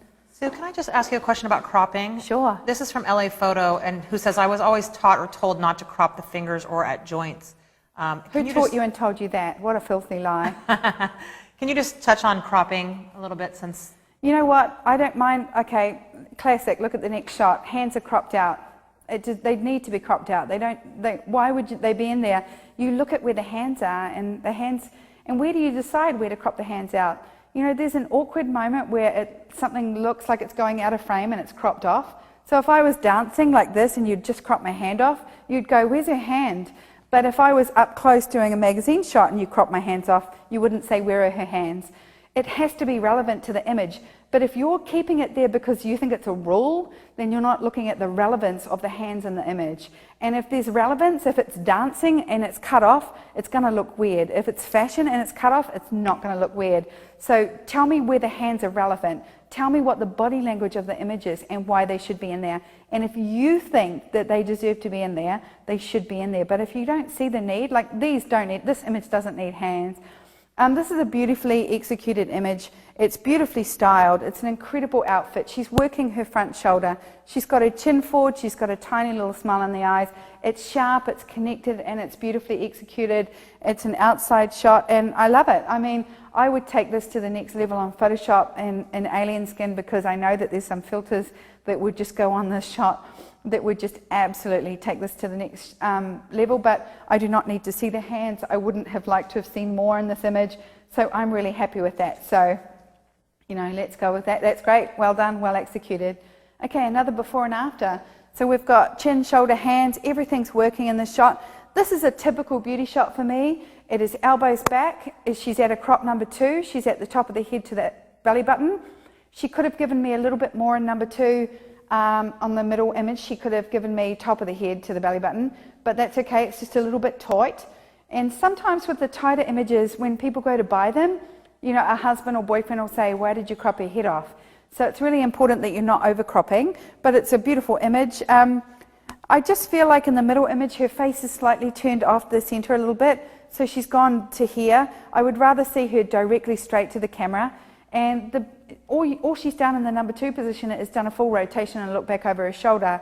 You can see her breast line. You can see more back than breast, so she could have brought her elbow back. But you know, this is standard buy. Everybody buys this stuff. This is what people come here for. You know, I would be really pleased if my photographers were producing this level of work. I mean, it's a beautiful portrait. She's connected. She looks gorgeous, and it's really nice hair and makeup. Okay. We've got 2 fails here. One of them is it's shot too high. 2 is that background has got to go. So this has not been photographed well enough with reflectors because we've got too much of a big highlight at the back and not enough light to her face. When the background casts a shadow forward, you have got way too much light behind you and not enough light in front of you. The only way you can bring light in front of you is to fill it with flash or bounce it back with a reflector like I do in 28 days. On 28 days, there is an entire section on not only natural light shooting to the background, but removing that background. So you should have watched that video and removed this background. So put your hand out, you're going to get a knuckle wrap because that's a direct miss of a video that I've worked on for you, that you should have nailed this background. Okay, so I want to see more reflected light going back to your client. Diffuse the light. If you have to double filter that curtain to stop the amount of light going back to her, then that's fine, but make sure you're double filtering.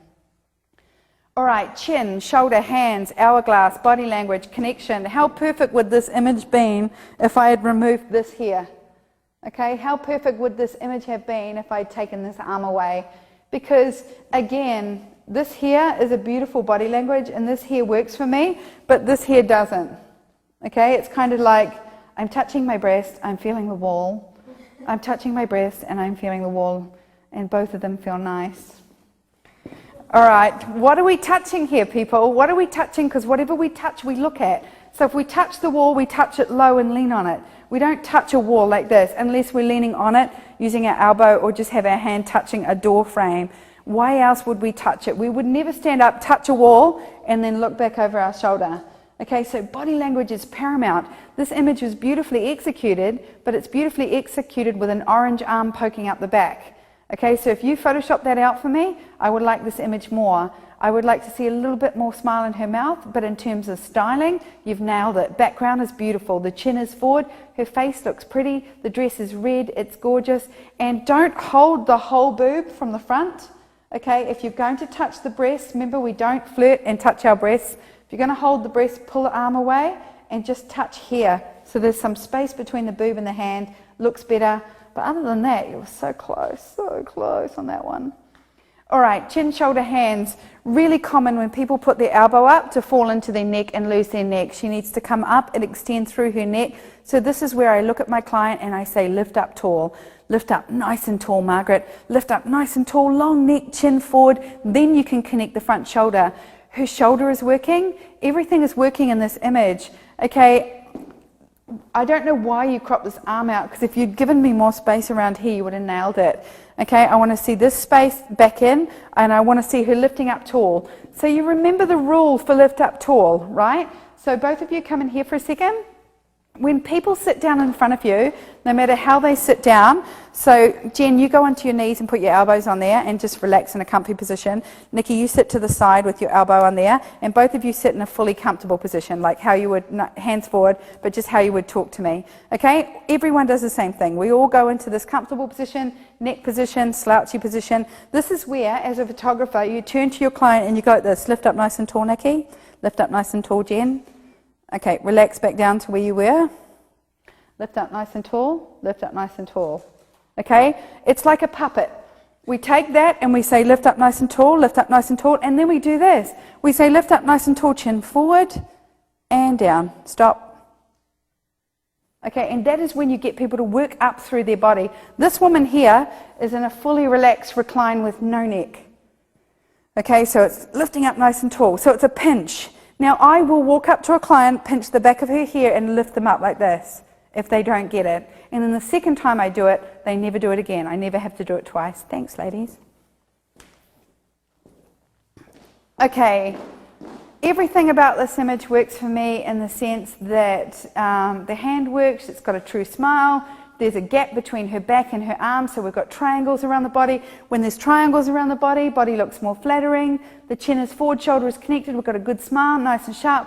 But it's just very boringly retouched. Like, to me, that is just like a catalog shot, you know, or I want to see you fashion this up a bit. You know, the crop is kind of square. It's not quite horizontal. You haven't committed to a horizontal and you haven't committed to a vertical. I would have taken this shot up to a horizontal, cropped the top of her head off, done a splice, and then given it a little bit of a filter. But, you know, this is good standard imagery. But I want more than good standard imagery. I want, wow. Like I want to look at these images and go, oh, that's so amazing. I want to do that. So take it further. But in terms of connection and everything, this works for me. This is, as a photographer that's been shooting for 25 years, and if my one of my girls produces, I'm like, this is good standard portraiture. Like, this is the sort of photography that I'm like, are you belting out this on an everyday? You're going to do well. But it's not a wow portrait for me. I want to see more connection. I want to see just something, a better crop. I would love to see this worked a little bit more. Question from ACM83 with regards to cropping. The question is, can Sue talk about when shooting her style, does she like tall or wide shots, portrait versus landscape? I see people shooting images that would look good as a portrait and they shoot it wide. So what is your take on that? Have you noticed ever since I started shooting video and incorporating video and marketing with video into my brand that I have started shooting everything horizontally, and now I really, really struggle to shoot anything vertically, although all of the cover girl shots, all of the 1, 2, 3, 4, 5s are all vertical. So I think it's really important that we are mixing it up. I just go with the feel of it. I tend to go horizontal on anything lying down, anything lying or sitting with reclining, and anything that's close with elbows back or shoulder forward or look back to me is definitely a horizontal image. Anything else is vertical, but I just move with it. Yeah, sometimes I see people make that mistake, but I don't know whether it's the eye or experience, but ever since I've started shooting video, everything I'm shooting now is horizontal. Remember, the portrait photographer and the wedding photographer is the only person that turns their camera vertical. The fashion photographer doesn't. Most of them are shooting on a square format or a large format. Medium format's always been square, so I learned to shoot and compose a square image and then crop it afterwards with using masking, not using cropping in camera. So it's only since we went 35mm digital that we all started to turn our camera vertically. When you watch TV, you watch horizontal TV, you watch a vertical story in a horizontal frame. So our eyes are used to watching a horizontal version of life, and we see horizontally. So, it is natural to shoot horizontally, but you've got to know where to crop an image horizontally. And I'm a big camera cropper because I believe you get a different image if you crop in camera than you do if you try and crop it afterwards. All right, this image here, I could have done without the hands around her body. If you're not going to show them, drop them down. You went to the effort to pull her elbow back, which gives you more boob than back, which works for me, but the hands could have come down. The red works, the makeup works, far too much mascara, but sometimes you just get clients that wear too much mascara and they love it like that. So if that was her choice, that's okay. If that was your makeup artist, I would have booted her for that. I'm definitely seeing tan lines. Don't want to see tan lines. You could have warmed her up, tanned her up. Totally Rad Actions have some really good cinnamon filters which you can drop in and erase back a mask layer, which gets rid of tan lines that I've always used. But there's lots of ways to do an orange masking. Again, that's something I've shown more of on Photoshop. A little bit too much blusher, and you're still looking down on this client. Her arm is still pressed against her body. I want you to be very aware of arms pressed against the body. They need to be pulled away. Elbows need to be pulled away. When we press our upper arms against our body, we get, I call it leg of ham. The arm pops out like a leg of ham. It looks fatter than it is. Women do not buy images when their arms look fat. Okay, so bringing that elbow forward, you would have nailed it. Overall expression-wise, totally nailed it. Sharpness, exposure, excellent. Just a little bit more lower. Dropping those hands down out of that shot would be good. How are we doing for time? So we have about 5 minutes. Okay, any questions on there? No, I think we're good for the moment. Do you have anything you want to finish up before we go? That's good. I can just keep on going. I know you can. All right, so chin, shoulder, hands. I feel like everything's working in the shot. The shoulder's working forward, the chin's working to the shoulder, the eyes are working to the camera, the expression is working. She's even got a bit of shape in her hips. It's really muddy.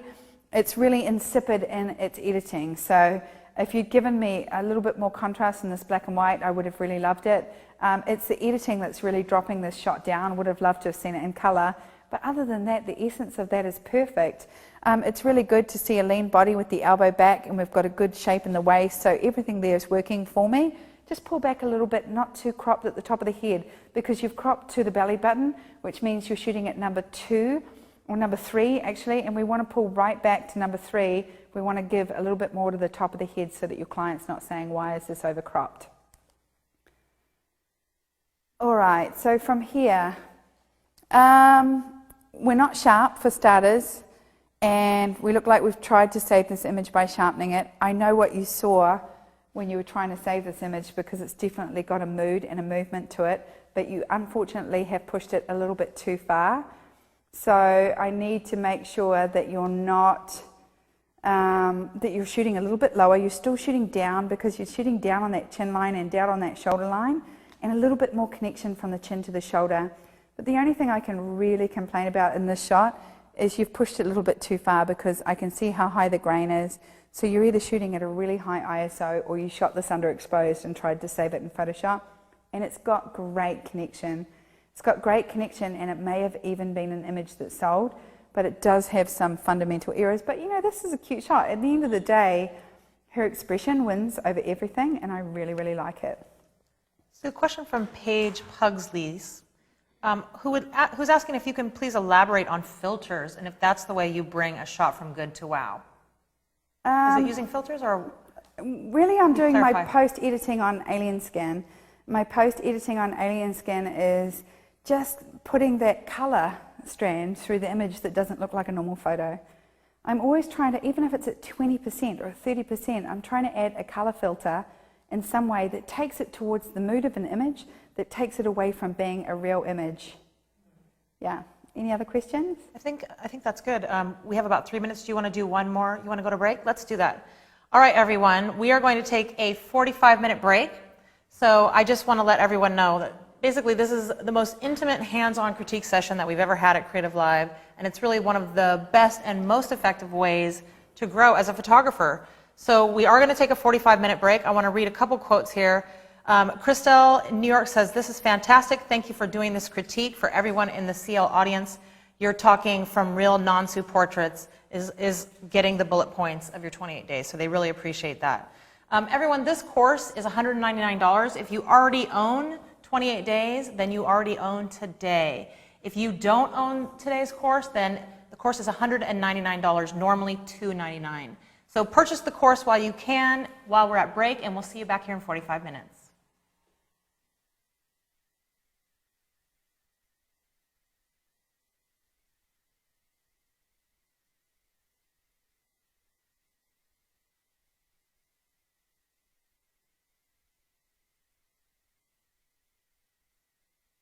Self-hate, we don't have the fear.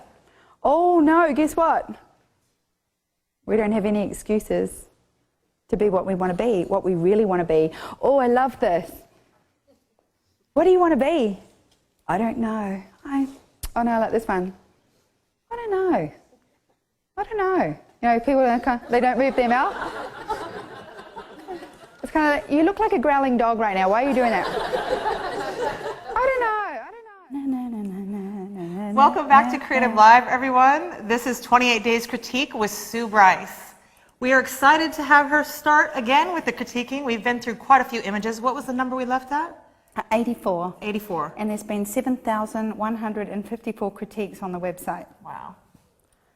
It's only lunchtime and there's been over 7,000 critiques. So great job, everyone. Continue to critique at glamourcritique.com. And I have a prize to give away before Sue gets started on image number 85. Sorry, I can't count. All right, we're giving away a Fineo 11 by 14 Sue Bryce sample portfolio image box with 18 mats and printing mounting of images. This is very exciting. Sue, talk a little bit about Fineo and what that is. This is my only product. So as you know, in 28 days, it's the product I market, it's the product I sell. I believe if you sell one product, you sell one product. So it's definitely the product for me, and it's easy to put together. Beautiful boxes, beautiful albums, easy to order, great company. Beautiful handmade boxes, yes. Been using them for about 4 years. Amazing, amazing gift. This is over a $300 value, and the winner of this prize is Robert Hunter. And the quote from Robert is, "I want more than standard imagery. I want wow." Yes, that's what I tell the photographers I train. Give me some wow. Give me some wow, that's exactly right. All right, Sue, get ready for image number 85. Let's do this.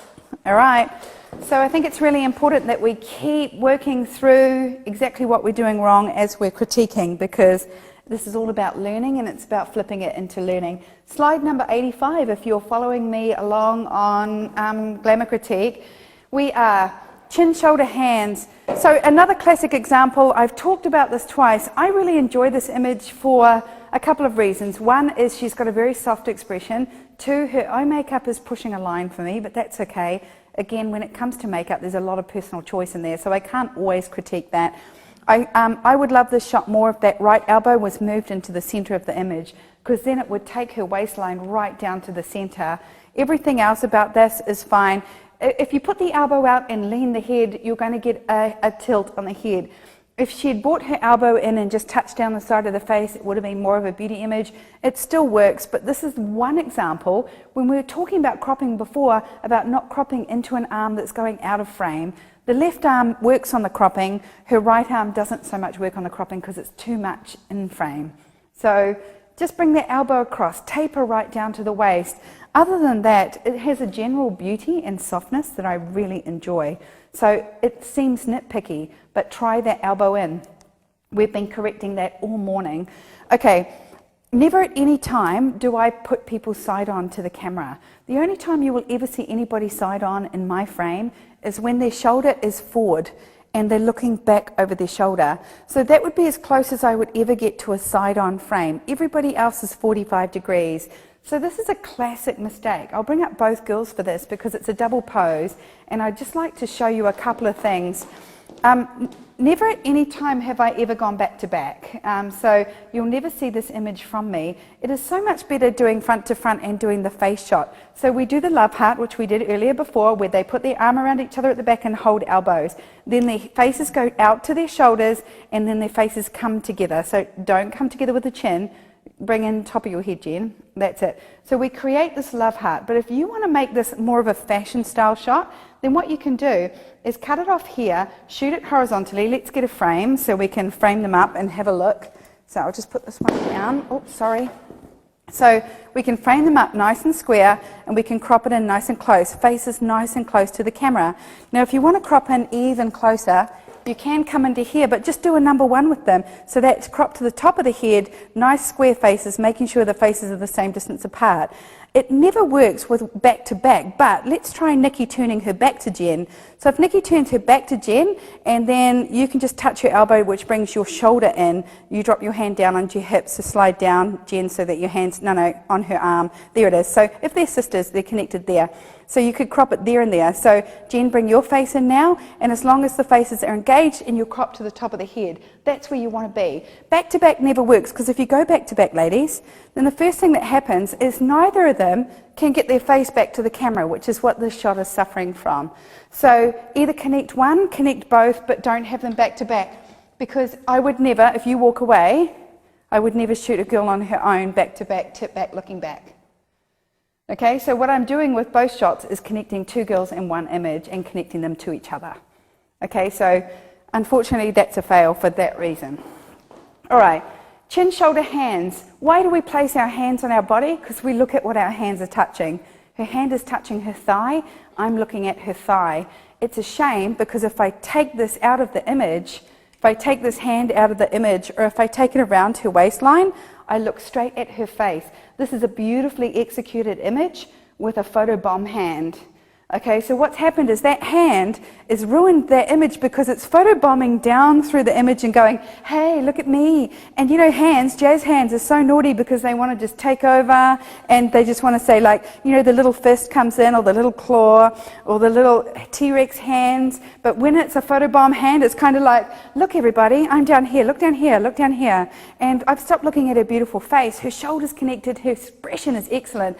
Good crop, good angle. I even like how she's on the front of the chair, but the way that you've popped that hand across is just like, bugger, we're so close. So how about we take it to the hip? We touch our hip, we slide up, our elbow goes back, we define our hourglass, we shape the hip, we take the hand out of play, we look hot, we look sexy, we have an hourglass, and then we're looking at the face. Okay, watch those jazz hands. All right, here what we've done is we've cropped too much of her right arm. We've got a classic feet sticking out of the top of the head. Now this image works in a nice, easy, relaxed shot because it's a pretty classic image that most photographers take, but I just want to see a little bit more space on the left or right. You know, you could have done this without her feet poking up at the back. You could have turned her on more of a 45-degree angle. You've got great connection through the eyes, a cute little smile. Her hair and makeup looks good. I would like to see a little bit more retouching to the face here. She looks really natural. It's a casual hair and makeup, but I can still see a shadow under the bag. There are two lines underneath a human eye. One of them is a natural eyelid, and the other is that little wee bag there. That bag does not belong there. The eyelid does. You take this one off, but you leave the top one. Okay, I'd like to see a little bit more retouching on those darker circles under the eyes. And just watch, that's just too cropped off on the arm. It's cropped off on that half right arm. All right, now, I've got a before and after here, so let's talk about the before and after because it's been presented, so let's talk about it. It's a beautiful shot, and I think without the before shot, I would have aged her as quite young because she is very, very young, and she's obviously a teenager, but this works. I mean, the hat works, the hands are beautiful.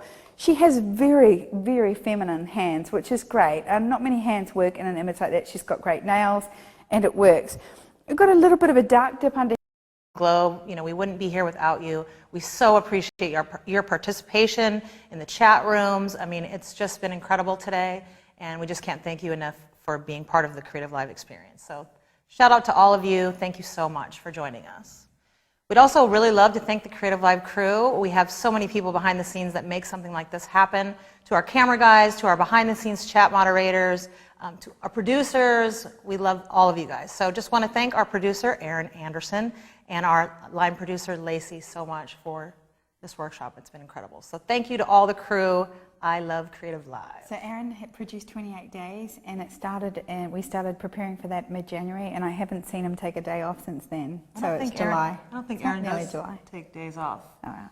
I don't think he does. The man is a machine. So big shout out to Aaron. All right, last but absolutely never least, huge thank you to Sue Bryce. You are an incredible inspiration, not just for photography, but for life in general, Sue. So thank you. I'm going to cheer up. I love this woman. I love you so much. Right. I could critique all day long, so, well, I am. Are you so telling me to get off the stage yeah, so you have fine. business to do? Okay, I'll take that. Oh, give me the... Oh, yeah, you need that? Get started, Sue. Thank you. All right, here we go. We are at slide number 142. So we've got, go back, slide number 142, if you're following me, we've had over 11,000 critiques on glamourcritique.com. To the person that's on there hitting their own image at a 5-star rating 65 times in a row, you are not driving your image to the top 10. You are simply flagging yourself on our website. So stop doing it. It doesn't work like that. Try shouting out to your family and social media to get them to support you, but hitting it 5-star rating 65 times is not going to get you the winning image. To everybody else, thanks for getting on there and doing the critique. I'm sure everybody's enjoying what they're scoring and how they're scoring. So let's get back to it.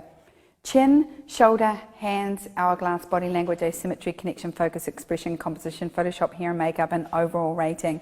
I know that's a very broad rating, but I had to break it down. Okay, it's really important that I break it down so I can teach you how to take amazing glamour and beauty shots. All right, chin is working, shoulder is connected, all of that works for me. Absolutely loving the hair blowing. The flower in the hair works. Everything about this is beautiful except for that hand that's coming across the front. If that hand had been pulled back, I would have loved this shot. Watch the pressure you're putting on elbows. As soon as we push our elbows back, we leg van the top of the arm. If that comes forward and the back arm swings down, we get lots more shape. Everything else about this works for me. So just watching those arms, always flattering those arms and pulling those elbows back, but not so far back that they're squishing arms. All right. You know what? This is a really classic pose, and it's a very hard pose to make me believe, but I believe the pose. I just don't like the fact that it's out in in front of a gate.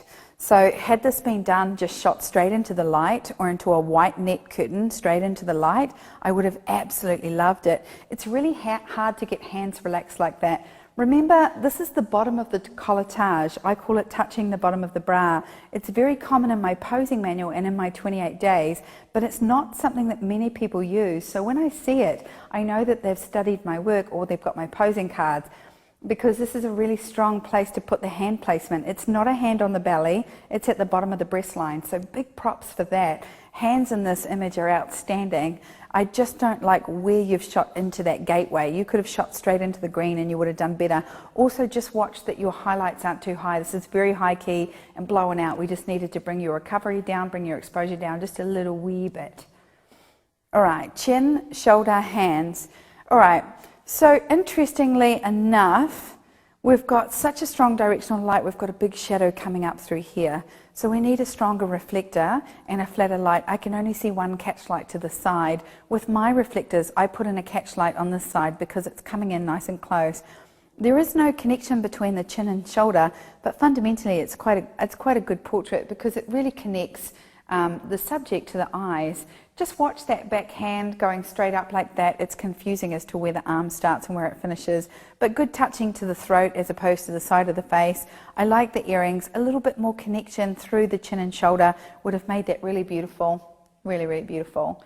All right, this woman here is too close to that brick wall, and I'd like to see a little bit more light pumped in here. I can see that back hand up. I'm neither here nor there on the backhand. The styling for this is really good. She's obviously curvy and she's got it going on. I would have tried to shoot this a little bit more horizontally if I could. I see what you're doing here. Just be aware that the brick in a diagonal like that's really distracting. If you'd shot this woman on a plain background, I think I would have liked it a lot more. Just watch that you're not making too much focus on your background because it's really drawing away from her.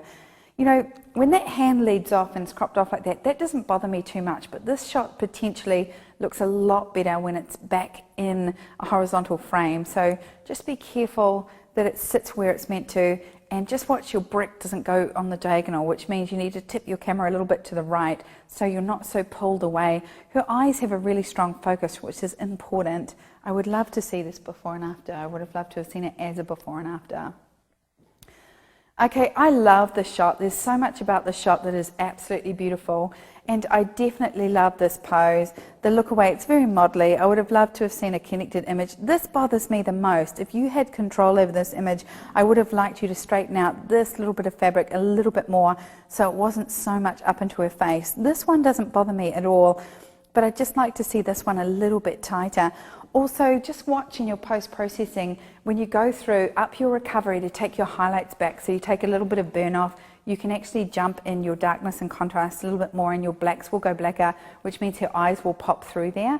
I love shooting through netting. It does look bridal though, instead of beauty. So another thing you might want to try is putting the netting over the lens as opposed to putting it over the client. But you know, this image works. It's not perfect, but it's cute. Would my client buy it? I think they might. I would love to see it in contents of a tie folio and see what else you did with her, because she's a very beautiful girl. But in terms of the pose you used, I like it. Just maybe that fold in the fabric is a little bit too dominant. We've been talking about it all day. Really, really important. We've got a chin, shoulder, and a crossed arm. Okay, so this arm's working. We've created a diamond. You've got this chin working towards the shoulder, and then she's holding across like this. So not a pose typically that we'd use for glamour, because it's a little bit too, you know, hand over the belly. It just doesn't really work. She could have been a million different ways. As hands down, she could have used the side to side. You could have used that flare of the skirt. You could have set her down. You could have leaned her against the wall. But I just feel like that hand across is a little bit too protective. You've got good connection. The eyes are outstanding. It's nice and sharp and everything works. Just play a little bit more with the body language of arms around the body. I'm noticing this a lot. I'm seeing a lot of images today that just have too many misplaced hands and arms, but it seems like everybody's getting body, which is much better. Okay, Good little smile. She's got good connection. I love this hand. You've created a good triangle, and then you've tucked that leg right up in there so it looks really tiny, like a little skinny leg, and it's just not extended. If you want it to be in cover girl, that knee just has to come out. That heel just needs to come out so that there's another triangle up under her leg. If she'd had a double triangle and just turned that front hand down, you would have really nailed that. Also watch the arm is straight up and down. If it's pulled back and the hand's on the thigh and pulled back to here, then we get more boob and less back instead of more back and less boob, which is really, really important. Otherwise, everything else works in that. It's cute. If you're going to bring the knees up, just make sure you're shooting nice and low. When you are shooting lean bodies, shoot low. So shoot lower than their eye line. Their bodies can take it and they look more fashion than more down shooting portrait. This girl's got a lean body. If you drop down, her leg would have thickened up a little bit more so she doesn't look so tucked in, and she would have looked, a lot more space around her and looked a lot more fashion than it does. Okay, you're outside. It's too high key. I don't know whether this is my computer or not, but you could have dropped this right back because it's really blown out to me. But other than that, hair, makeup and styling, you've done it perfectly. You've created a chin, a shoulder, the hands are relaxed. Okay, you've got hourglass, her chin is working the shoulder, so it's got body language. There's asymmetry in this image because she's going down on the diagonal. You've got good focus, good expression. It's a good solid composition. Photoshop looks okay except for the blowout. So this is where you're falling down here. You've lost your skin tone, it's been pushed too far. I don't know whether it's your computer and my computer, but fundamentally everything you've got right is solid. Well done. All right, this is a really great example. I love this image because it really shows you've lollipopped her. Okay, so you've got a lean body and her head looks too big. So when you've got a small body like this, you need to bring her arm forward. She needs to be thickened up. All of the rules for curves goes out the window for this body type. This is the only time you bring her body forward, the only time you bring her hand to the outside of her body, and the only time you turn her body flat to the camera. Because when you look at this image, you've executed everything beautifully. Her little smile is cute, her expression is good, her hair and makeup is one of the best I've seen today. But her head is projected forward and her chin is projected forward, which is a good thing. But because she's so lean and you've shot it high, like I can see you're almost above her eye line. Nobody this thin should be photographed on the eye line. She could be photographed on her boob line. So Jen, come in here and I'll explain to you what that is. If Jen is there and I'm shooting on her eye line, which is here, this is shot here, I can tell because she's looking up slightly. And what's happened is when the chin pushes forward and the body's pushed back just like that, it looks too lean in the camera. But if I was going to shoot someone of Jen's body size, I would shoot it down here and push her chin forward and down to me. So I've got perfect chin definition and that would be my eye line there. Okay, so that's right on her boob line. Now I talk about eye lines all the time in 28 days. Every time you see a shoot, I'm like, look where my eye line is, look where my eye line is. Classic example of lollipopping. Don't do it, thank you. Nobody wants a lollipop head. Again, classic, elbows back, which gives me definition in the hourglass. This is what it's all about. It's nice close crop, we're at a number 3. I'll put the 1 to 5 on my blog tomorrow so that you've got the 1, 2, 3, 4, 5, and then you can see the difference in the compositions. It's good asymmetry, great connection, little smile. I would have liked to have seen better here. It looks a bit scraggly and it looks a bit undone. But other than that, just watch your colours. Your background is aqua or turquoise, and your top is red, and your jacket is purple blue. So you've got aqua, purple, red, and blue, and it's really taking me away from her face. Beauty images is about simplicity, and really the simplicity should be that we're connecting to her eyes and connecting to her face. There's such a fine line between making this image work. It's part of 28 days, but in 28 days, the mum is sitting at a 45-degree angle to the camera. She's not front on to the camera. So front on to the camera doesn't do many people any favors in a sitting position. Turn her side on and bring the daughter's body around. Because they do have full arms, these girls, it's borderlining on being a little bit of a straitjacket pose. Okay, I don't want it to look like the arms are overcrowding, But, you know, I love the connection and how beautiful they are together. I like the connection you've got on their faces and the heads together. I like that the daughter's face is forward and that it's sitting forward, but it needs to be at a 45-degree angle so you can bring the daughter's body in so she's not just a floating head, and you can push mum's body back. But in terms of what you've connected with them, outstanding. And I don't know whether your choice of image was to give me the beautiful smiling fun shot, but those hands are very overcrowding. I know you wouldn't have taken a whole lot of shots like that, but it is something I teach to do the 45, but I teach at the 45, so turn them around. If mum's on a bar stool like this, Jen, come in here. So if mum's on a bar stool and the daughter's behind, remember the whole point of we're on the jib, the whole point would be that we're here at a 45, that my body is in the frame. Now we always put the curvier girl on the back because her body blocks my body, right? And so then I can put my arms around her, or I can connect here, or I can connect here, or we can hold hands here, but we're connected and I'm here, but my body is half behind hers. But if I'm here like this, then I'm that floating head again, and it looks like I've got her in a headlock. So just bringing it around to a 45 would be great.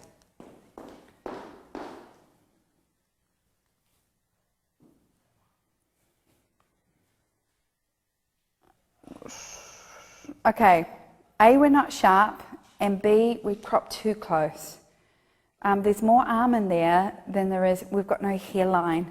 When you remove the hairline, you take away the hair altogether and you give this sort of idea of baldness. So unfortunately, this is a little bit too close. I like the connection. I like that she's smiling at you through the eyes with a little smile in the mouth, but I just want you to pull back a little wee bit more. There's a very classic shot on my blog of a girl, very pink tones, beauty shot, blonde hair pulled back in a bun, and it's very close, but it's not this close. You can see the top of her hairline, and never, ever, ever would I crop out the bottom of the chin. So this one's just a little too close for me. Had you shot this close up but in the horizontal, where I could see the top of her hairline and the bottom of her chin and maybe just the ghost of her shoulder, I would have loved it, because expression is there, but you're going to have to give me a sharper focus in this. This is not out of focus, it's got movement, which means your shutter speed was too slow. Okay, so just watch that, because it's ruined the shot and it's pulled it down. Okay, here we are again, classic cover girl shot. We've seen this a few times today. The thumbs are coming in too far in, and then we're not trimming the waist enough. So remember, we want to bring the waist in from out here. From out here, we want to bring it into here. Okay, so there's a certain pinching that you can do, but we don't want to bring it into here, where it just thumbs just sit up halfway that do nothing, because that just looks like, look, this is me trying to put my thumbs into my tummy. Okay, so it's not out here, it's here. Okay, and it's not in here like this. It's about the cover girl pinching in, kicking the booty out, getting lots of shape, dropping the shoulder, pushing the chin forward here, but not pushing the boobs out. So just watch those thumbs, because they're sticking right up and they're interfering with that shot and they're pulling it down. Okay, very, very important. I love the shot, okay? Shoulder, chin, connection, expression. You could have pulled back 3 inches on the bottom and you would have nailed the shot. It's a little bit center head, floating head. Okay, I love the hat. You've captured just enough of it. But if you'd given me just 2 inches down her arm, you would have been perfectly balanced, because at the moment it's sitting in just that 2 middle crop in the head. She's sitting in the halfway zone instead of in the upper third, but beautifully executed. I mean, this is the shot everybody buys. It's their beautiful daughter. Grandma buys this, Dad buys this. Absolutely perfect. Well done. Just give me a little bit more on the bottom crop. The double hand again. Watch those double handers. She's making a butterfly. Okay, remember, hands are so expressive and they'll take over. They'll jazz hands. They'll do whatever they want to do. You've got a good expression in there. You've got a beautiful smile. Had her hands been straight down and you would have just shown me that bare shoulder, I would have loved the shot. Watch your contrast. You've shot her in the shade. You've got your highlights on the background. They've jumped up. They're making you look like you're not a professional. A professional doesn't shoot flat light to the face and high contrast light at the back. Okay, so watch your background, put your hands down, beautiful connection, little smile, cropped very tight to the top of the eyebrows. Give me 1 more inch in the forehead and I would have believed that. So lifting up just a little higher. This is a cute shot. This works for me. I mean, you know, at the end of the day, she's cute. I love her glasses. It's not great hairstyling, but that's all right. Not everyone has great hair. I like how that hand's touching. The back of the hand is very dominant on the left hand that goes across to her shoulder. You can fix that by bringing it around the arm a little bit more. So Jen, come in here. I will show you this. It's really, really important. If you put this hand here and just touch your arm, and then this hand comes up like you're mirroring her pose, the idea really is that you push through a little bit more with this arm so that it hugs the outside of the shoulder a little bit more. Then you're not getting two things. You're not getting the back of the hand, and you're pushing the elbow in, which gives you more waist and more taper anyway. So just remember, we're always hugging. So when this hand's down and it's like this, we hug the upper body. We don't hug the belly unless we're pregnant. We hug the upper body, we hug the arms, but we're always hugging ourselves. If our hands are here, then we're seeing a lot of the back of the hand. We're always trying to bring those elbows across and really hug that line and make it really beautiful. And we can kick the booty back, which brings the elbows forward a little bit more so that they're not projected forward. Really big difference. Thank you. Beautiful shot. Gorgeous. Absolutely love it. Amazing connection. He looks cute. He's strong. I love the shadow on his face. The highlight might be a bit bright, but again, you could have fixed that on your computer. I love how low you've shot this. It's an absolutely perfect asymmetrical crop for a boy. Love his suit. Winning. Outstanding. I love this image. Glamour is so much more than 24-year-olds. You know, this is absolutely beautiful, and I love it. I love how she's working her shoulder, but it looks like it's meant to happen. She's divine. What a beautiful shot. Congratulations to the author of this image. It could be entered in an award. She is absolutely beautiful. I hope you got one that's pulled back a little bit more. I feel like because of her age, this crop is very fashion. If you'd pulled back a few more inches, you would have put it in the traditional. I love how she has that ring on her finger, and truly an exquisite woman, and one that I would be very proud to have in my folio.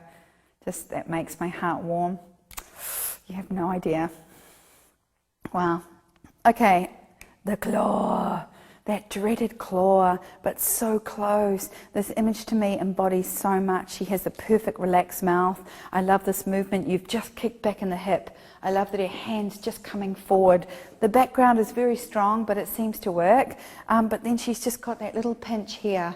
And if she just softened to ballet hands, if she'd just run her hand down her décolletage, down her breast line to here, or just shape that breast line, it would be perfect. But beautifully executed expression, beautifully executed shoulder, back line, hand, and hip line. Well done. Only the hand is pulling that down. Good lean back, beautiful shoulder, working the chin. You've really used her hair well.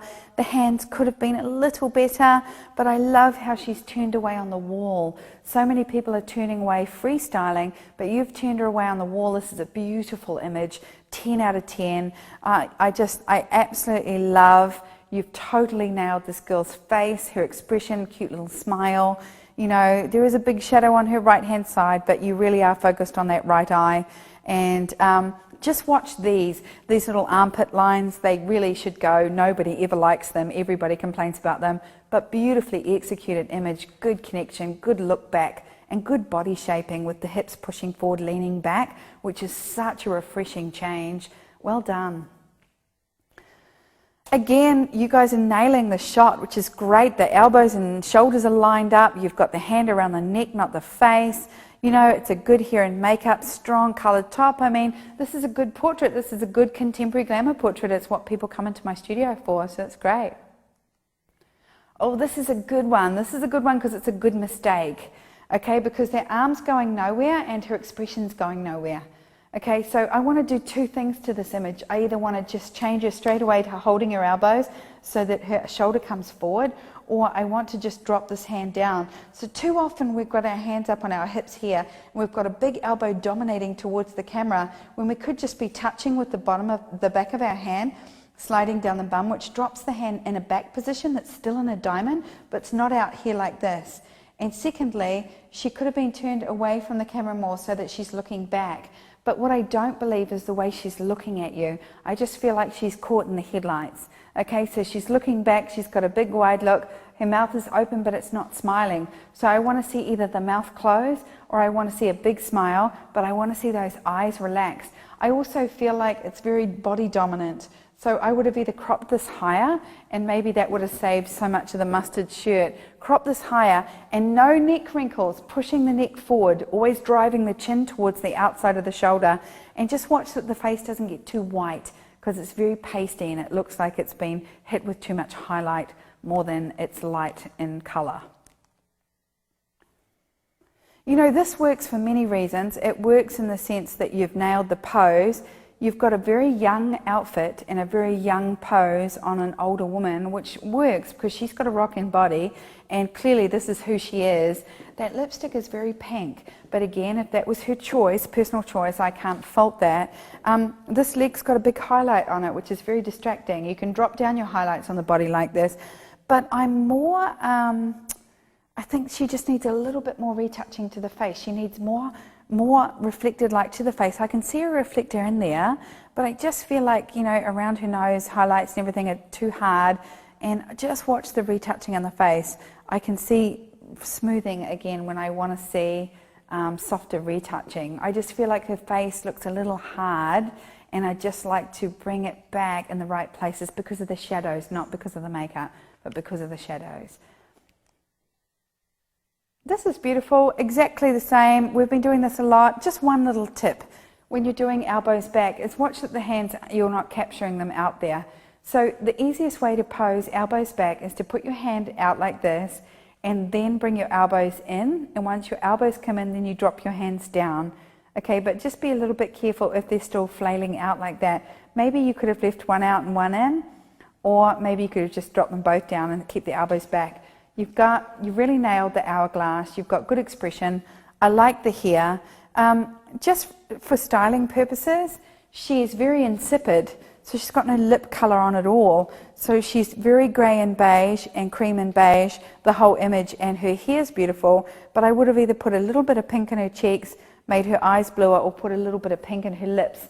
But I tend to look more at her belt than her face, and her face should be the most important part in this image because there is a big shadow on her left side, which means you need to get that reflector closer. Remember, you can get the reflector right up in their grill and you can be right on the edge of that reflector. You've got to do what you've got to do to bounce that light in. I don't care if somebody has to sit on the floor in front of them and bounce a reflector up from underneath them. I have shot a client with the reflector leaning on their thighs, pushed against my thighs, holding the camera on my own, and then holding a hairdryer, going, and I'm balancing the reflectors going at this, and my client's going, oh, trying to look like a supermodel, but it works because I've got to do what I've got to do to get that light in there.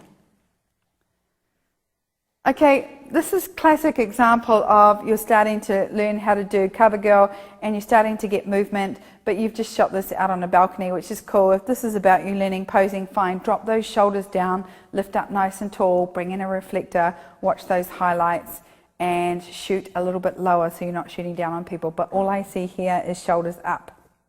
And you could have shot this on a plain background. Why did you shoot it in the backyard? You know, this is one of those instances where the leading arm really works, and what I like about the leading arm is it works because you can see through the skirt, so I'm led straight down to her legs, which look quite sexy. This is a beautiful shot. I would have retouched it better in the finish myself. I feel like that arm looks a bit thick at the top, but the truth is it's a cute shot. I didn't need that right hand up there at all. She's still talking on the phone a little wee bit. But what I love about it is she's got great connection. That hand is just in the frame, so it's not cropped out. It's beautifully done. It's very soft. If you had given me a little bit more space, pulled back just a little bit more, you would have had room to warp in this arm a little bit and make that not so strong, because I feel like it's getting quite chunky here. And if you slim that down a bit, you would stop looking down that arm line and you'd start looking at her face. But other than that, it's all good. Chin, shoulder, hands. Let's go through it. Our chin is pushing forward. One of the hardest things about lying down shots is that the chin can get tucked down this way, and it's really important that you bring their chin back to the camera. So this has been done really beautifully. So chin back this way, the shoulder is a perfect line, hands are gorgeous, expression, connection, asymmetry in the image, beautifully done, and well shot into the backlight. I mean, well exposed, well shot, love it.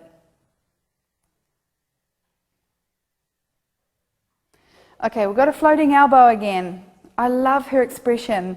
I love her expression. We've got a diamond there. There could be a lot more movement in her body. I'm not quite buying the hand, but I'm okay with it.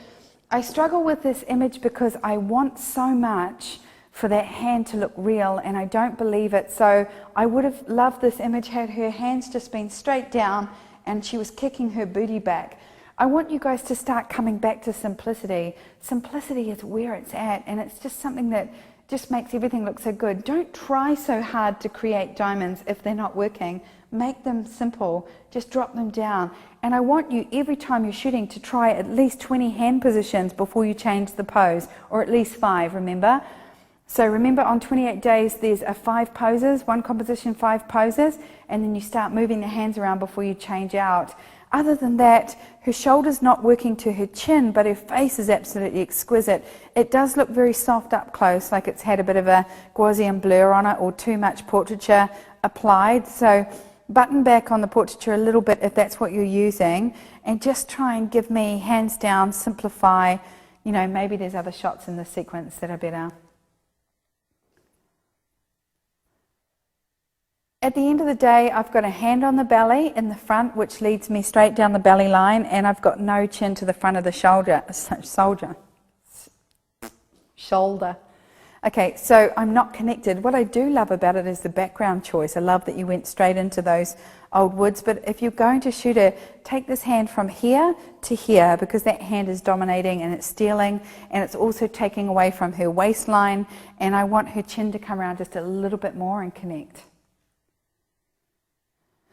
Okay, this is one of those instances where a hand is gratuitous, but it kind of works because she's got a good soft hand. She's got a nice soft expression and it works well. I think you could have pumped up your contrast a little bit more, made your darks a little bit darker. And you know, this is quite a simple portrait for me. It works, it would work in a sequence. I don't know that it's a wow shot, but you know, it's not something I can actually complain about. It's got some really good simplicity. So yeah, I kind of like it. Unfortunately, these hands that are coming up, I'm seeing them all so much, so just be careful that if you're showing too much of the back of the hand, you can turn it around to here. Something that I don't see used enough is this sideways hand on the shoulder, and sometimes I think that with the here, it could be here and it could be moved around a little bit. So you can try a little bit of movement with the hand, and sometimes this really works to just have the floating hand here, or even have the hand into here. So that can work. So just try a few different hand movements, but otherwise it's a good portrait. So Miss Lisa asked, when posing short, curvy girls who don't have long limbs, what do you do with the arms? I'm finding that short, curvy girls are finding it really hard to hug elbows or move arms around the body. But they can hug their elbows under their boobs like that, because that's a really lengthening shot. Then they can drop their chin down. So look at my curves. 28 days curves for that, because pulling the boobs in, pulling the elbows back and putting the elbows out with space all work incredibly well. Just don't bring hands up to the face. Very rarely would I bring a hand up, you know, just like this when it's cropped to the side, but this is beautiful because this is a beautiful soft hand. Although, do I need the hand there? You know, look at this dress and look at this expression. This has been nailed on every level. She's got a good taper on her waist, and it's a perfect crop from the top of the head to the belly button. Just watch that hand is there for a reason. Had it been turned sideways, I'd give that a perfect, but that front on is just very strong, because when I look at it and I blur my eyes, a really good way to see where you are led to in an image is to look at it and blur your eyes and see where you're drawn to. And I'm really drawn to that hand, so if I'd taken that out, I'd love it. You know, this is your standard lying down Ottoman shot. It's a classic shot. It sells to all of my clients. It's not as easy to do as you think, because if it was, everybody would do it better. I've got an entire section dedicated to the Ottoman, you know, in all of my teaching, because it is my biggest selling shot. This is really well done and well executed, and I love it. Good expression, good shoulder. Again, good expression, good shoulder, good hands. I mean, that's really beautifully done.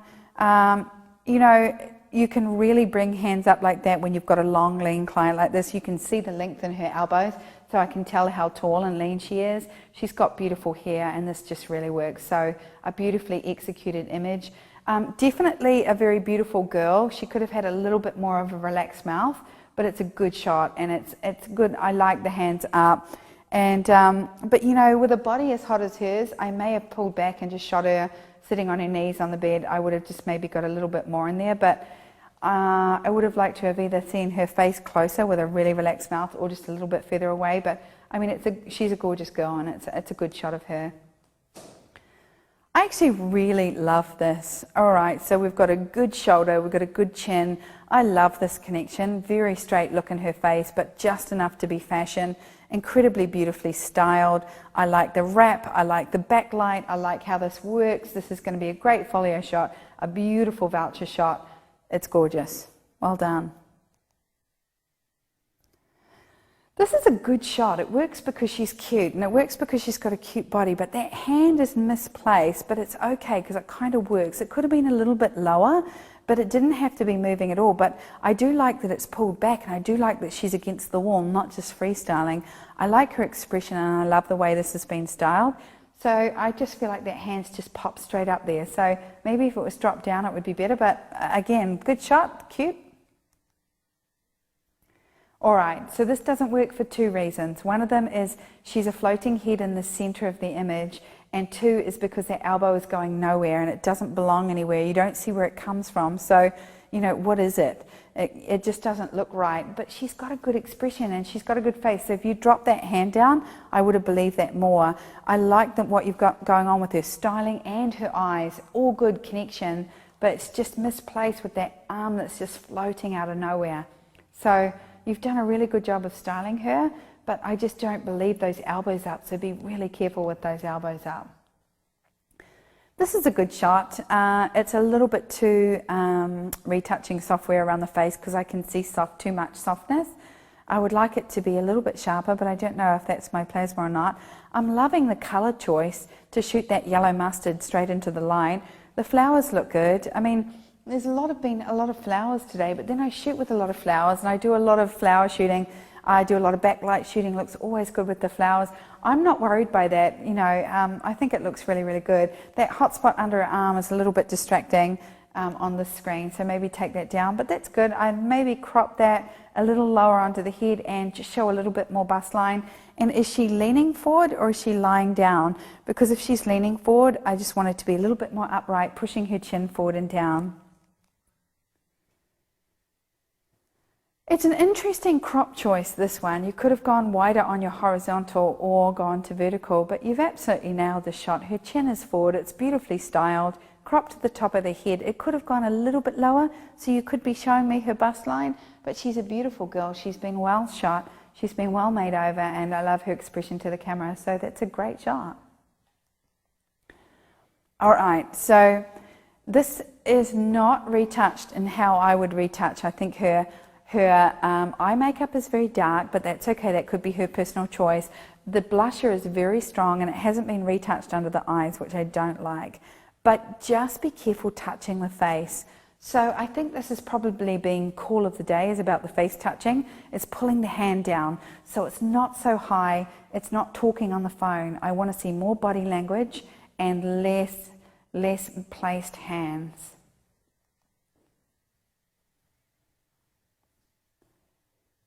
It's like a glamour shot of somebody's bike. But that's okay. It's this interesting choice to put in for my critique. I like where you're going with it. Maybe she came in for a glamour shoot and said, I love my bike. I'm assuming it's a bike. But you know what? She's got so many incredible colours in there. I would pump that up, put a lot of contrast in there. Take off that shadow under her eye, really illuminate that beautiful eye because she's a gorgeous girl and those tattoos are amazing. Pump up that purple in the background and make it a real vibrant pop art shot. Okay, this is good, but this is shot down again. Shooting down on a lean body is completely unnecessary. I don't know what that black line is behind her, but if you'd come down lower and shot up, you would have absolutely nailed the shot. It's good styling, it's a good forward shoulder, good connection back. She does look a little bit down in the mouth. She could come up a little bit more in her expression, but that's a pretty solid look back, strong shot. You know, I like that. That's your classic teen or senior.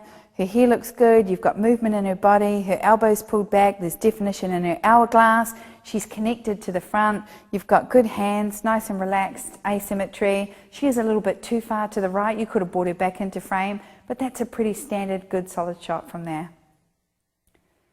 Alright, a before and after. The first thing I see in this image, sadly, is that big teardrop shadow that comes down from her right eye that makes it look like her mascara's run, because this is a beautiful shot and you've actually nailed the backlight.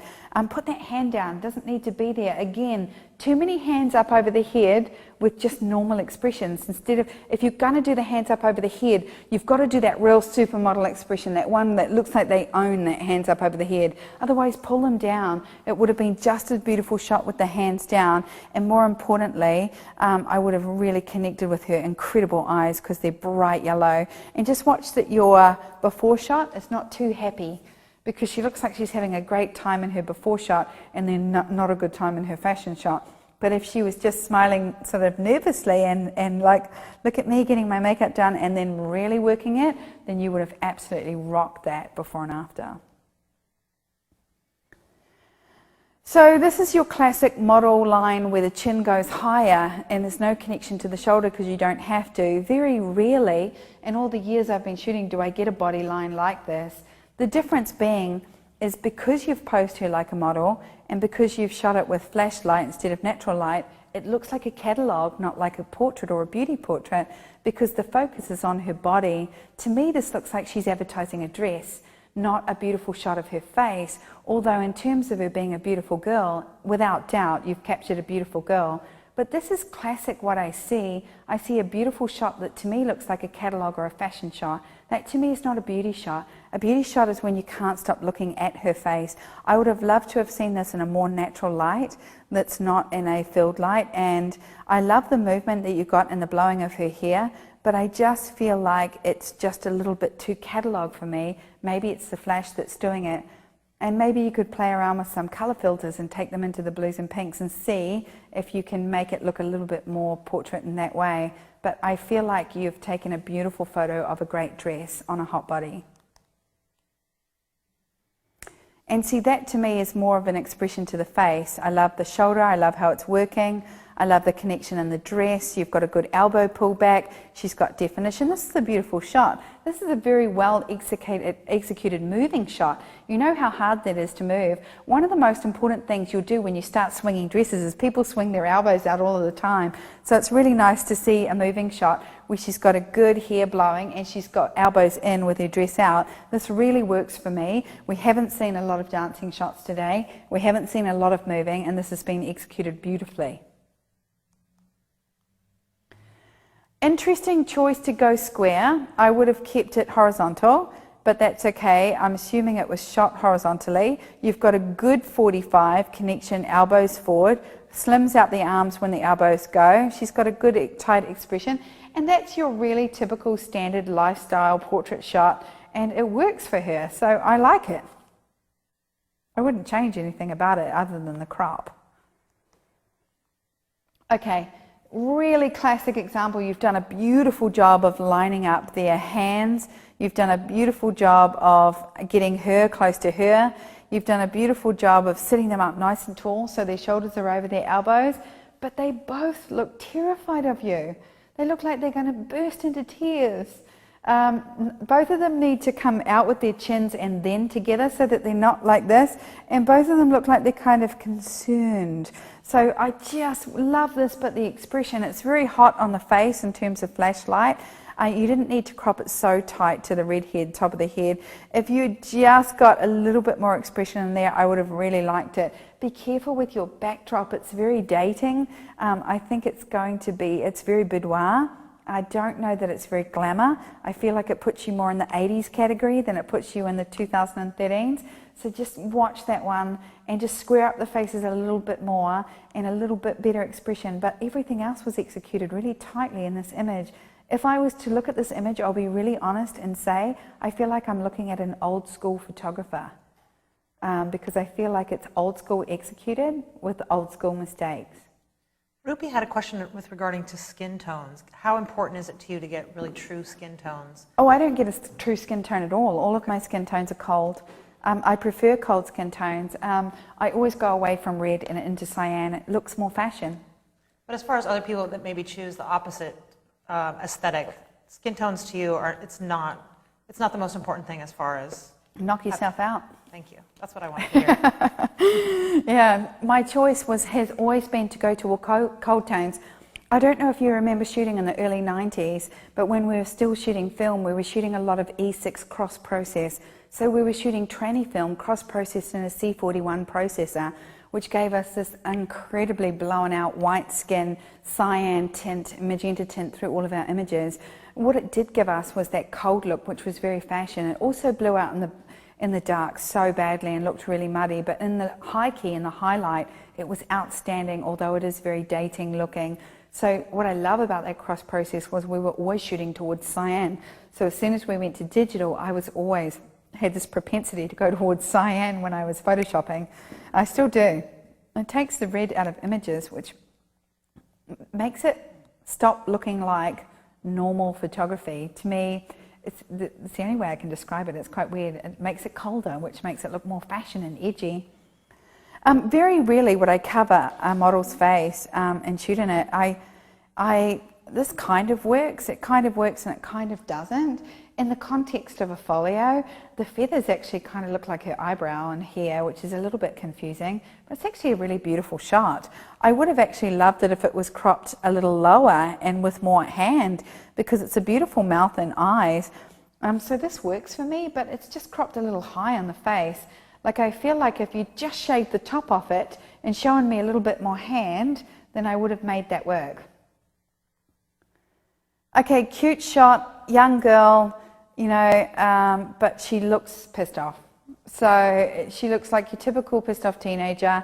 And remember, when they're young and they're just getting boobs, you could have just pushed her flat against the wall. She didn't have to be pushed forward. She does look super young, so if her hips were pushed back to the wall, it would be a little bit more age appropriate, and just a little bit more of a smile would have just made this a really cute portrait. It's well done, beautifully executed, nice and sharp. She's got her chin forward, such a beautiful mouth, but I would have just liked to have seen a little bit more connection to the front and a little bit more expression on her face. All right, so this is a classic example of mums dominating up in the shot instead of the daughter being higher.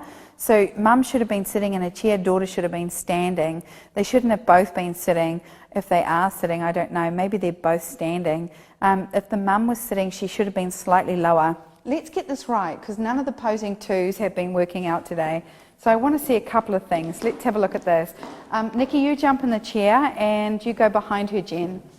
Okay, so this is what would have worked here. See, Jen instantly is 2 inches higher than Nikki. So straight away, this is where we want to be. We want to stagger our pose. And the reason we want to do that is because in this image, mum looks bigger than the daughter who's standing behind her.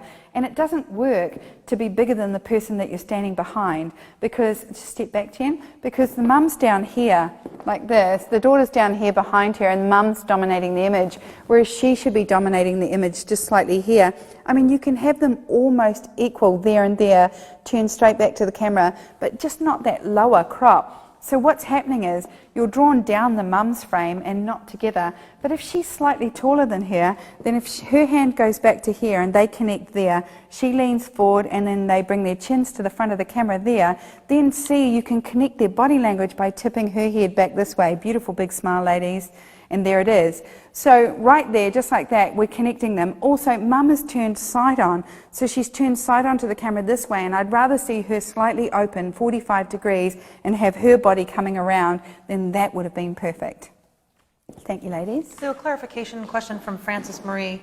Would you always suggest the daughter stand, or is it just a matter of the size of the person, the bigger or the larger person stands behind? I do. I often stand the larger person behind. What happens if they're both large? Stand them up. Okay, don't sit them down, because if there's two large people, the one thing you don't do about curves is as soon as you sit curves down and everything folds in here, I mean, who wants that shot? Nobody wants that shot. So stand them up, tip them on the back foot together and do the beautiful heart-shaped shot together, and you can do it in 2 or 3 different looks and outfits, and it will make a significant difference to how you're shooting and selling. So it's not an age thing at all, it's a size thing. Yeah, it's not an age thing, it's a size. You always want to slim down, so it just doesn't work. These women are obviously slim. They've got no connection to their hands. Mum looks like she's here. Daughter's holding on to her forearms for grim life. Neither of them are connected to their front shoulder, and neither of them are connected to each other. But what you've done is style them beautifully. The daughter looks significantly smaller than the mother, so if she was, she should have been in front, and it should have been at the 45. But it's a beautiful, 2 beautiful ladies with beautiful hair.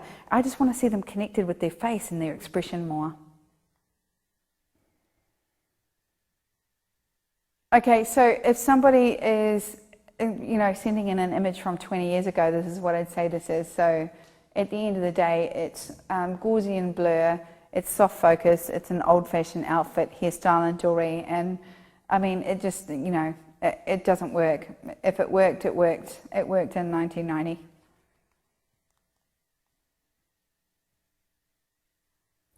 All right, really good before shot. Let's look at the after shot. This shot works for 2 reasons. Not because it's a good pose, because it's not, and not because it's a good expression. It is a good expression, but there's no connection or body language in this image. It works because she's pretty and she's slim. Okay, same with this one. You flattened her down onto her boobs. She's pretty and she's slim. But neither of these images are winning in body language, pose, composition. They're all shot too high. Now, that tells me that it's a good shot because she is pretty and that's winning. But if you had a curvy girl that wasn't as pretty in there, then this pose is not going to work from you. There's no shoulder, there's no connection. This elbow is projecting forward and she's flat on her boobs. So I really want you to just push the elbow right back, lift up nice and tall. I want to see some shoulder working because none of the shoulder is working or body language is working towards the camera. Her chin is down to her shoulder, but and then she's looking back at the camera, but her shoulder is not back up to her chin. So she should be up here, straighten your head up and bring your shoulder around and connected this way. 2 simple movements and you would have absolutely nailed that. You're also shooting down onto this girl. Make sure you come down lower and get her to lift up nice and tall and bringing that shoulder and working that shoulder across. All right, this here is too much back, not enough boob, but you would have heard that all day. I definitely like that you've got the elbow going down onto the leg, but I need you to open up this pose just a little wee bit more. So Nikki, come on in and bring in the apple box there with you. Okay, this is a really classic pose and I really want you to get this right. I perhaps wouldn't have done this pose with this girl in a taupe shirt because it's very full and billowy. This is a pose I generally reserve for more fashion quarterly. It's called fashion quarterly because that pose does nothing for her body. It's a very open, billowy shirt, so it makes her arm look large. So let's have a look at this pose. If she was wearing a tight outfit, I swap legs, always have the back leg up and the front leg down. I always come up onto the toes because when they come up onto their toes, their legs look longer. Bring your toe right out to the edge, bring your elbow right to the edge there, and then touch down here. Now, we've got 2 spaces. We've got this big space here, and we've got this space here. Both of these spaces create triangles around her body. They do that because she's wearing a tight dress, she's wearing a fitted dress, and she's wearing tights. Okay, so if she was wearing a billowy dress, this would fill up the space, the shirt would fill up that arm, she would fill up this space, and it would make her look blocky and chunky, which is what you've done to this girl. So you've got a beautiful expression, good shoulder, good chin, good look, good connection in the eyes, and then you've just blocked up all this pose. So maybe that would be more about outfit choice, and I want to see more space. Now have a look at this. Nikki is small, but she's short-limbed. And a short-limbed person is just as disadvantaged sometimes as a curvy girl because they don't have the length of their limbs to create bigger spaces. So she can look more blocky than she is because she's tiny in real life. So what I want to do is create as many spaces around her body as I can. So if I put her thumb back to there, I create another triangle here. If I stretch out this apple box, then I do, the elbow comes forward, I get a bigger space here. And if I push this foot down to there, I get a bigger space there. So from the front of my camera, I work this shoulder forward, I bring the chin all the way around, I get her to sit up nice and tall, push your chin forward, eyes to the camera, and then you go there. Okay? Now the more space I create around her, the better she's going to look, the slimmer and longer she's going to look. It's all about length. Okay, thank you. Any questions in there? Right? Can I keep going? Keep it going, Sue. Okay. The beautiful image, beautiful girl, good asymmetry. The hands work. She's got her hands in her hair. It would have just been such a classic shot if you just lifted her up into a model chin, but it works. She is a little bit down and droopy in her eyes like this. Okay, so if you'd brought her up to here, so she's sitting here like this, she's just got that little droopy top lid. If you brought her up to here with a droopy top lid, it would have looked like the cover of W magazine. So beautiful shot, beautiful girl, just lift it up, straighten that head up. All right, so watch the tulle. Okay, white on black, be careful here. Okay, so two things. One of them is I like her glasses and I like the bangs. I don't know that I would have put the flower with both. I would have probably pulled the back of her hair back and put the flower in lower and at the back. That's a lot of tulle wrapped around her body and it's not doing her any favors.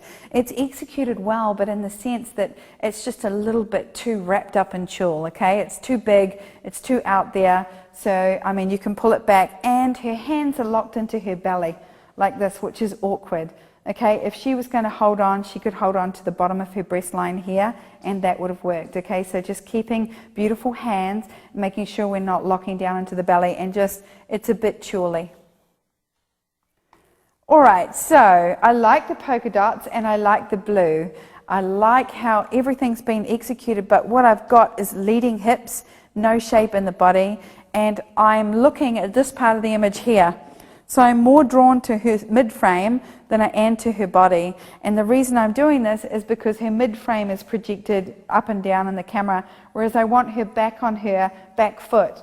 I love how this has been processed, and I love the lightness and coldness of it because I'm always drawn to cyan in my images.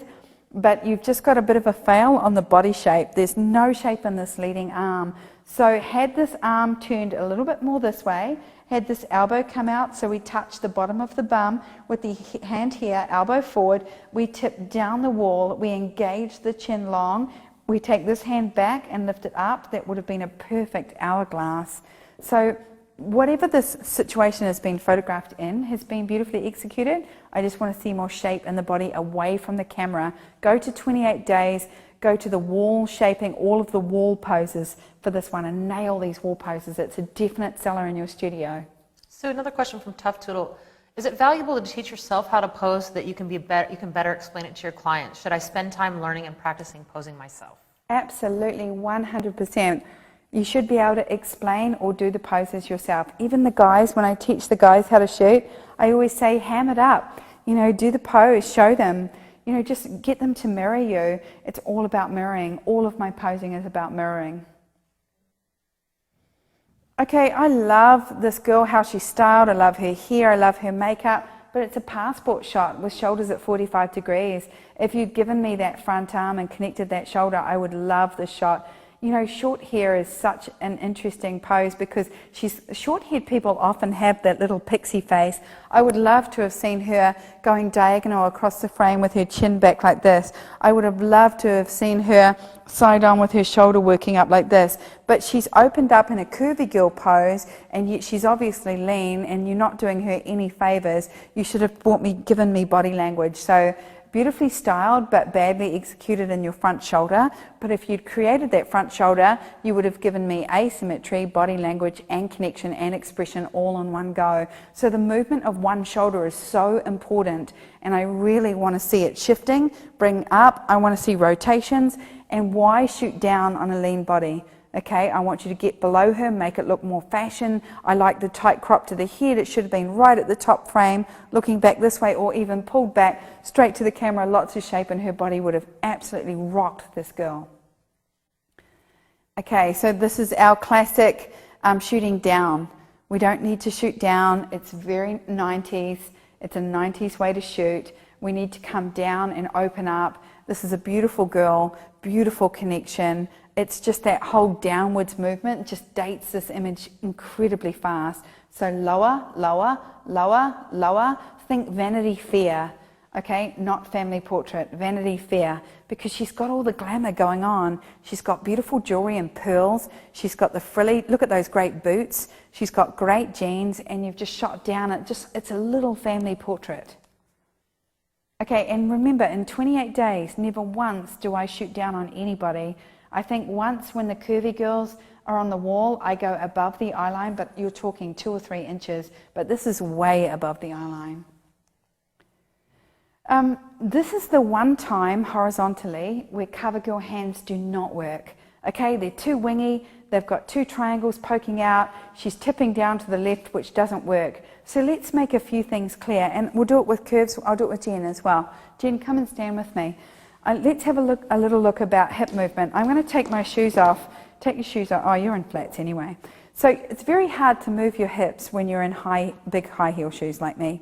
And so what I'm going to do is I'm going to come up onto one toe. So you come up on one toe, and then I put my hands onto my waist like this, and I kick my booty out this way. Okay? So the idea is that we're shaping our waist. Now, interestingly enough, when you have a curvy body, when you've got boobs and hips, you're trying to create a smaller waist.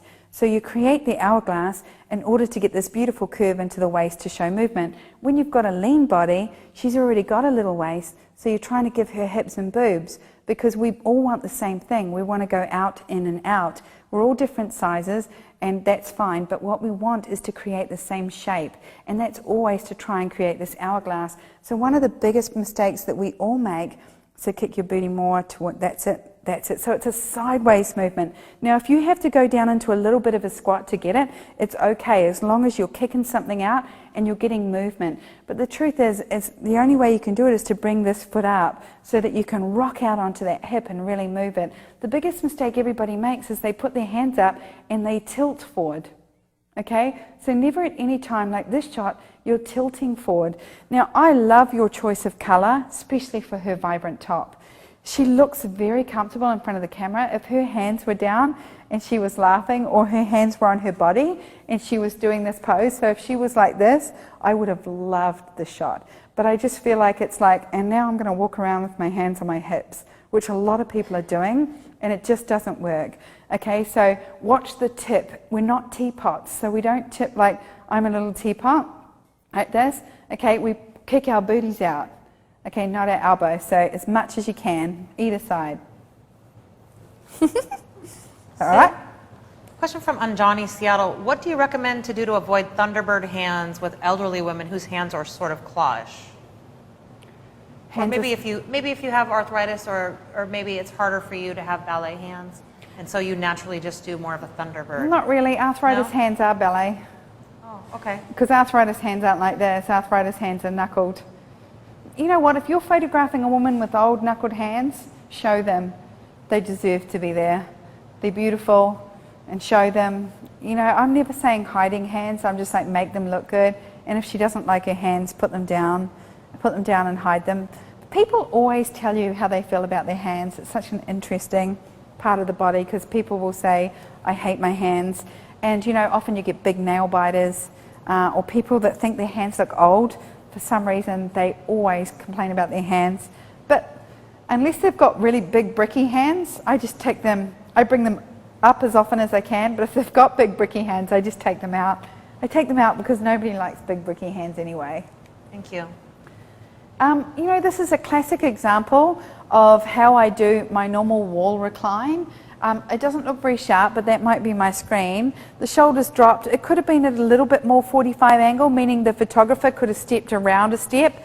But just watch this belly line. Remember, the whole point about getting space at the back is that you have room to warp the belly in, because in order to push the space away from the back to create this space, we need to push the belly forward. But if we're going to push the belly forward, nobody's going to buy it if they feel like they're all belly.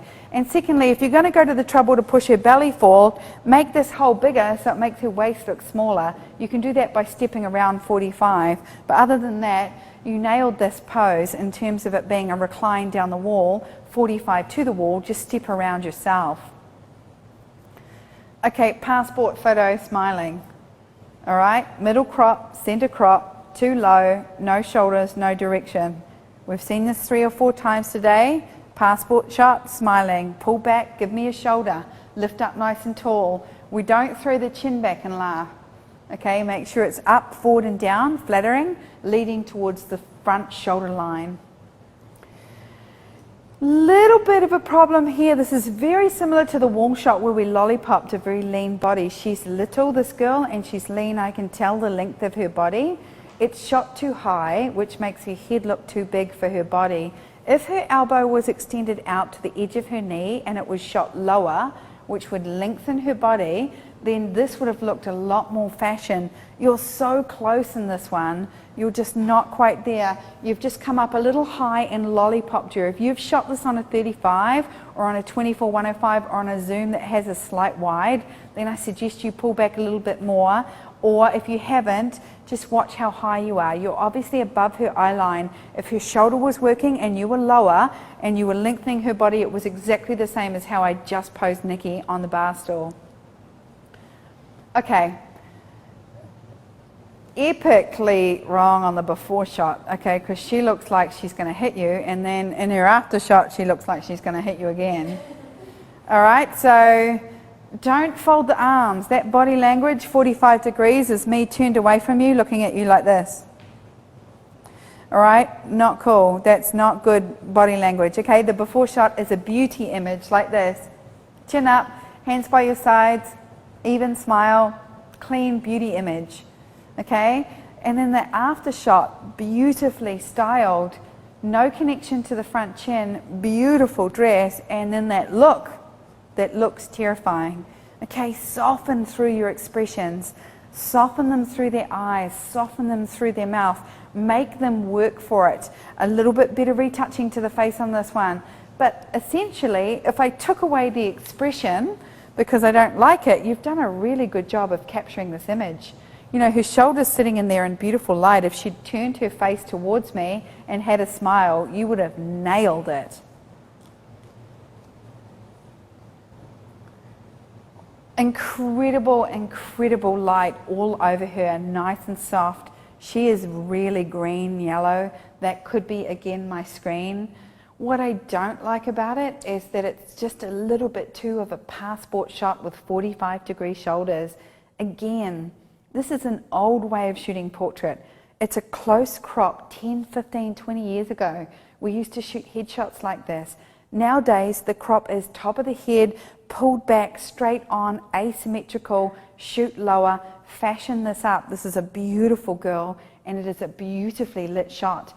If it was shot a little bit more fashion or a little bit more square with asymmetry, you would have completely nailed the shot. This is too old school with new values, if you know what I mean. All right, one of the biggest hurdles you're going to have is this here, okay, is your backgrounds. Now you can extend your backgrounds on Photoshop. That's something I've been teaching for a long time over this last year in all of my workshops. You could have extended that or you could have cropped it out. You'd be better extending it. The one thing you could have done is turned her 45 and then walked around her one step and shot her back down the wall. You would have done two things. You would have flattered her body more, but you would have given the opportunity for her bum to go away from the camera, and when you give the opportunity for her booty to go back, she would have dominated with her face. All of the light in this image is hitting this area here. So the first thing I want to do is look down at her cleavage, and you need to darken that and push that away. You want her body line to be floating away on her image, but not the main focus of it. It's close, but you need to just tip back a little bit more on the back foot. Okay, so more on the back foot. hips away from you, shoulder away from you a little bit more, and instead of shooting down the wall, just come around and then shoot down on your tip angle a little bit more. So on 28 days, when I'm shooting all of the girls in the corner, so I'm shooting any girl on the wall, Nicola and Sally, Andrea and Tamara, when I'm shooting all of them, I'm shooting just above the eye line, hips pushed back, tip down just ever so slightly, so I'm not above them, I'm just tilting my camera down, which changes the whole perspective of a woman's body. Also, when you're on the wall, don't crop to the left side, give me some space on the wall. As soon as you put some space to her right, leading into the image, she instantly drops out and it looks fantastic. So close. And I love the red. Red always looks strong in photographs.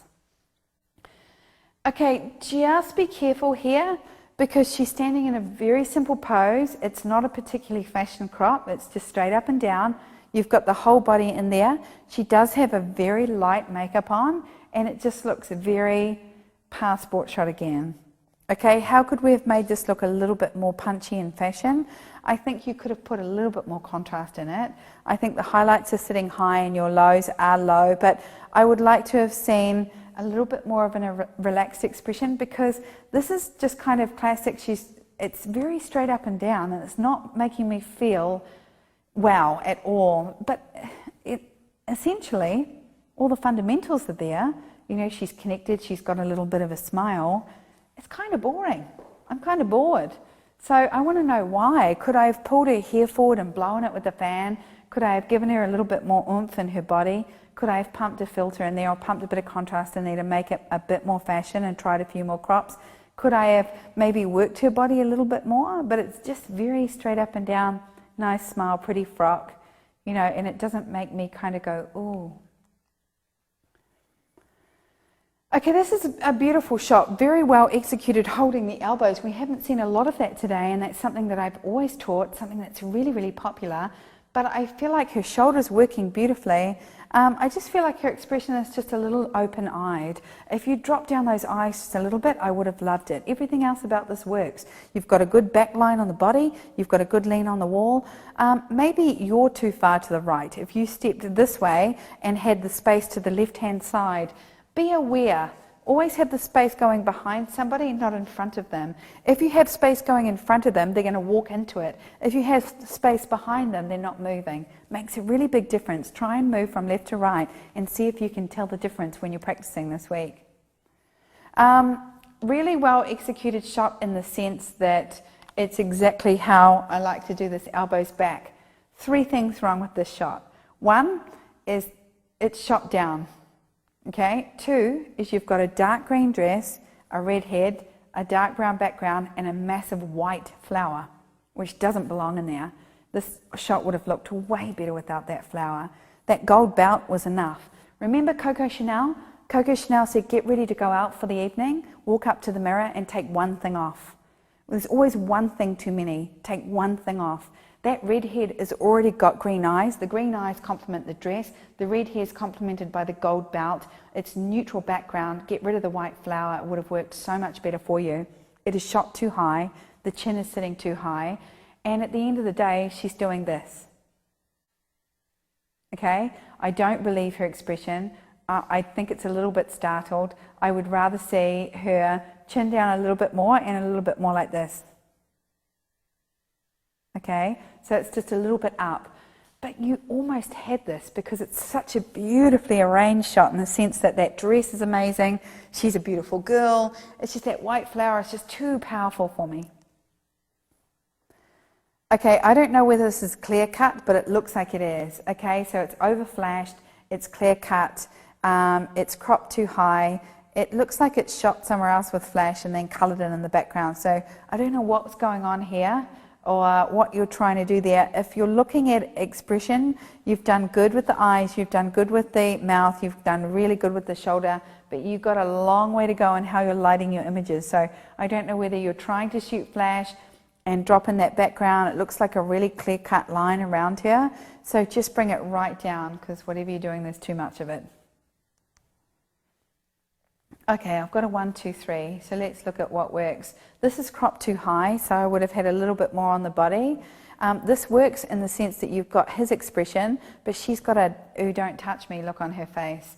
Okay, this one here is holding the belly, so I'm hoping she's pregnant. If she's not pregnant, then you've broken 2 golden rules. One is that all hands are on the belly, and if they're meant to be there, then that's good. If she is pregnant or announcing a pregnancy, then that's fine. The second is her arms are on the outside of his. He's actually doing a really good expression there. I like this, but the problem is she's turned too side on to him. So she's away from him, which means she can't bring her face back. So she's turned to the camera there, and he's bringing his face forward. But if they were both 45, so if you turned her towards the camera more, and his arms are on the outside, he would have more opportunity to engage her. You've got really good expression down here, and their cheeks are together, which is connected. This doesn't look connected to me. I feel like he's into her and she's pulling back. Although I love her shoulder, and you've got really good lines here, and you've opened them up, which works. I probably, if you had gotten this crop here with cheeks together and those expressions, you would have absolutely nailed it. So I really hope that you did. Okay, what I want is for you to push the chin forward. When the chin comes forward, I want you to work the front shoulder. And if you've got hands in there, that's the third thing you critique. Our hourglass takes us down to the taper. Then we have body language, asymmetry, connection, focus. Okay, you have good connection in the eyes, but you're missing just about everything else. And again. Okay, we've got a gratuitous hand. We've got to work that shoulder forward, but you've got to give me that expression. It's not there, and it is cropped too high. Okay, really important. Okay, classic cover girl shot that sells, the leanest one we've seen today, because all of our others have been a little bit curvy. This works because she's not high and up in the waist. She's sitting low. That dress is absolutely perfect. Good cleavage, great connection through the eyes. The only thing I could possibly fault in this image is it's straight up the center. Just slightly asymmetrical, you would have nailed it, or a little bit more shape in the hips just to take it out from being straight up and down. But that's just a simple, beautifully executed cover girl. Well done. You know, I like this shot. This works for me. That hand is very strong down the front, and it could have been side on. It wasn't, but that's okay. We've got the back of the hand. On my screen here, it looks very dark. So the hand looks very big and white, and if it was turned this way, but age-appropriate posing, beautiful little expression, hand on the cheek. You know, these girls look at this age look so good lying on their tummies with their feet up. You could have done that on this ottoman. It's a little short ottoman anyway, but this really works. If that hand was just turned a little bit more sideways, it would have been perfect. So that's a really good job. We got any questions? I just feel like I'm hearing the sound of my own voice here. No, you are just rocking it, Sue. AKA Naui, I'm not really sure how to pronounce her name, asked, how do you crop full body shots? And they've asked this question quite a few times. I haven't seen too many of those. No, so I just 1, 2, 3, 4, 5 in the composition. 5 is to the top of the knee. So I don't do full body. Who buys full body shots? Brides in a big bridal dress. And full body work boudoir, if they've got the whole kit and caboodle on and they've got great legs and all that, and lying down, but glamour, fashion. Yeah, very few covers will you see that are cropped full body. Very few. And they have to be a pretty amazing shot to take your attention, because it stops being about the face. Thank you. I love this shot. I love this shot because what I love about it is it's just so simply executed. It's good makeup, good hair. I would have liked a little bit more work on the shoulder. So the shoulder could have been just working to the chin a little wee bit more. And she could have had a couple of better expressions, sure, maybe there were. But in terms of how that works, I mean, that's a really simple, clean shot, easy to advertise with, easy to market with. All right, so what we have to watch is the side on and the 45. So Jen, come out here. This is a really good one for you, because this is such a beautiful model. Turn that way, Jen, and do exactly what she's doing. So put your hands up on that hips there, and just give me up onto this toe and kicking your booty back so that there's an arch in your back here, but lean back. So she's leaning back. So her first mistake is she's leaning back. Second mistake is she's side onto the camera like that. So I can just see the one boob from the front. Okay, so what I want to do always is open my bodies up. So I either open them up this way and drop this hand down like this, or just soft elbows, there, and I just open the bodies up and I start to move the bodies around. But very rarely, if I'm shooting low like this, would I have that hands on the hips leaning back, because those arms just look blocky and side on. But she's a beautiful girl, great red hair, and I like how it's all working, and I like the smile. It just looks like her belly's poking out, and it looks like it's there, sitting in that pose, and that hand is very dominant. So I would have loved to have seen her simply drop this hand down and open her front shoulder up to the camera this way, and then forward and down with the chin this way and connected that way to the camera, because then I would have got this really cool sideways movement, bit of gap in here. I would have got that beautiful sort of corset movement, and then opened up to both boobs, and then seen the breast line, drop the front shoulder, and then you could have moved her body around. So just watch that completely side on pose. It's a very difficult pose. Also, when you blur your eyes and look at that image, it looks like a big white triangle. You know, you can just see that big white hook that's going in there, and you can't see much else in terms of body shape. Thanks, Jen. Question from Tatiana.